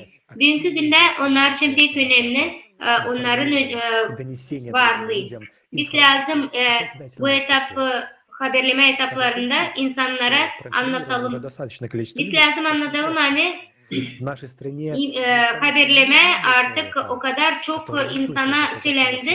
Biz lazım yetişelim ona. Hani hiçbir kişi kalmasın bilmeyen bunu. Hepsi lazım etsin de hepsi lazım söylesin nasıl karar verir. проекта. Наш электоральный запрос Bizim elektral soruşumuz yaratıcı toplum kurma adını algıları birçok ayrımın ülkenin içinde yapılı bu temeli ikinci etaba. Senin için biz şimdi lazım ilk haberleme etabında her birimiz alsın bütün sorumluluğu kendi üzerine ve bu informasyon yaratıcı toplumun için her birine anlatsın, anlatsın, göstersin her bir insana. Her birinden önemli nice hızlı biz geçeceğiz bir dahaki etapa. Итак, Böylelikle электорального запроса к политикам elimizde varken elektral soruşu politikalar tarafından biz varınca geçelim politika etapına yaratıcı toplum kurma. привести к власти людей, Politika etabında biz lazım getirelim liderlerin arasındaki o insanları, angıları lazım yaratıcı toplum kursun. Bize lazım elektral platforması. Angısından büyüyecek yaratıcı toplum. нужно создать защищенный İlkten электронный her bir ülkede lazım kurma elektron resursu angısını biz söyleyelim bu platforma, elektron platforması. Bize lazım o için hani toplama bütün insanları yaratıcı toplumun içine. Politikacılar bizim anlaşma yapalım hani bizi aldatmasınlar. смогут осуществлять Bu insanlar angıları yaratıcı toplumun içinde исполнительные органы. pay alacaklar varınca Избранных политиков в случае не bu insanların içinden varınca bulma öyle bir insanları angılarını varınca seçme politikacı olarak. будет sодержать требования Bu elektoral platforması varınca bizim her bir insanlar böyle bir doğruluk versin. 8 temeli yaratıcı toplumun которые берут на себя toplumu обязательства konstitüsyaya koyma hem de elektoral platformayı kurma devlet seviyesinde. Bu politikacılar angıları alacak kendine bu sorumluluğu. Onların lazım biz ofisyal olarak seçelim. Elektoral platformasında onların bir sürü sesimizi lazım verelim. Açın seçeceğiz bunları, biz onlarla bir anlaşma lazım yapalım. Bu anlaşmanın içinde büyük jurist olarak mühürleri lazım basalım. Yıldan. Onlarla anlasınlar hani 8 temeli yaratıcı toplumun konstitüsyaya sokma lazım. Bu hakları çıkaralım. Об отзыве политиков через электоральную платформу в случае невыполнения ими взятых на себя обязательств перед народом.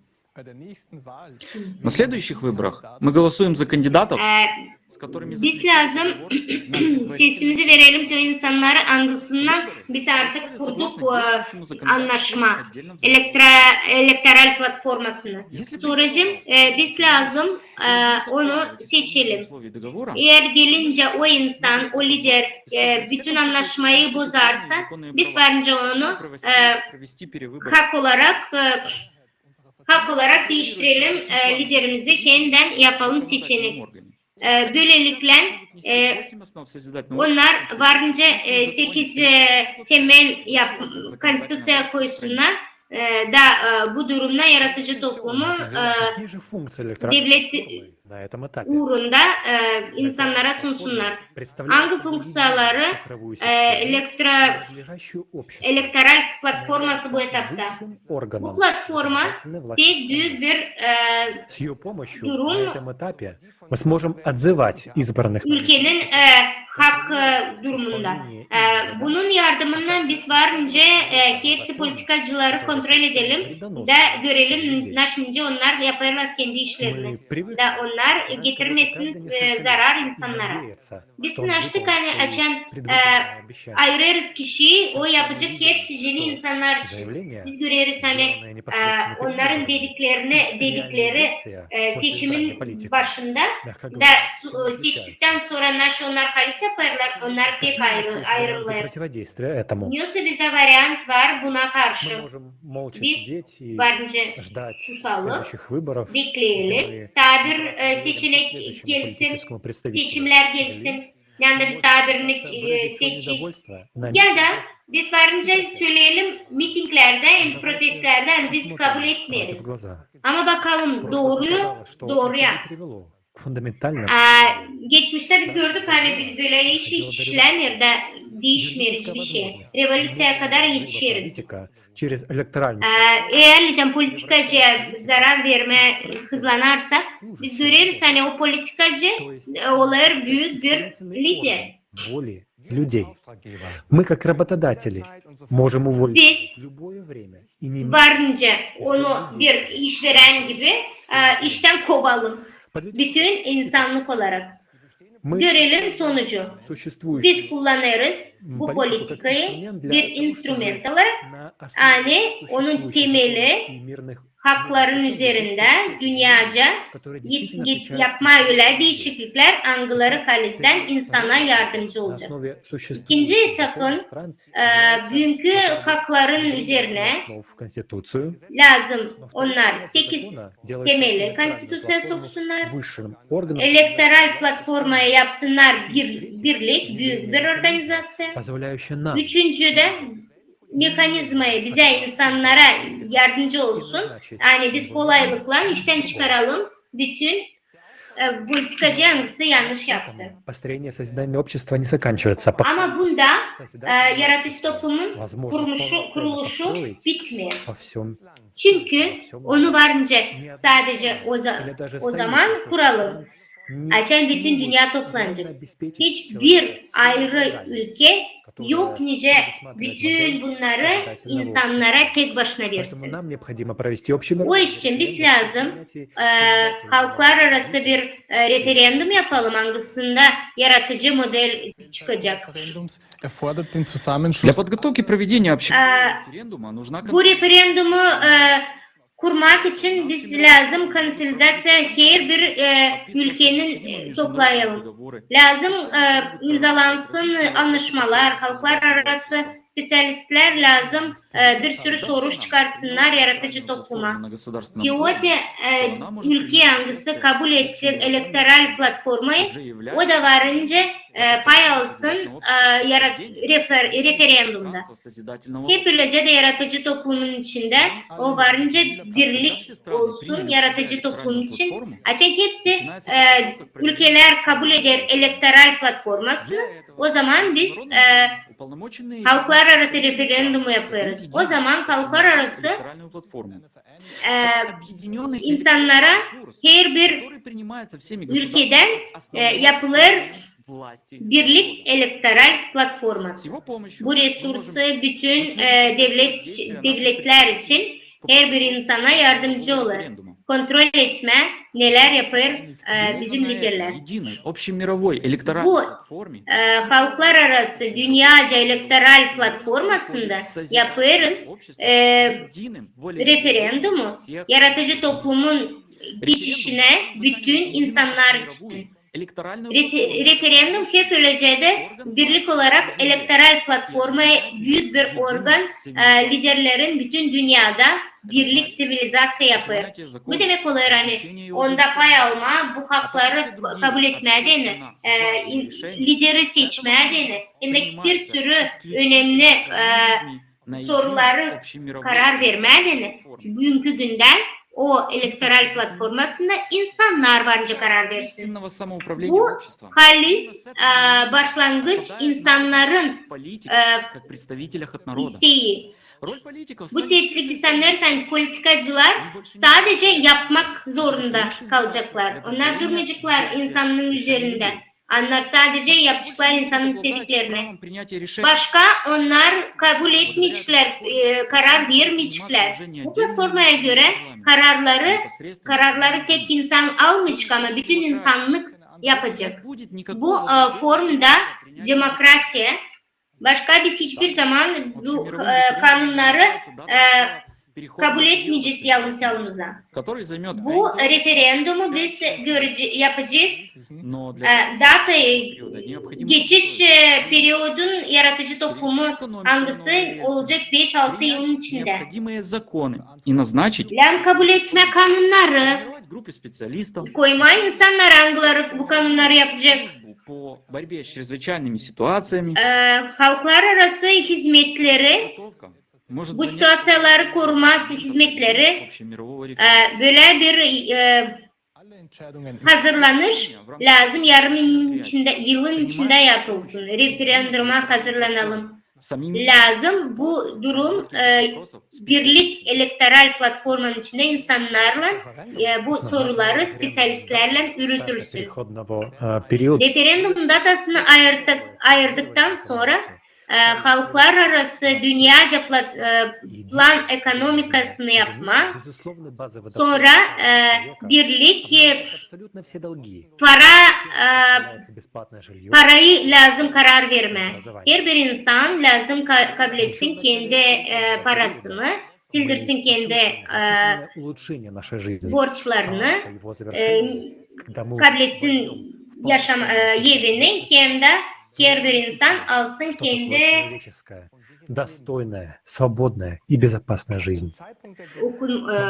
Okuma prosesini. Все будет происходить. İnsanlar için yapacak büyük referandumu o pek hızlı olacak. Biz olacağız bir sivilizasyon. Birlik amaçla isteyeceğiz birlik olarak yaşama. Sadece düşün ne kadar hızlı biz bunlar varınca yapalım. Açan biz toplayacak bütün intelektüel insan hem de bilim potansiyelini bir amaca yönlendirelim onu İslam'ı yaşamak için her bir insan için. Sadece bunun içinde biz görürüz hani insanın gücü bunda. Biz toplanırız bir amaçla. Bize lazım sadece sadece birazcık vakit hani klimat, sosyal hem de resursları problemleri çözmeye denir. lazım kural isteriz kurma öyle bir dünyanın hepsi ister. Bizim imkanımız olacak. O zaman biz toplanacağız tek başına yalnız başına biz toplanamayacağız. Yapamayacağız bunu. Hem de tüketici format içinde biz bunu yapamayacağız. Yaratıcı toplumun içinde bu dünyaca birlik bütün insanlar için amacı bütün dünyada bir nerede insanın yaşaması pek önemli. Ama her bir insan toplansın demek olmuyor hani biz kaybederiz kendi kişiliğimizi. Biz her birimiz kültür olarak, tradisiyon olarak her bir insan kendi potansiyeller varınca her bir insanın yaşamasını iyileştirsin, güzel olsun diye işleyeceğiz. Düşünürsünüz ne kadar kolay adımlar bu değişiklikler varınca olsun. Niye şimdi biz bu etapları lazım geçelim ve sadece sonra bu işler olsun. Doğru. Çünkü açan biz bir şey yapacağız beraber. Birlik olarak, sivilizasyon olarak bu bambaşka bir nokta. Bütün gücümüzü toplama, hani insanların yaşaması güzel olsun yani.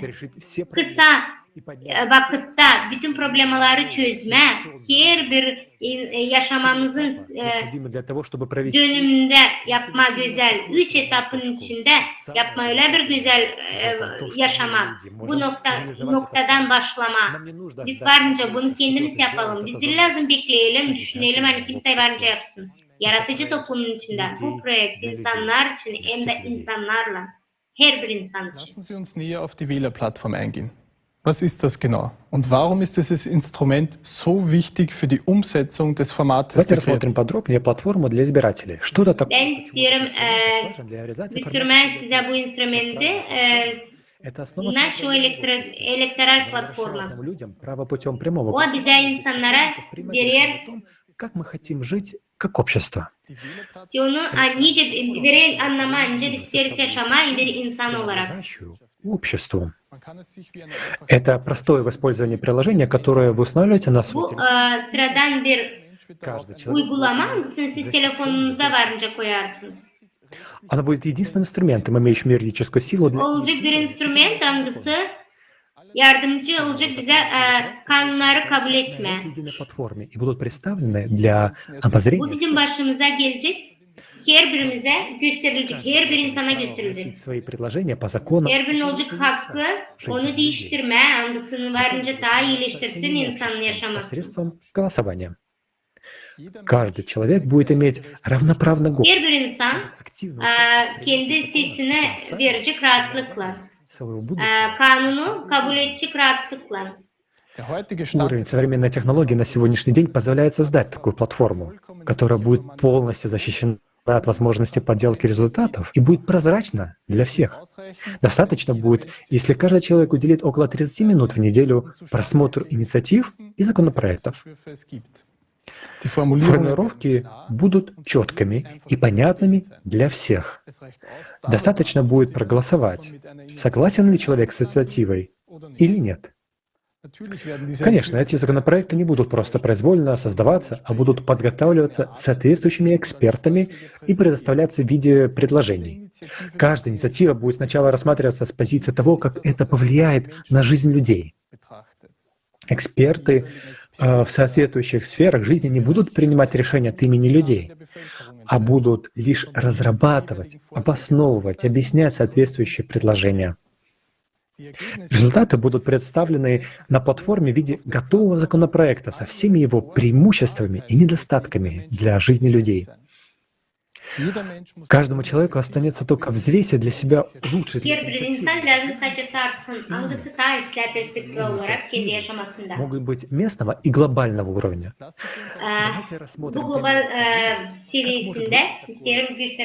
Голосование на электронной платформе.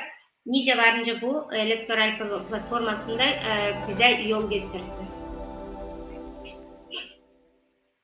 К примеру, Анне пришли на голосование 2 законопроекта.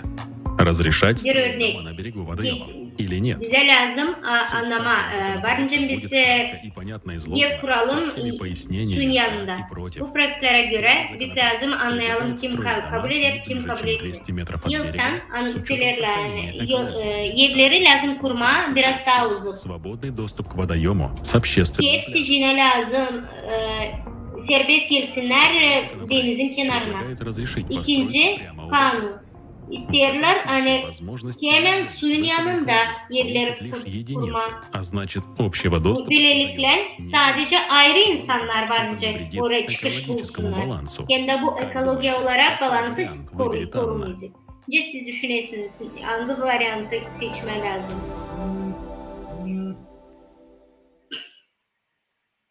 Haben wir heute die Möglichkeit, selbst Есть ли у нас сегодня возможность самим решать, как нам жить?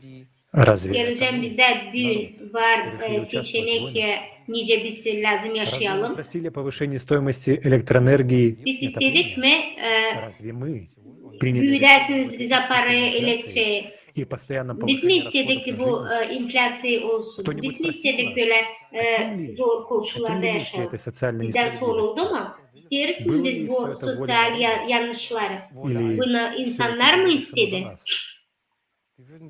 Ya da bunu bize mi По этим вопросам. bize mi istediler? Nasıl istediniz? Hangi kararı siz verdiniz? Nasıl yaşamak olacak o zaman? Açan biz kendimiz karar vereceğiz. Hangi demokrasiye biz Сейчас isteriz? решения принимаются единицами. Şimdi В основе этих решений ayrı insanlar karar verir. Onların başında güç hem de что это завело нас в тупик. para. Biz görürüz hani bu getirdi bize zor durma her yerde, Мы не bütün найдем dünya решения в yaşamamızda. рамках этой системы. Biz bulamıyoruz yol çıkışı bu sistemada. Сегодня мы могли ясно Bugünkü günde biz varınca görelim формы общества. absürt bizim Благодарю абсолютно formamızda. законному ведению Toplum электоральной formamızda. платформы при построении Ben söylerim hepsini мы сможем поставить в основу всех решений biz человеческую varınca жизнь. koyalım her bir Придется жаловаться yerde на insanın политиков или обвинять их в плохой ситуации. insanın yaşamasını her bir politikacı nasıl varınca bize Мы versin. все вместе сможем активно построить Hepimiz biz лучшее beraber будущее varınca для себя и своих kuralım детей. güzel bir Все gelecek. законы, Kendimizin için которые будут kendi приниматься на uşaklarımız için. электоральной платформе, Hepsi kanunlar elektoral platformada kabul edecek. 8 temeline götürecek. Onlar üst olarak kanuni всех людей. sıkılacaklar. Это означает, что не может быть Bu принято demek olur hani что могло бы угрожать yok nice свободе kabul и ettiğini безопасности человека. naşı varınca insanı Условия жизни или даже отдаленно быть bozsun направлены против koşulların людей. yaşamalarına. Направленность и рамки, в пределах которых могут действовать законы, Bunun четко kısıtlaması определены, а именно net belli. служат исключительно Ve onlar и защите hizmet eder жизни sadece человека. insanın yaşamasını düzeltmediğini. Концепция созидательного общества возникла не в Yaratıcı toplumun konsepsiyası а в результате Almanya'da değil ya da başka bir всемирного ülkede людей, değil. исходя из Bunu опыta hepsi и insanlar ошибок нашего çıkardı. прошлого. Biz görürüz hani bizim geçmişimizin yanlışları, analizler, politikler, sosyologlar ama kanuni hem de demokratik halizlik başlar ülkenin içinde. Ve sadece burada biz bir insanlık olarak ülkemize lazım. Biz farkınca İslam bir örnek olalım başka ülkelere. Bütün dünya Almanya bakıyor. Biz bunu yapamıyoruz. Zerrecim kırız kendimizden inanmıyoruz kendimize. Biz Almanlar varınca sadece kendi hazırlık, yardımcı olma, birlik, bütün gücümüzü toplama kısa zamanda bu planı gerçekleştirme. Biz işittik, hani yok nice geçmeye politika etabına, eğer olmazsa informasyon haberleme etabı. Hem de olmazsa çoğu elektoral platformaya geçmezse. Niçin? Haberleme bu kadar önemli. Çünkü hiç kimse yapmayacak bunu bizim yerimize. Şimdi biz kendimiz lazım bunu yapalım. İnsanın isteği bu değil sadece bir işaret.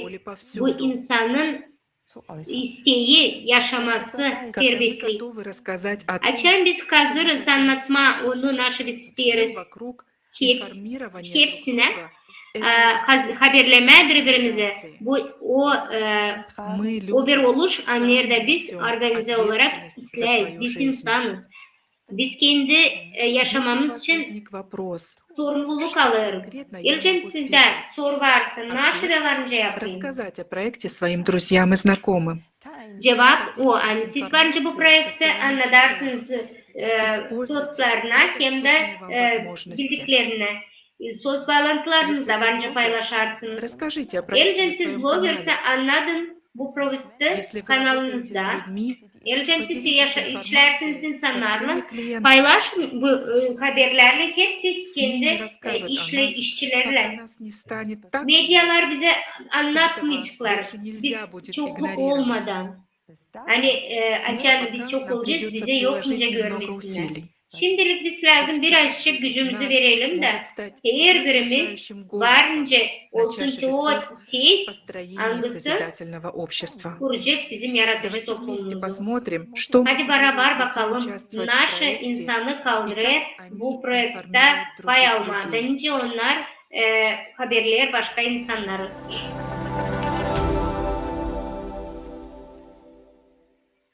Здравствуйте, меня зовут Арнольд, мне 28 лет. Selam, ben 28 yaşında, ben Arnold.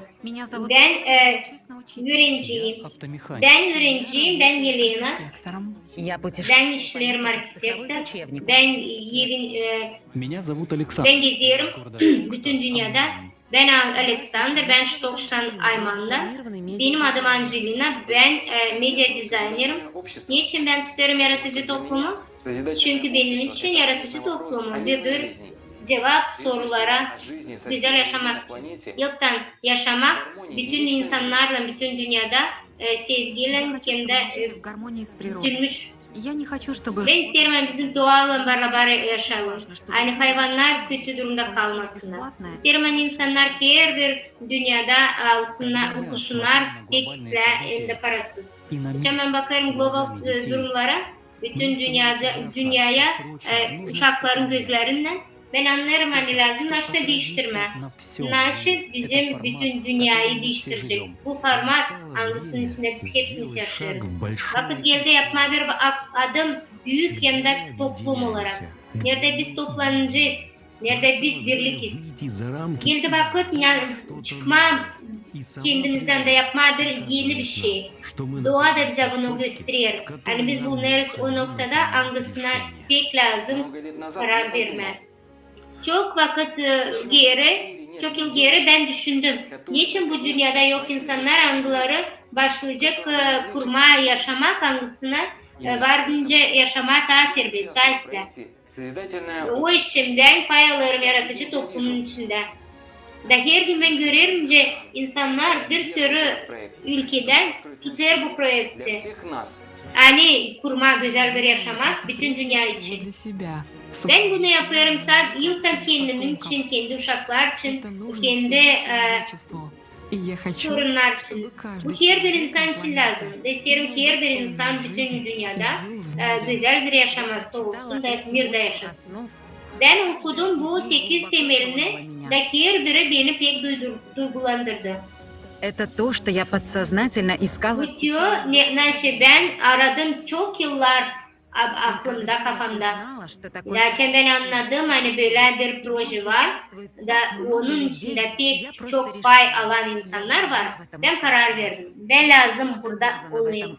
Ben pek lazım bununla pay alayım. Çünkü geleceğim hepsi insanlar birlik olarsa da bütün dünyada da bir şey yaparsa beraber o zaman biz kuracağız. Pek güzel işler da gelecekte güzel bir iş yaşamakta birlik olma. Bunda güç açan insanlar birlik olurlar bir amacında bir göz açısında geleceği görürler. O kadar yetmiyor bizim dünyada. Yaratıcı topluma göre ben Pek çok insanla tanıştım. Hepsi ayrı ayrı ama hepsimiz bizim bir amacımız. Kurma güzel bir dünya. Ben şimdi seslendiriyorum bu projekte bir передача. Ben dilim diktör, ben bir hemşire. Benim için pek büyük onur bunu böylelikle tutturma bu projekti. Çünkü benim için proje yaratıcı toplumu bu en büyük inisiyatif var. Angularını varınca insanlar yaparlar insanlar için. Yaratıcı toplum projekti gösteriyor onu hani ben isterim kendim için hem de her bir insan için. Ben tutarım bunu da savaşayım, pay alma. Ne kadar çok hani insanları haberleme bu proje için. Soru nice ben bu yaratıcı toplumu haberlerim. Ben istedim söylemem. Sadece bir örnek olarak anlatma öyle bir format toplumu var. Ben bu projekti tutarım. Ben anlatıyorum. Ben YouTube hem de bloggerleri anladım. Dostlarımı anlatıyorum. İnsanları anlatıyorum. Anlatıyorum ki pek çok insanlar hani biz hepsimiz geçelim diğer etapa. Sadece anlatma insanlara gösterme. Biz beraber lazım gidelim. Başka bir yoldan değilince şimdi gideriz. Beraber lazım yol çıkışı bulalım bu kötülükten. Bizim pay alan insanlardan ben de haberlerim insanları yaratıcı toplumu. Anlatıyorum kendi tanıdıklarıma proje için. Ben yardım ederim video montaj yapma bizim videolarımızda. Ben pek çok vizit kartları veriyorum. Nerede gitmesem her vizit kartımı bırakıyorum. Birkaç laf söylerim. Hem de haberlerim insanları alternatif medyalardan. Orada küçük postlar koyarak. Her bir yapar ki onu nasıl varınca yapsın, nasıl ister. Hiç kimseciğine zorlukla bunu yapmıyorlar. Video montaj mı, çeviri mi ya da tekst yazışı mı?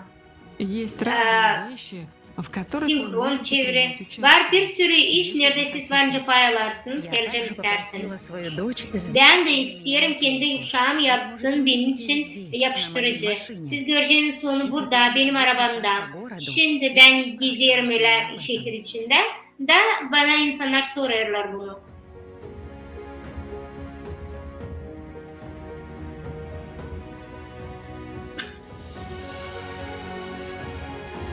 Я поддерживаю проект «Созидательный». Ben tutarım yaratıcı toplumun projektini böylelikle. Ben hazırlarım materyalları, flyer, kartlar, previewslar, rolikler, angularını siz varınca görersiniz YouTube'da. Ben haberlerim orada, nerede bende var o imkan. Например, с помощью видео. Video, TikTok yardımından her yerde nerede varınca etme uşaklarla yaratıcı toplumun adına. Geleceğim biz hepsimiz bir şeyler yaparsak da düşünersek hani nasıl verecek bize bu projekt. Hangisini insanlar yaptılar, kurdular insanlar için. O zaman bizde olacak imkan, situasyon değiştirme. Her birimizde var kalpte, biz lazım iş edelim kendi kalbimize. Hani kurma bu planette güzel bir dünya.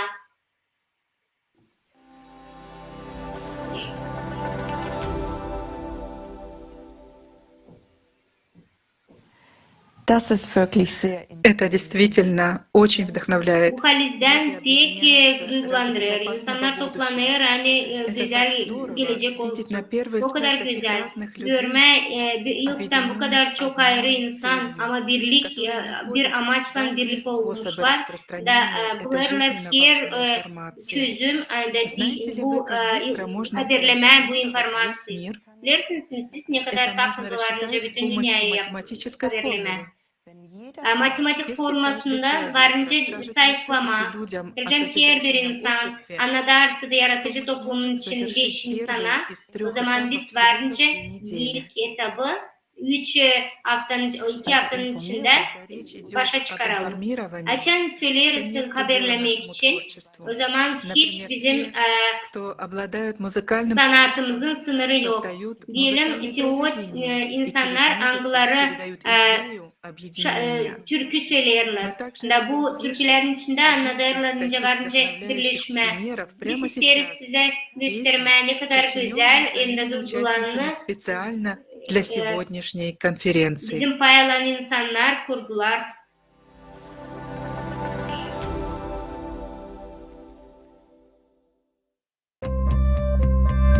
Wir unterschätzen unsere Kraft, wenn wir vereint sind.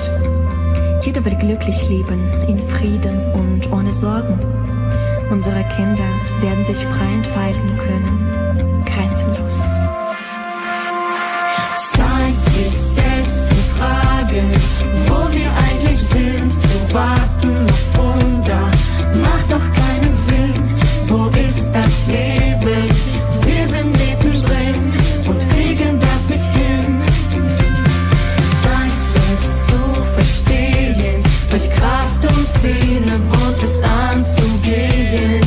Sich für jeden von uns lohnt, das Leben wählen, heißt handeln hier und jetzt, denn Zukunft entsteht jetzt. Es ist Zeit, unser Land braucht Einigkeit, unser Land braucht Möglichkeit, aufzublühen.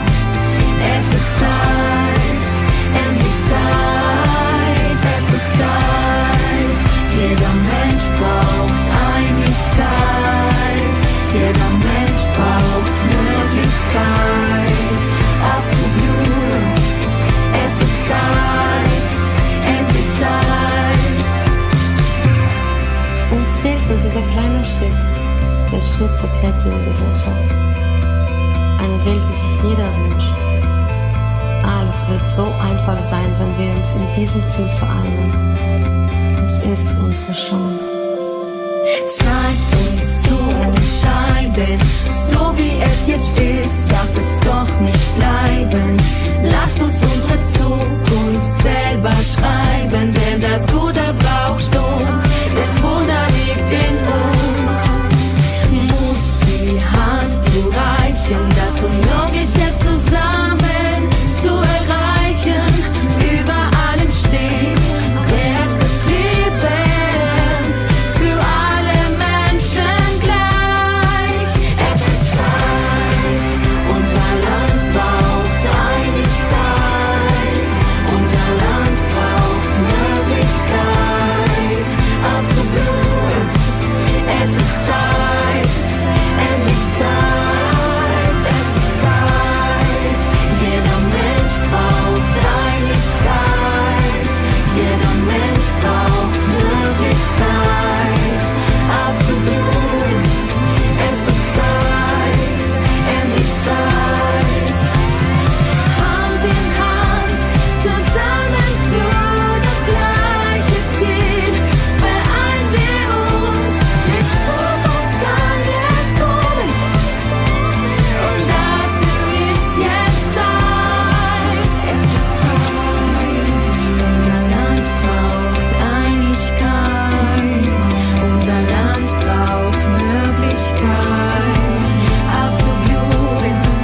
Es ist Zeit, endlich Zeit. Es ist Zeit, jeder Mensch braucht Einigkeit, jeder Mensch braucht Möglichkeit, aufzublühen. Es ist Zeit, endlich Zeit.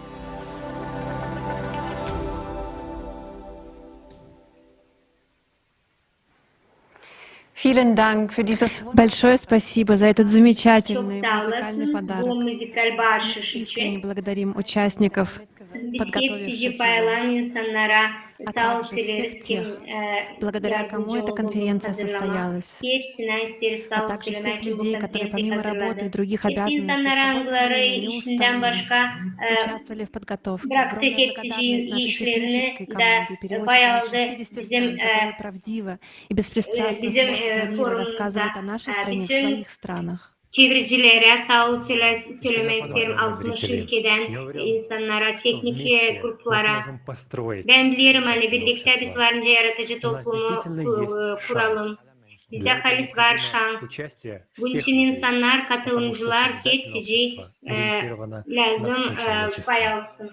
Çünkü Мы yaratıcı должны, toplum наконец, hepsi insanlar için преодолеть разделение odaklanır. и разобщенность, с Sonunda которыми hepsici мы никогда не были insanlar согласны. lazım Нет ничего, что нас ayrı разделяет. kalmasın. Мы люди. Biz hiç istemiyoruz bunu kabul etme. Biz insanız. Bizi toplar teoti hani biz isteriz yaşama sevgide. 8 temele göre yaratıcı toplumu garanti verir yaşamanın insanın birlik olarak aile içinde öylece biz isteriz. Sevgiyle hem de saygıyla bir içinde. Мы поняли, Biz anladık hani bugünkü güne bu нет будущего. formatın yok Целостное geleceği. решение неосуществимо. Birlik Не предусмотрено bu в этом mире. çözümler lazım yapma. Ve bu dünyada algısında var sadece güç hem de para. Ama yaratıcı toplumun içinde biz varınca kuralım başka bir yoksa. Pek çok önemli unsurlar var. Восемь основ укажут. Sorumluluk hem de her bir insana ait 8 temel gösterecek bize yolu. Созидательное общество Dünkü günde gördüğümüz gibi yaratıcı toplum ülkemizin her kere за права человека, ülke, insan hakkında, sosyal güvenlikte, insanlık yararında hizmet eden insana, ekonomika hem de doğamıza yardımcı olan yaratıcı toplum garanti verir hepsine. Çünkü içindeki merkez bir yer kişi tarafından inşa edilmiştir. Yaratıcı toplumun ilk adımı bütün potansiyelin insanlara ait. Görünen rahatlık potansiyeli bir açacak her bir insan. Hepsici bilim insanları toplanacak bütün dünyada halklar disiplinasının temel adına insanların yaşamasını düzeltmeye bize pek lazım bu potansiyel. Katastrofalar, doğal katastrofalar büyüdükten sonra lazım çözüm bulma. Bu çözüm sadece birlik bilim yapabilir. Bunun için biz yaratıcı toplumun içinde olalım. Bu için şimdi vakit hani biz lazım davranalım. Biz yokça bekleyelim hani bugünkü formatta hepsici bitecek krizisler. Biz lazım sorumluluğu kendi sırtımıza alalım. Kendi yaşamamız için, kendi ülke için, kendi toplumum için. Şimdi vakit geldi. Davranma, bir şey yapma. Gün başlayalım yapma, beraber, mir içinde. Saygıyla insanın yaşamasına. Hadi kullanalım bu şansı da karar verelim bu krizisi çözme problemaları. Kökten hepsimiz. Değiştirme formatı yaratıcıdan, tüketiciden yaratıcıya. Aslında her bir insanın yaşaması koruma altında kalacak. Biz lazım katkı koyalım, İslam bir değişiklik yapma. Bu website'ı paylaş, bu konferansıyı paylaş. Varınca daha çok kişiler öğrenersin bu proje için bizim sayfamızda kreatifsociety.com. Anlat kendi sevdiklerine yaratıcı toplum için. Hepsimiz biz toplanacağız, yapacağız daha güzel bir toplum. Seçenek bizim elimizde. Очень чувствуется запрос людей по всему миру к переменам. Хотят люди это. А раз хотят, значит, İnsanlar isterler mi, istemirler mi, biz lazım değiştirelim soruşları. Geleceğin insanlar isterlerse yaşama yaşama güzel. Biz bunu yapmadığını biz lazım nasıl yapalım? Hepsici gücümüzü verelim. Doğru mu? Doğru. Bugünkü günde politikacılar tutulur, başka birçok ülkelerde gider Tiona hani Просто сделать среди людей. Tiona hani soruş var. Bu pek mi zor? Her bir insanın evine mi gidersiniz de edersiniz? Это дает хорошие всходы. Ama birileri bunu yaparlar da güzel sonuç gelir. Biz paylaşırız da sorarız kime sen ses verirsin? 8 temeli yani biz insana sorarız ne için 8 temel verirsin. Действительно перестать быть врагами друг друга. Biz Kaliz'den Любить и уважать друг друга. Ведь мы же lazım başlayalım birbirlerinizi sevmeye hem de sayma. Sadece saygı hem sevgi bize bir araya getirecek. Давайте перестанем Sevelim birbirlerimizi, saygı duyalım, başlayalım bir şey yapmaya da üşenmeme.